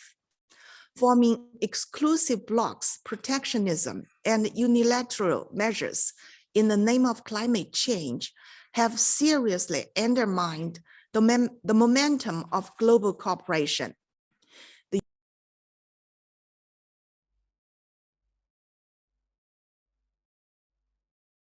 Yeah, thank you, madam. And now I call upon Fiji. No, that's right. And move on to PrEP.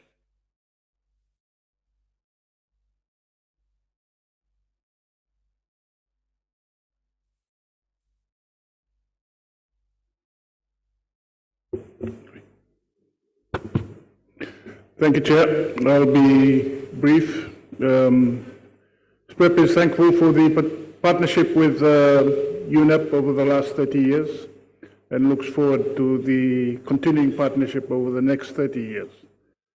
The Pacific continues to be under a state of climate emergency as declared by our leaders last year. We are going to COP28, continuing with our call for 1.5 to stay alive.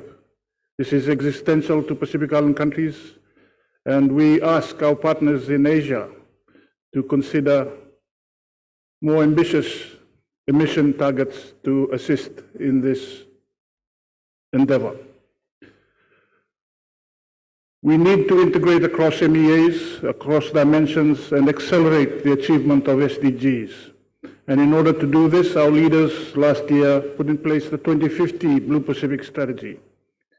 We are now finalizing its implementation plan, and we call on all our partners, including the UN, multilateral funding institutions, and our other partners, to implement their initiatives in our region through that framework.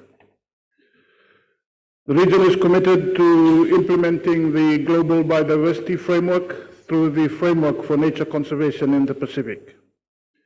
We are working together as a partnership with all our Pacific Island Roundtable for Nature Conservation partners to assist our member countries to revise and implement the NBSAPs to achieve the GBF targets. With the INC process for plastics, the Pacific is fully engaged through a 2-year program that we have put in place to effectively engage as a region with one voice to ensure our issues are addressed through the INC process. This has been enabled through funding from Australia that we are grateful for to allow us to fully participate in this process. Finally, on oceans, this is something that continues to be important to the Pacific, where we have always taken global leadership. This has again been shown, the recent signings of BBNJ, where the Federated States of Micronesia was the first country to become a party to this new instrument. We are committed to working closely on oceans management and conservation through the revised new MEA Convention, our Regional Seas Convention with UNEP, and to work together to put in place a regional framework to implement BBNJ. I thank you. Thank you. And now I call upon UNESCO.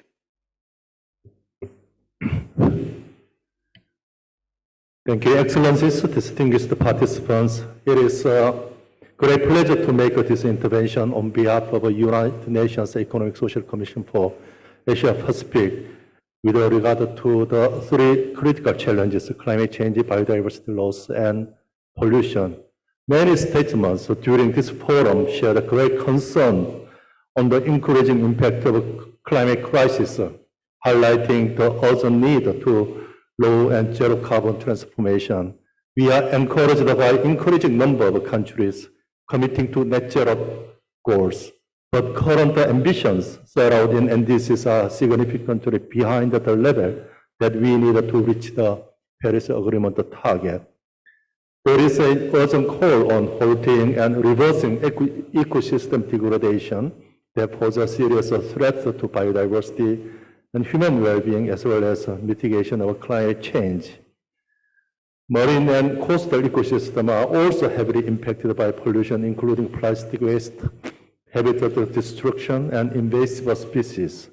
The forum highlighted the mounting impacts of air pollution as the greatest threat to public health in Asia Pacific. Nearly 90% of the population of the region regularly breathe air that is not safe for our health.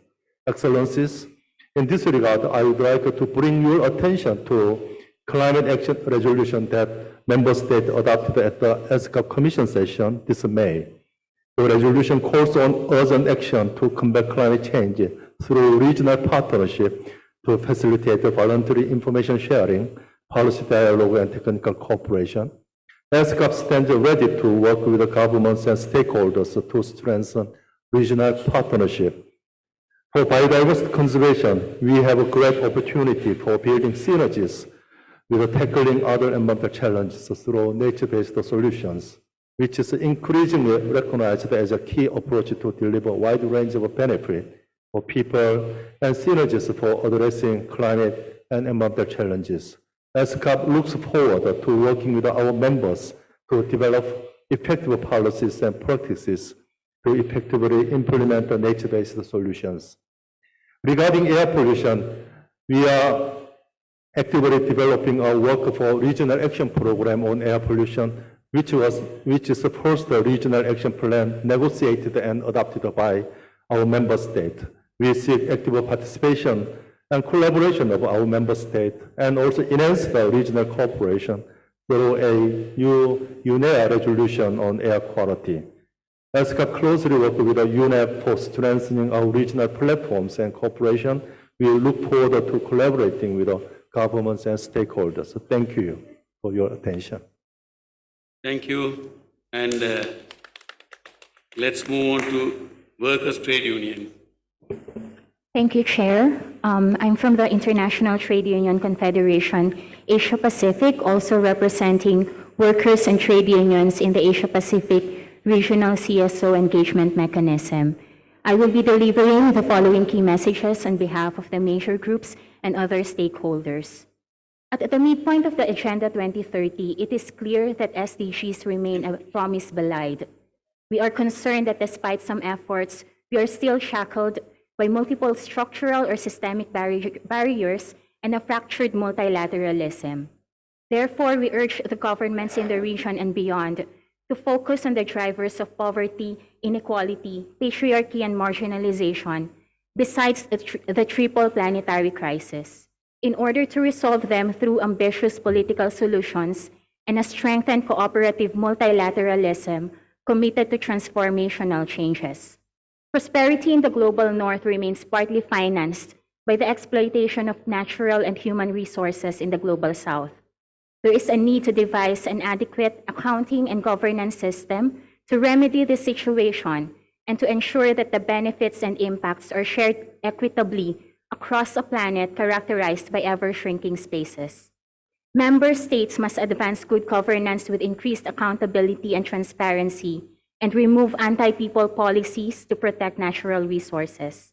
The need to address environmental well-being hand in hand with human development cannot be a step that comes after certain human development indicators are achieved. This also cannot be done without pro-poor and just policies that address inequality and discrimination. Member states should put up strong national biodiversity strategy and action plans aligned with a global biodiversity framework. They must ensure that the pledged financial support to developing countries and biodiversity hotspots start flowing by 2024. Solutions cannot only be technological fixes. Localized implementation is also needed with adequate resources, better harmonization of needs and definitions, life cycle management, strong law enforcement, and increased research capacity. It is necessary to support participatory and community action research for evidence-based solutions. We would like to reiterate the importance of people's meaningful participation in environmental governance. Just transition has been mentioned in the discussion as well as in the draft ministerial declaration. However, for us trade unions, where the concept of just transition originated, such references to just transition have been silent on the key principles that ensure that no worker is left behind in the process. A labor rights approach is a crucial ingredient of all policies and projects branded as just transition. Without respect for fundamental labor rights, including freedom of association and collective bargaining, no policy or project deserves to be labeled as just transition. Thank you very much. Thank you very much. To hear the last statement, I would like to call upon children and youth. Representative. Thank you, Chair, for the floor. Excellencies, major groups, stakeholders, and fellow youth advocates, my name is Khom Tuan Anh from Vietnam, representing Children and Youth Major Group.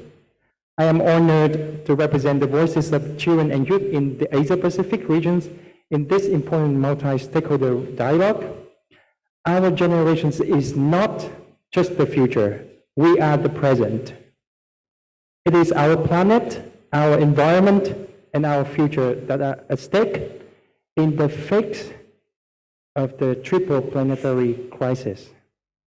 Firstly, it is imperative to recognize that the realizations of both global and national environmental goals cannot be pursued in isolation. As a result, we urge governments to accelerate and synergize their respective national plans, including national biodiversity strategies and action plans, NAPs, NDCs, and the action plans in compliance with various multilateral agreements. Secondly, in the case of One Health approach, there is a need of regulating antibiotic residues in effluents of the pharmaceutical industries. This concern not only poses an emerging public health risk, but it's also a pressing need, particularly in a region that stands as one of the largest producers and consumers of pharmaceuticals worldwide. Thirdly, on awareness and engagement, one of the biggest challenges that we are facing is raising awareness and engaging young people in environmental issues. Many of our peers are not still unaware of the gravity of the situations and the impact of these crises having on our lives. We urge governments to incorporate inclusive and practical environmental education in national curriculum. Children and young people are spearheading effective solutions. Therefore, we call on governments and to partner with us to tackle the triple planetary crisis. Thank you very much. Thank you very much. Thank you, esteemed delegates, for your inputs and insights on this agenda. I was listening to all your valuable remarks and statements very carefully. After listening to all your esteemed personal inputs, insights, opinions, challenges, and constraints brought up in this forum, I can safely say one thing, that we are all in the same boat. We all expressed in a different terminology, in a different way, but at the end expressed the same thing, what we need and what all the countries are going through. For that, we need to work hand in hand. We need to work very closely.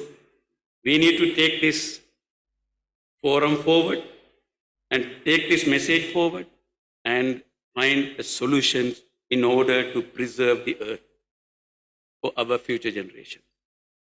With that note, let me thank every one of you who have made whatever the contributions, and particularly thank the panelists who are here.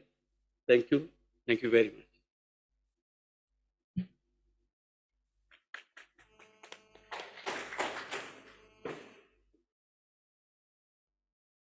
Honorable Minister, may I take the podium for a couple of announcements, please? Yeah, thank you. There are two announcements, ladies and gentlemen. Announcement one, the evening tea is arranged at the Lotus Room in first floor.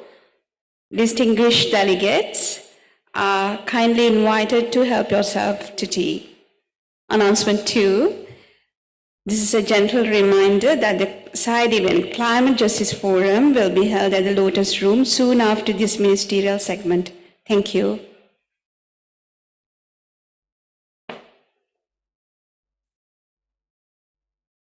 So now let's move on to agenda item 8.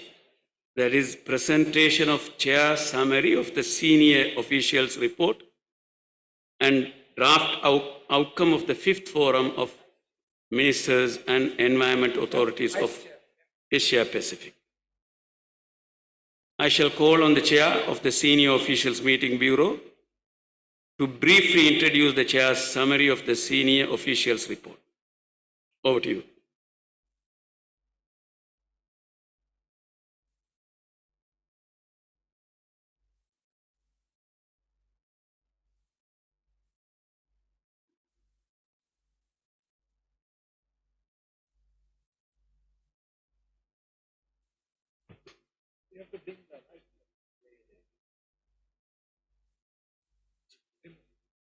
Okay.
Please go ahead, please.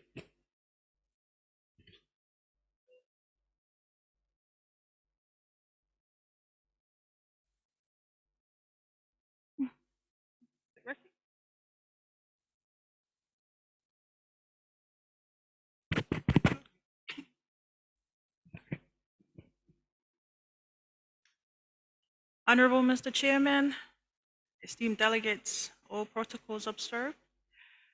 On behalf of the Senior Officials Bureau, Meeting Bureau, I present the report and draft outcomes of the Senior Officials Meeting at the 5th Forum of Ministers and Environment Authorities, which was held yesterday, October 4th, 2023. The session was presided over by Dr. Anil Jasinke, as the chair of the Senior Officials Bureau of the 4th Forum of Ministers and Environment Authorities of Asia Pacific. The elected bureau comprised of the re-election of the chairman, Dr. Anil Jasinke, the Ministry of Environment, Sri Lanka, and the vice chairs, comprising of Ms.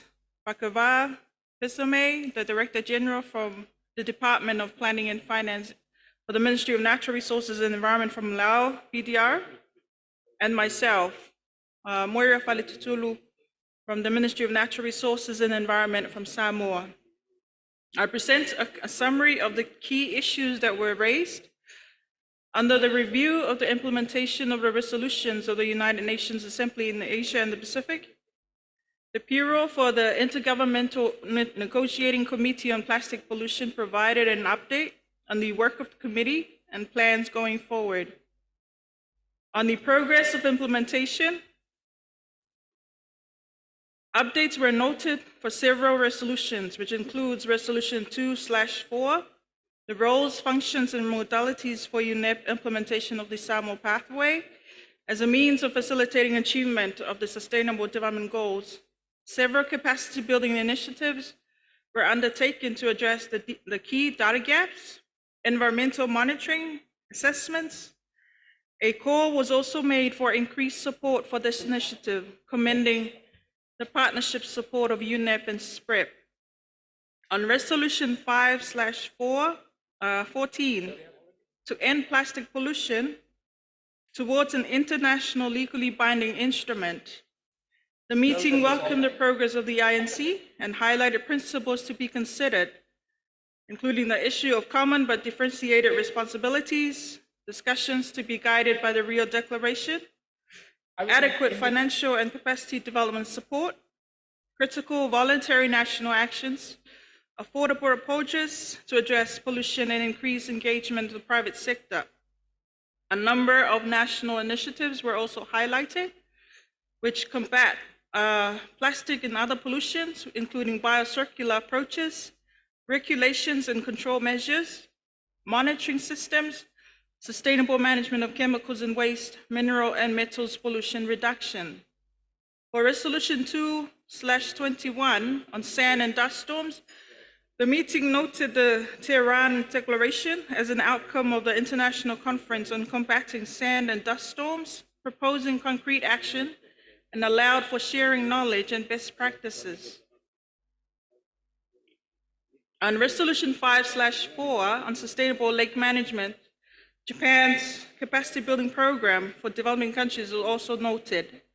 On Resolution 3/8, Preventing and Reducing Air Pollution to Improve Air Quality Globally, it was noted the importance of addressing transboundary air pollution issues through regional mechanisms such as the Northeast Asia Clean Air Partnership and adoption of Regional Action Plan on Air Pollution by UNESCO Committee on Environment and Development. On Resolution 5/5 on nature-based solutions for supporting sustainable development, it was noted the definition of the term and integration of nature-based solutions in the discussions and outcomes of the UNFCCC COP27 and the Montreal Global Biodiversity Framework. The NPS best practices in research have also been undertaken nationally to include the concept in NPSAP reviews. For Resolution 4/14 and 5/2 on sustainable nitrogen management, countries noted the relevance of this resolution to the region. The Colombo Declaration on Sustainable Nitrogen Management, with ambition to halve nitrogen waste to reduce nutrient pollution. The progress of the Colombo Declaration will be reported to UNEP 6. On the processes and mechanisms for promoting Asia-Pacific priorities at UNEP 6, it was noted that the 3 meetings that will be held, the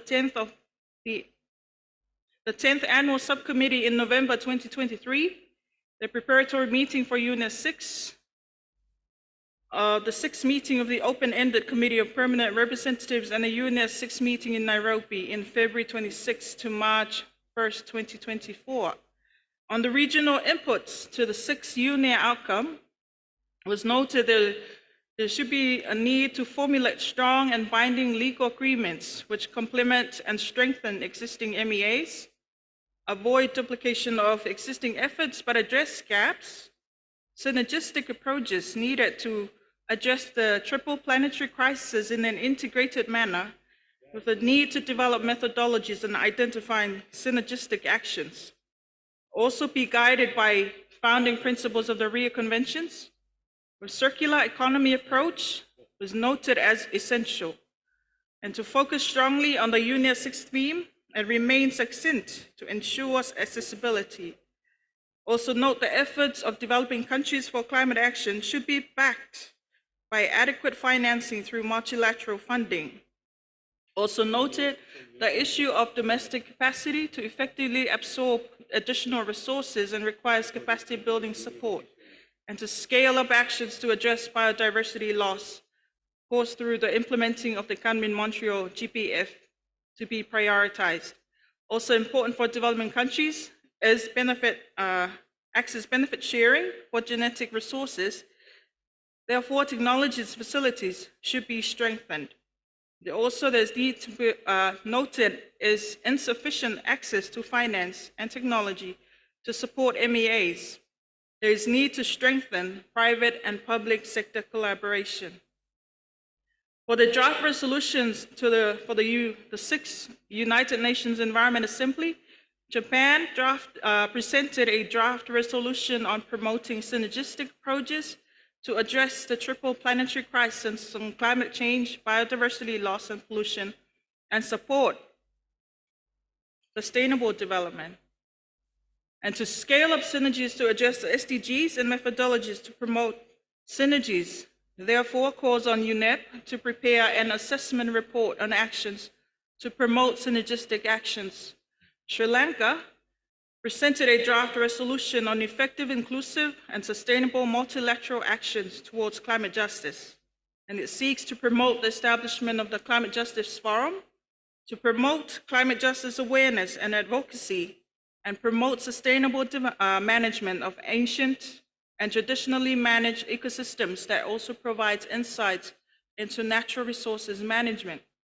For Nepal, they presented a draft resolution concept on Hindu Kush Himalayas to address snowmelt and environmental damage caused by climate change, which challenges livelihoods. Therefore, it is an urgent call to conserve this fragile ecosystem. In India, considered a UNEA 6 resolution on sustainable lifestyles in line with discussions and commitments on this issue by the G20. Fiji indicated support for Japan's resolution and a potential resolution from the Pacific. On the roadmap for the finalization of the UNEA 6 resolution, whose members were informed of the process to submit draft resolutions, including timelines. On the draft ministerial outcome of the UNEA 6, there was emphasis on focus around inclusion of achieving the Kunming-Montreal GPF and the SDGs, Hindu Kush Himalaya region as a fragile ecosystem, Blue Pacific finance while noting several environmental challenges, climate finance shortfalls, plastic pollution, sand and dust storms, and ensure a balanced declaration with more to be done. On inputs from major groups and stakeholders forum, key recommendations included ensuring that people and communities' rights are at the core and center of multilateral actions. There is meaningful participation and involvement of civil society organizations in environmental governance. Ensure inclusiveness of science policy interface processes. UNEP was also requested for an assessment report on human and animal health intersections, the elimination of fossil fuel subsidies, and need for incentives and strengthening carbon pricing. There's also a need for creating financing solutions for green infrastructure, customized approaches to the circular economy, harnessing the power of artificial intelligence and big data to increase efficiency of decision-making and functioning of economic enterprises. There is a call for members to put forth a resolution dedicated to meaningful engagement of children and youth and in the decision-making processes on the environment, and also ensure the protection of environmental human rights defenders, democratize the access rights of participation to information and to justice, and procedures on environmental aspects of minerals and metals to prioritize addressing the violation of human rights of children and child laborers in mining activities. From the Asia Pacific Regional Youth Environment Forum, environmental objectives to include timelines was recommended. And also, the energy transition requires constructive dialogue among all stakeholders, as well as seeking legally binding instruments on plastic pollution while upholding human rights. Also recommended green jobs for Youth Pact and the Youth Environment Assembly. The forum also heard inputs from ASIMOD, SPREP, IHS, FAO, and WWF. Thank you, Mr. Chairman. Thank you, Senior Official Bureau Member, for sharing the comprehensive summary of the Senior Official Report. With that, before I called for tea break, there was a sudden break from China's internet connections. So they've requested to continue that. And with that note, we will go for tea break. Now I call upon China to complete the report, please. Complete the statement. Thank you, Mr. Chair. I'm sorry, I did not realize there's a 3 minutes limit. Sorry for that. I think I have covered most of my interventions. The last point I want to make is the robust and effective measures for the CBF implementation. We are calling upon each member country to start its implementation as soon as possible. Countries should set targets corresponding to the GBF global goals at all levels and push forward its implementation.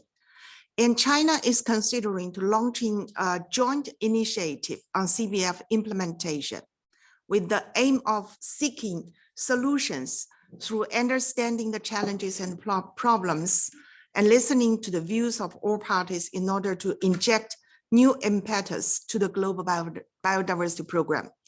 I'm saying this because we are welcoming all the parties and international organizations to join us for the new initiative.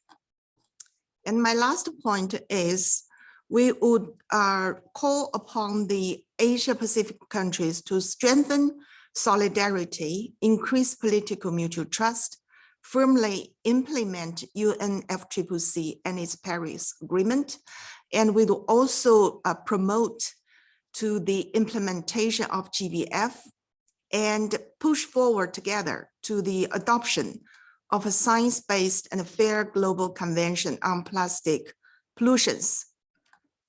Looking ahead to the UNEA 6 in 2024, China is ready to join you to work together towards fruitful outcomes of the conference by practicing multilateralism and deepening regional cooperation. That is all from me. Thank you. Thank you, Chair, to giving me the second chance to complete my interventions.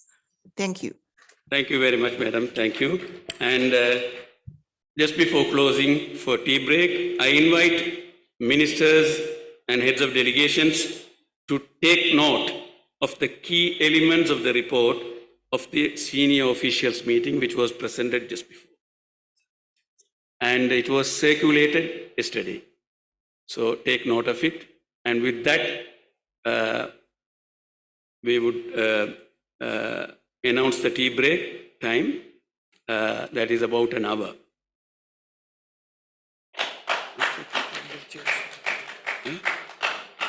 In the chair summary.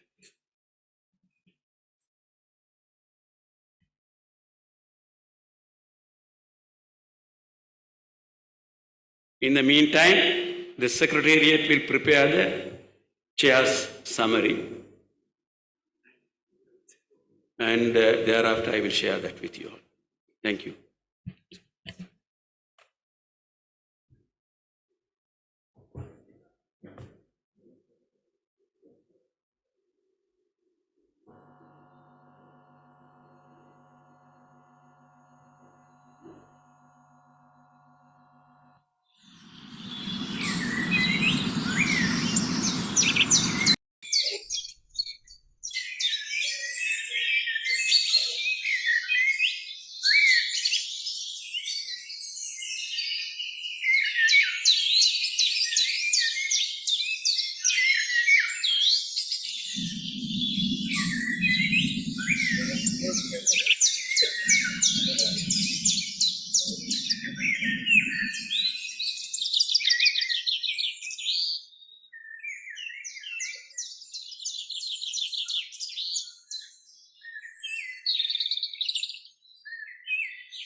We're just uploading it so easy.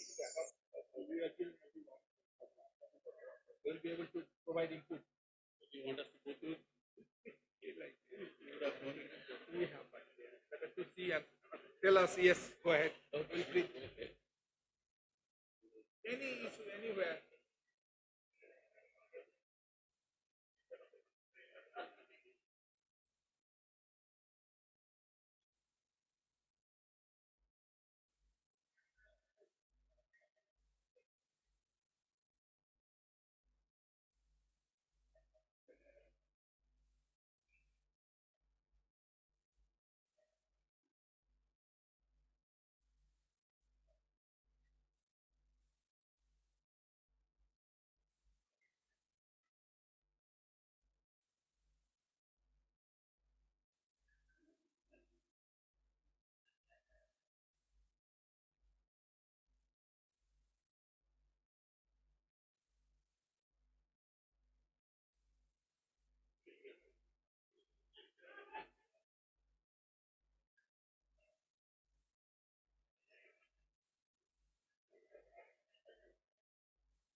That's fine.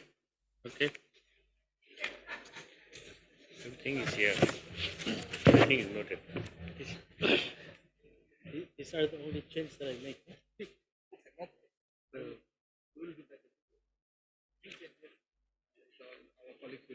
So I know that 30% of Palau, not global. Otherwise, they'll say this is not correct. Also, only 30% of Palau were concerned, but further commitments were needed globally. And that's already okay. Yeah. Okay, go ahead. Go ahead.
So his perspective then would not be reflected in the statement. Yeah, so he needs to submit within 24 hours. Yeah. But when he says we can submit it, we are giving 24 hours. No, he said he doesn't want any. Oh, okay. No, he said he has done, he wants to add.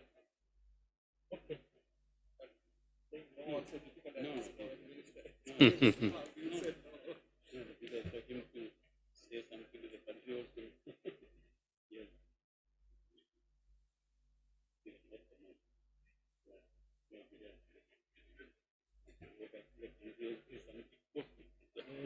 Understood, but it would have been nice if he said it earlier, so it's reflected in the.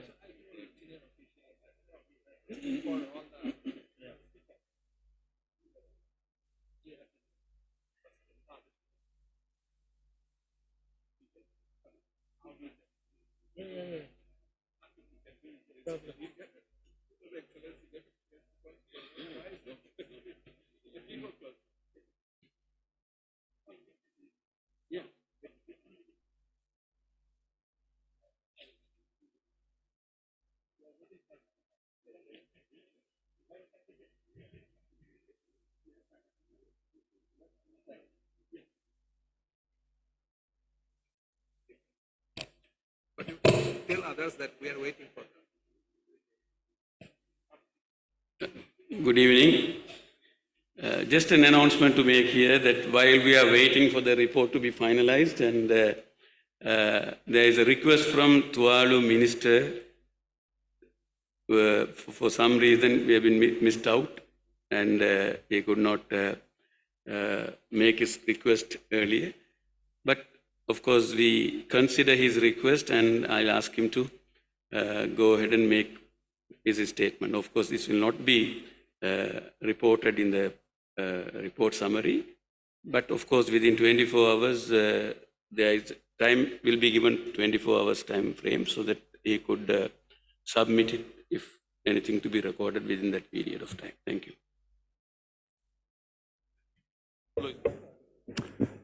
Chairman, first of all, I would like to apologize for the late intervention, my late intervention. Chairperson, the United Nations Assistant Secretary, UNEP, respective ministers, youth, our crop agencies, the people of Sri Lanka, the past, present, and future leaders. Mr. Chairman, I today observed our discussion with so many unique problems that we have, and it's not new to Tuvalu. I think my notion today, Mr. Chairman, is that how can we be included in this forum? What I know today, and this is, of course, when I met you today, I felt that there is a misunderstanding between the Pacific, Asian Pacific. In this notion, Mr. Chairman, when I presented to you where I come from, you don't even have a clue where I come from, with all due respect. And this is really affect my vision. How can I reach my voice to the UN or other global arena? Mr. Chairman, today, as we speak today, my country is literally drowning. All the problems that we have, plastic pollution, water shortage, food shortage, ocean, everything. I think, Mr. Chairman, in the near future there will be no problem. We won't have any problem with that. Why? Because we will be already submerged underwater. Now, my point there, Mr. Chairman, if we are all serious about this climate change effect, do I really have to be in this forum? Or do I have to look for other alternatives? Mr. Chairman, I must condemn your leadership and your understanding, along with your Vice Chairman. But this is from my heart. It's not from a textbook or from a recorded intervention. No. Mr. Chairman, if we are really serious about this, give me time to make a decision. You will notice that I also have an office in the UN. The clear vision of the UN, they have 5 very clear visions they have. Security, development, and one of them is climate change. How many more times do we have to ask or to raise our voice? I think it's about time that we have to reconsider our decisions and work our way forward for survival. Yes, in the past decades, our Prime Minister has been very vocal on this. But, Mr. Chairman, even though it won't be recorded as part of the resolution that we have agreed upon this time. But I am speaking to you in person as a chairman. You are my chairman. You are our chairman. My request is on your hand, Mr. Chairman, and I thank you for this opportunity. After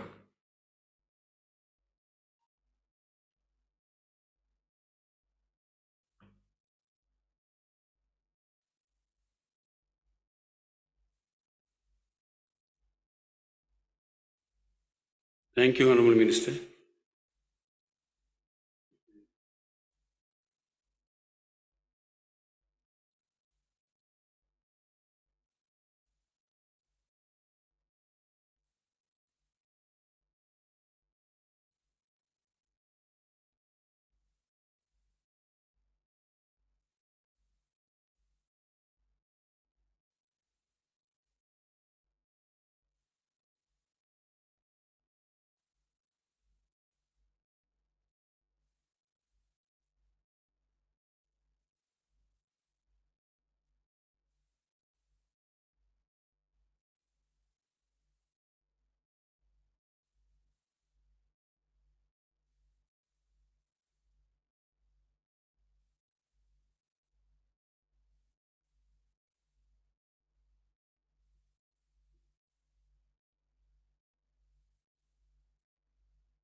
Yeah, now I would like to inform the delegations that the chair's summary of the senior official meeting, UNEP stroke APENV Forum 5/6, and the chair's summary of the ministerial segment of the 5th Forum of Ministers and Environment Authorities of Asia Pacific, UNEP stroke APENV Forum 5/7, have been shared with all government delegations.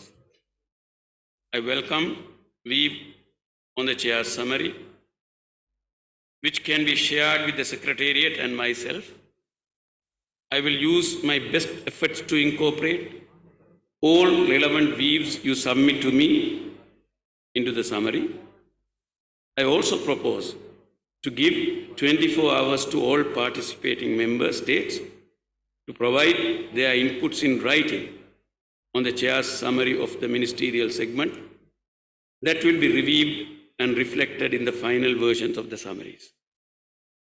I shall therefore now invite ministers and environment authorities of Asia Pacific to take note of the chair's summary of the senior officials meeting and the chair's summary of the ministerial segment of the 5th Forum of Ministers and Environment Authorities of Asia Pacific as our outcome.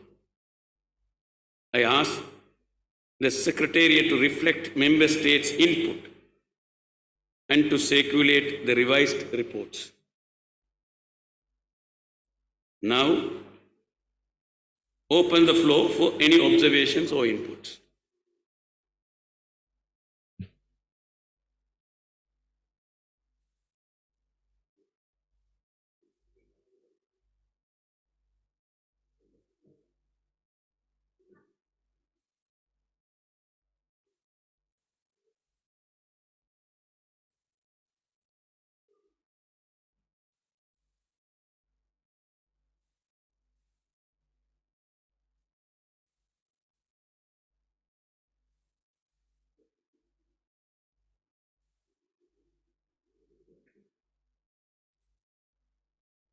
I hear none. Therefore, I thus have the pleasure to formally announce that the 5th Forum of Ministers and Environment Authorities of Asia Pacific adopted both Chair's summary of the senior officials as well as Chair's summary of the ministerial segment.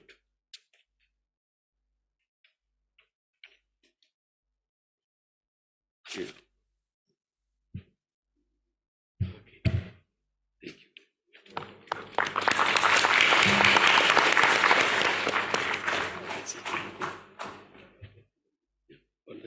Shall I call? Yeah.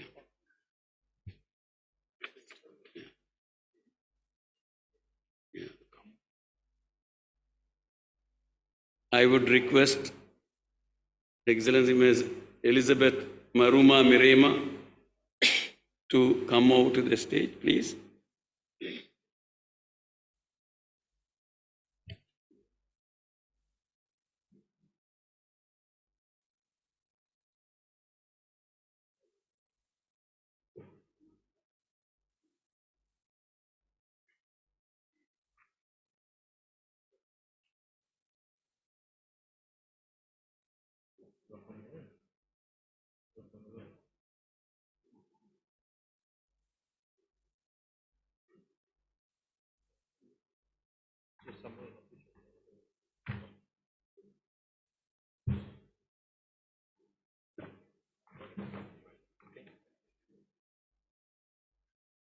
Now we are moving on to agenda 10, item 10, closing session.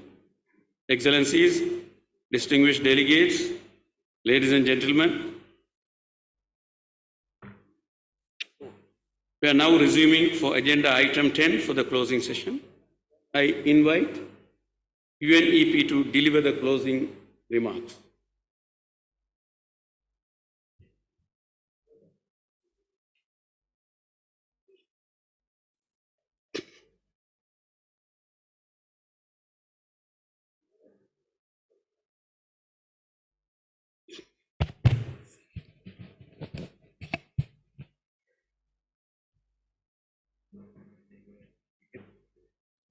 Thank you very much, Your Excellency, Mr. Nasser Ahmed, Minister of Environment, Sri Lanka, the Vice Chairs of the Bureau of the Forum, congratulations and thank you. Distinguished Excellencies, Ministers, senior officials, delegates, colleagues, and friends.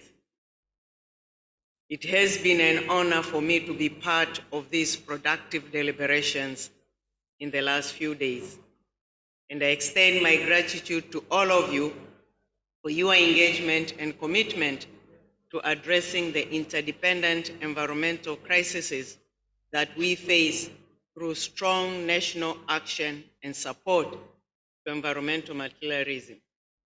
Global cooperation and multilateral action are the only hope to averting the impending catastrophes, signs of which are all around us. It is the bridge between national action and global ambition, a bridge that needs to be reinforced with urgency. The importance of the Asia-Pacific region cannot be overstated for reasons that many of us and many of you have highlighted. And therefore, I thank you, member states, and you, stakeholders, for your active contribution over the last few days.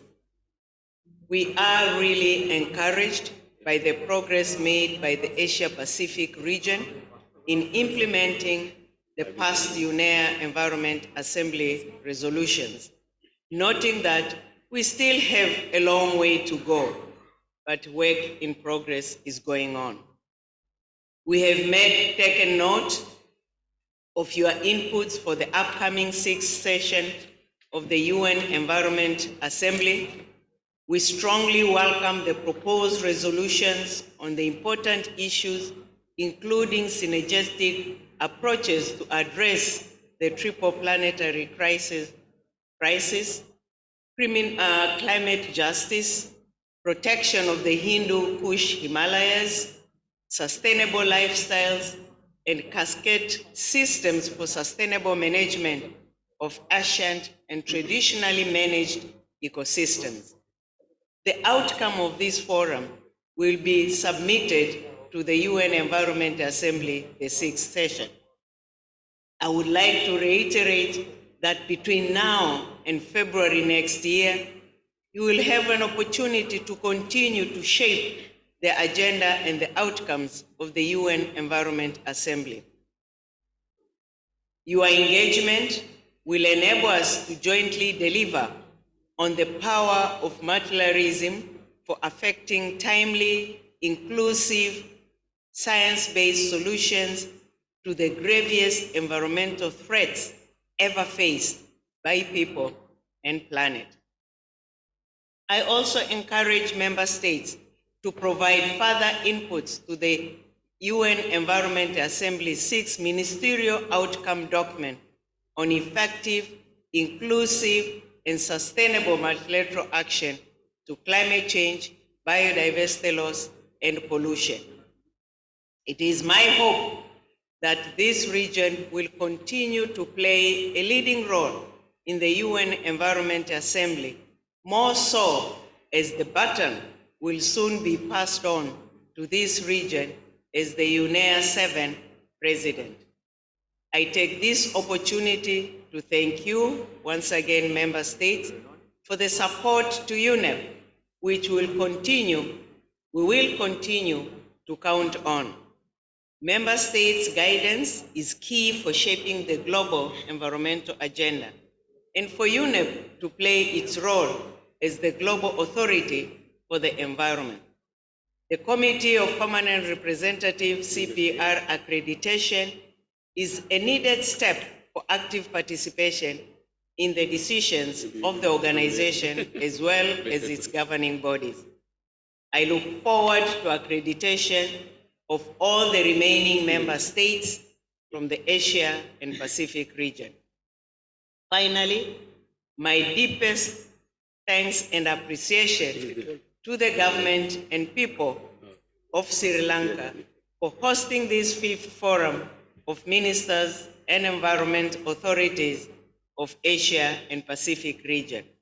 And I conclude with a lovely Sri Lankan greeting, Ayubo One, wishing you all a long life sustained by beautiful, thriving planet, which all of us will ensure it remains beautiful and it continues to thrive for the benefit of us, the people of today, of tomorrow, of our children, of our grandchildren, and future generations.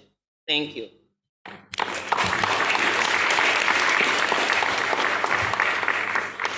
Thank you, Ms. Elizabeth Meram.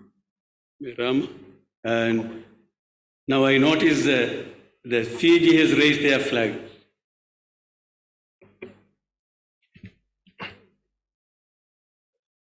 Mr.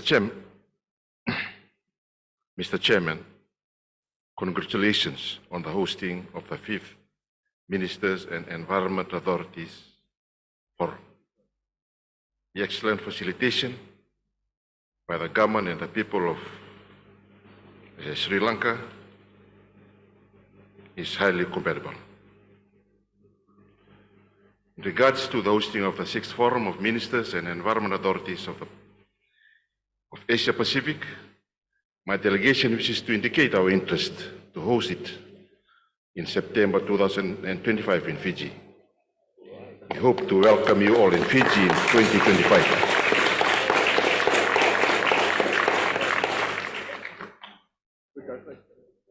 Thank you very much, Honorable Minister. So, before proceeding further, I would like to draw your kind attention to the remarks made by UNIA's 6th President at the opening regarding the President of UNIA's 7.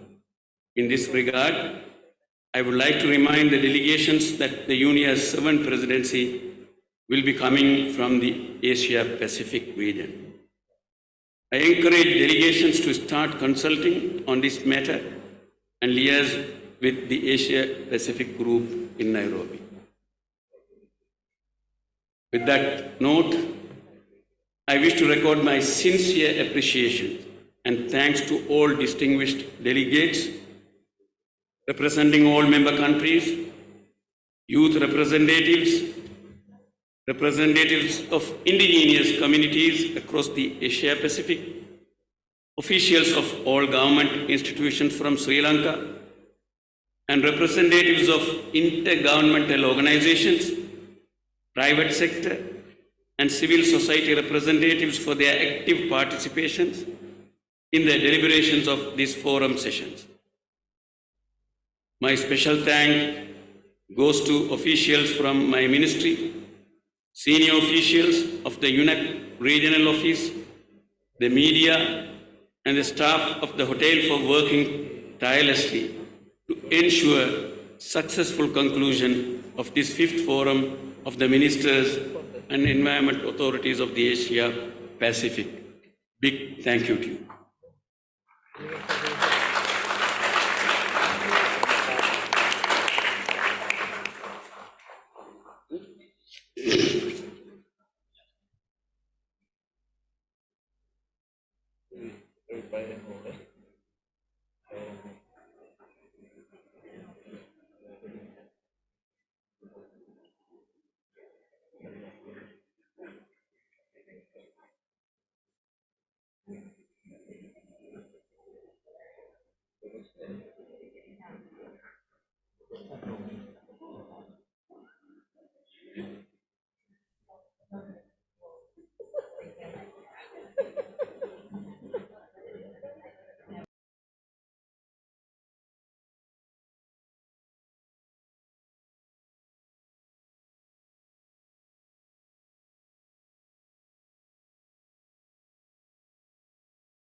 Let me deliver the last few announcements for the day.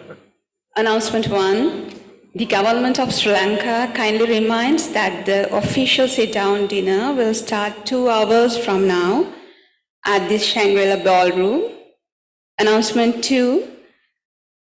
Distinguished delegates, those who confirmed participation for field visits tomorrow are kindly requested to come to Shangri-La lobby by 6:45 hours after an early breakfast. Announcement 3. Shangri-La management kindly requests distinguished delegates to leave the meeting room at your earliest convenience, please, allowing the staff to prepare the venue for the dinner. With that, let me wish you a very pleasant evening in Colombo. Thank you. Aibuan.